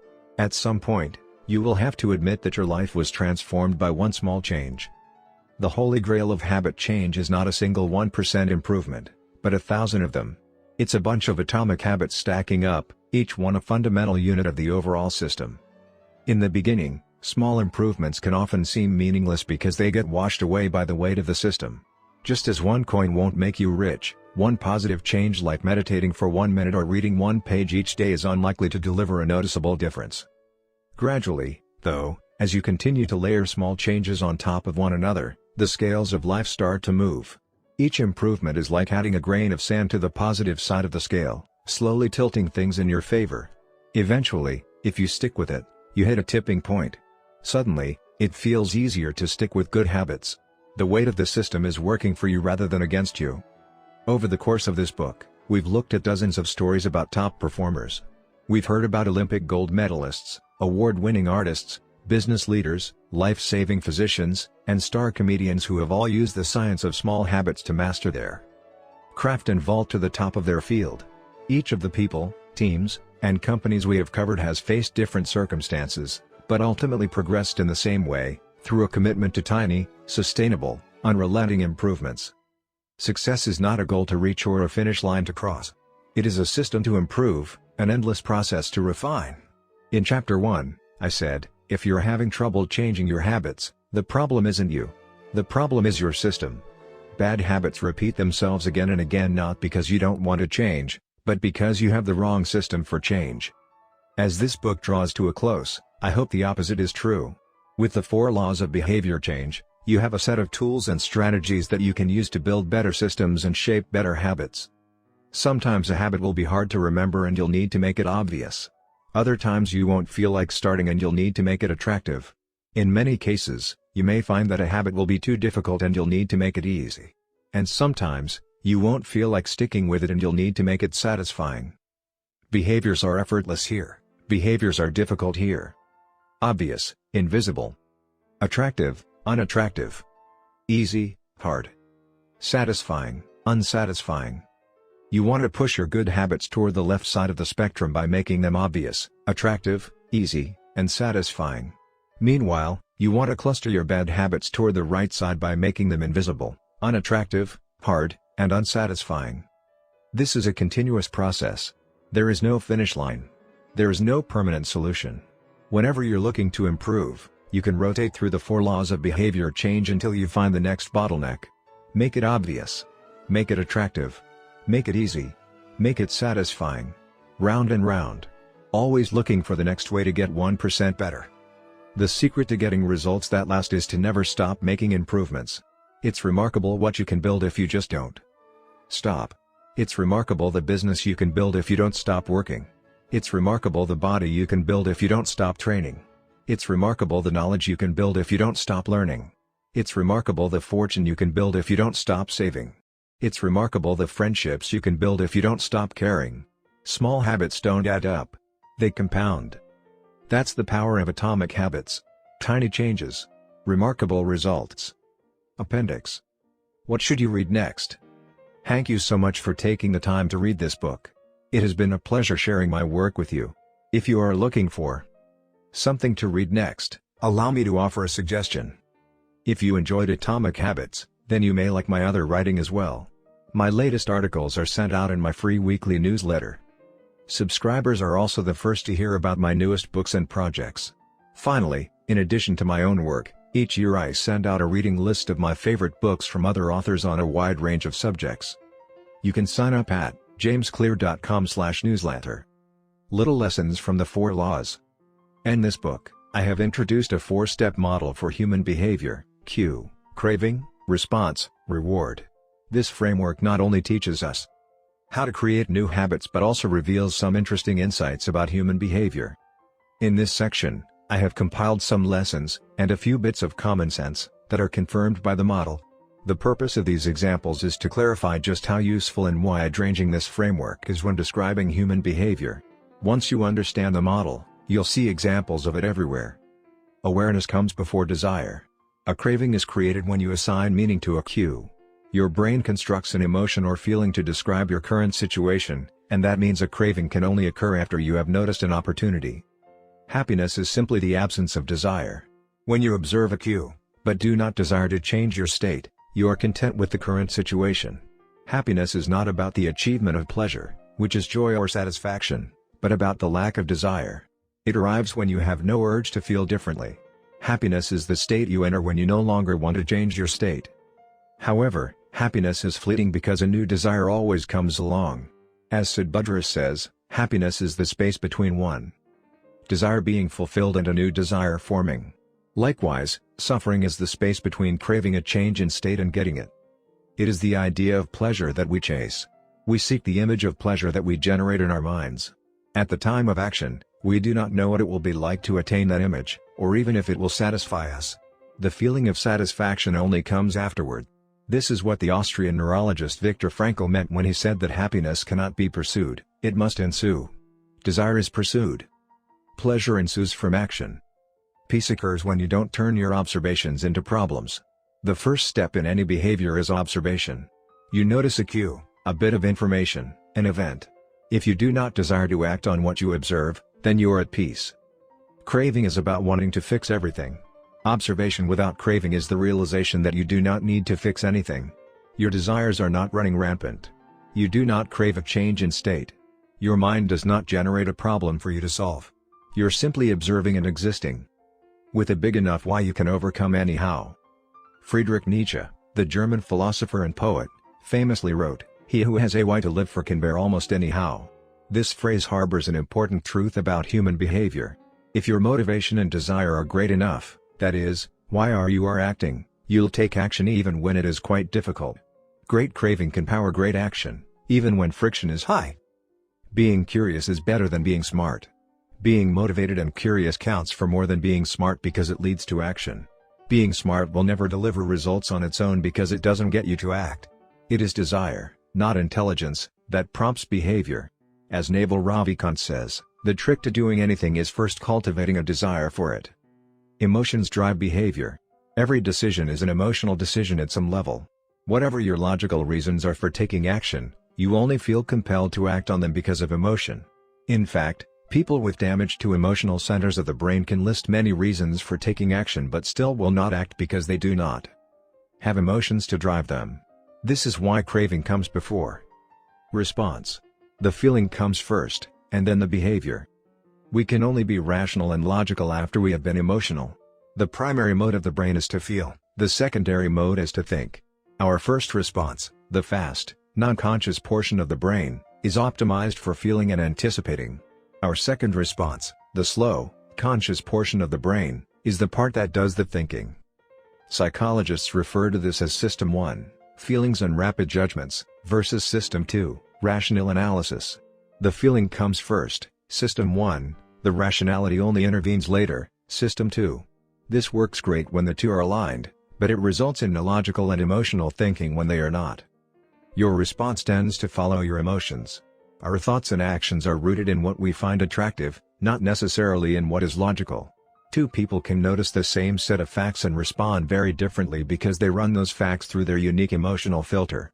This is one reason why appealing to emotion is typically more powerful than appealing to reason. If a topic makes someone feel emotional, they will rarely be interested in the data. This is why emotions can be such a threat to wise decision-making. Put another way, most people believe that the reasonable response is the one that benefits them, the one that satisfies their desires. To approach a situation from a more neutral emotional position allows you to base your response on the data rather than the emotion. Suffering drives progress. The source of all suffering is the desire for a change in state. This is also the source of all progress. The desire to change your state is what powers you to take action. It is wanting more that pushes humanity to seek improvements, develop new technologies, and reach for a higher level. With craving, we are dissatisfied but driven. Without craving, we are satisfied but lack ambition. Your actions reveal how badly you want something. If you keep saying something is a priority but you never act on it, then you don't really want it. It's time to have an honest conversation with yourself. Your actions reveal your true motivations. Reward is on the other side of sacrifice. Response, sacrifice of energy, always precedes reward, the collection of resources. The runner's high only comes after the hard run. The reward only comes after the energy is spent.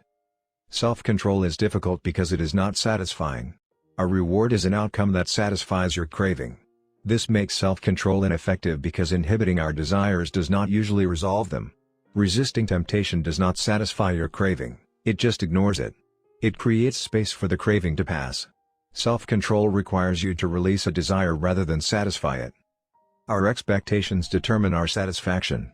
The gap between our cravings and our rewards determines how satisfied we feel after taking action. If the mismatch between expectations and outcomes is positive, surprise and delight, then we are more likely to repeat a behavior in the future.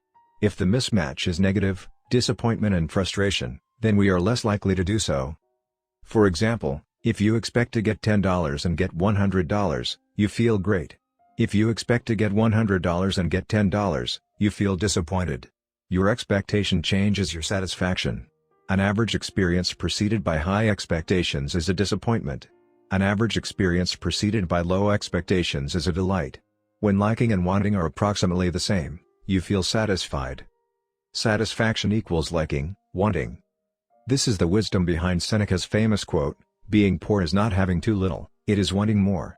If your wants outpace your likes, you'll always be unsatisfied. You're perpetually putting more weight on the problem than the solution. Happiness is relative. When I first began sharing my writing publicly, it took me 3 months to get 1,000 subscribers. When I hit that milestone, I told my parents and my girlfriend. We celebrated. I felt excited and motivated. A few years later, I realized that 1,000 people were signing up each day. And yet I didn't even think to tell anyone. It felt normal. I was getting results 90 times faster than before but experiencing little pleasure over it. It wasn't until a few days later that I realized how absurd it was that I wasn't celebrating something that would have seemed like a pipe dream just a few years before. The pain of failure correlates to the height of expectation. When desire is high, it hurts to not like the outcome. Failing to attain something you want hurts more than failing to attain something you didn't think much about in the first place. This is why people say, "I don't want to get my hopes up." Feelings come both before and after the behavior.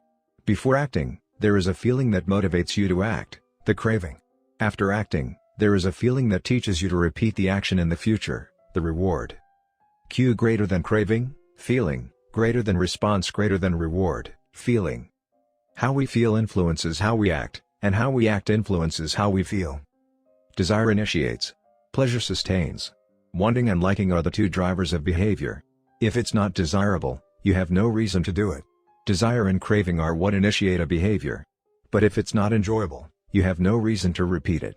Pleasure and satisfaction are what sustain a behavior. Feeling motivated gets you to act. Feeling successful gets you to repeat. Hope declines with experience and is replaced by acceptance. The first time an opportunity arises, there is hope of what could be. Your expectation, cravings, is based solely on promise. The second time around, your expectation is grounded in reality. You begin to understand how the process works and your hope is gradually traded for a more accurate prediction and acceptance of the likely outcome. This is one reason why we continually grasp for the latest get-rich-quick or weight loss scheme. New plans offer hope because we don't have any experiences to ground our expectations. New strategies seem more appealing than old ones because they can have unbounded hope. As Aristotle noted, youth is easily deceived because it is quick to hope. Perhaps this can be revised to youth is easily deceived because it only hopes. There is no experience to root the expectation in. In the beginning, hope is all you have. How to apply these ideas to business. Over the years, I've spoken at Fortune 500 companies and growing startups about how to apply the science of small habits to run more effective businesses and build better products. I've compiled many of the most practical strategies into a short bonus chapter. I think you'll find it to be an incredibly useful addition to the main ideas mentioned in Atomic Habits. You can download this chapter at atomichabits.com/business. How to apply these ideas to parenting. One of the most common questions I hear from readers is something along the lines of, "How can I get my kids to do this stuff?" The ideas in Atomic Habits are intended to apply broadly to all of human behavior. Teenagers are humans, too, which means you should find plenty of useful strategies in the main text. That said, parenting does face its own set of challenges. As a bonus chapter, I've put together a brief guide on how to apply these ideas specifically to parenting. You can download this chapter at atomichabits.com/parenting. Acknowledgements. Have relied heavily on others during the creation of this book. Before anyone else, I must thank my wife, Christy, who has been indispensable throughout this process. She has played every role a person can play in the writing of a book: spouse, friend, fan, critic, editor, researcher, therapist. It is no exaggeration to say this book would not be the same without her. It might not exist at all. Like everything in our life, we did it together. Second, I'm grateful to my family, not only for their support and encouragement on this book but also for believing in me no matter what project I happen to be working on. I have benefited from many years of support from my parents, grandparents, and siblings. In particular, I want my mom and dad to know that I love them. It is a special feeling to know that your parents are your greatest fans. Third, to my assistant, Lindsay Knuckles. At this point, her job defies description as she has been asked to do nearly everything one could imagine for a small business.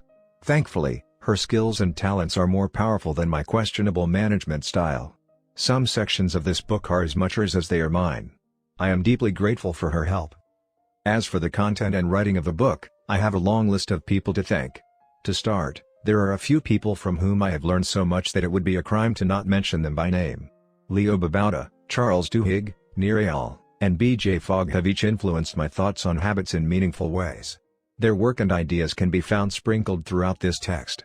If you enjoyed this book, I'd encourage you to read their writing as well.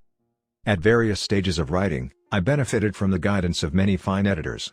Thanks to Peter Gazzardi for walking me through the early stages of the writing process and for a kick in the pants when I really needed it.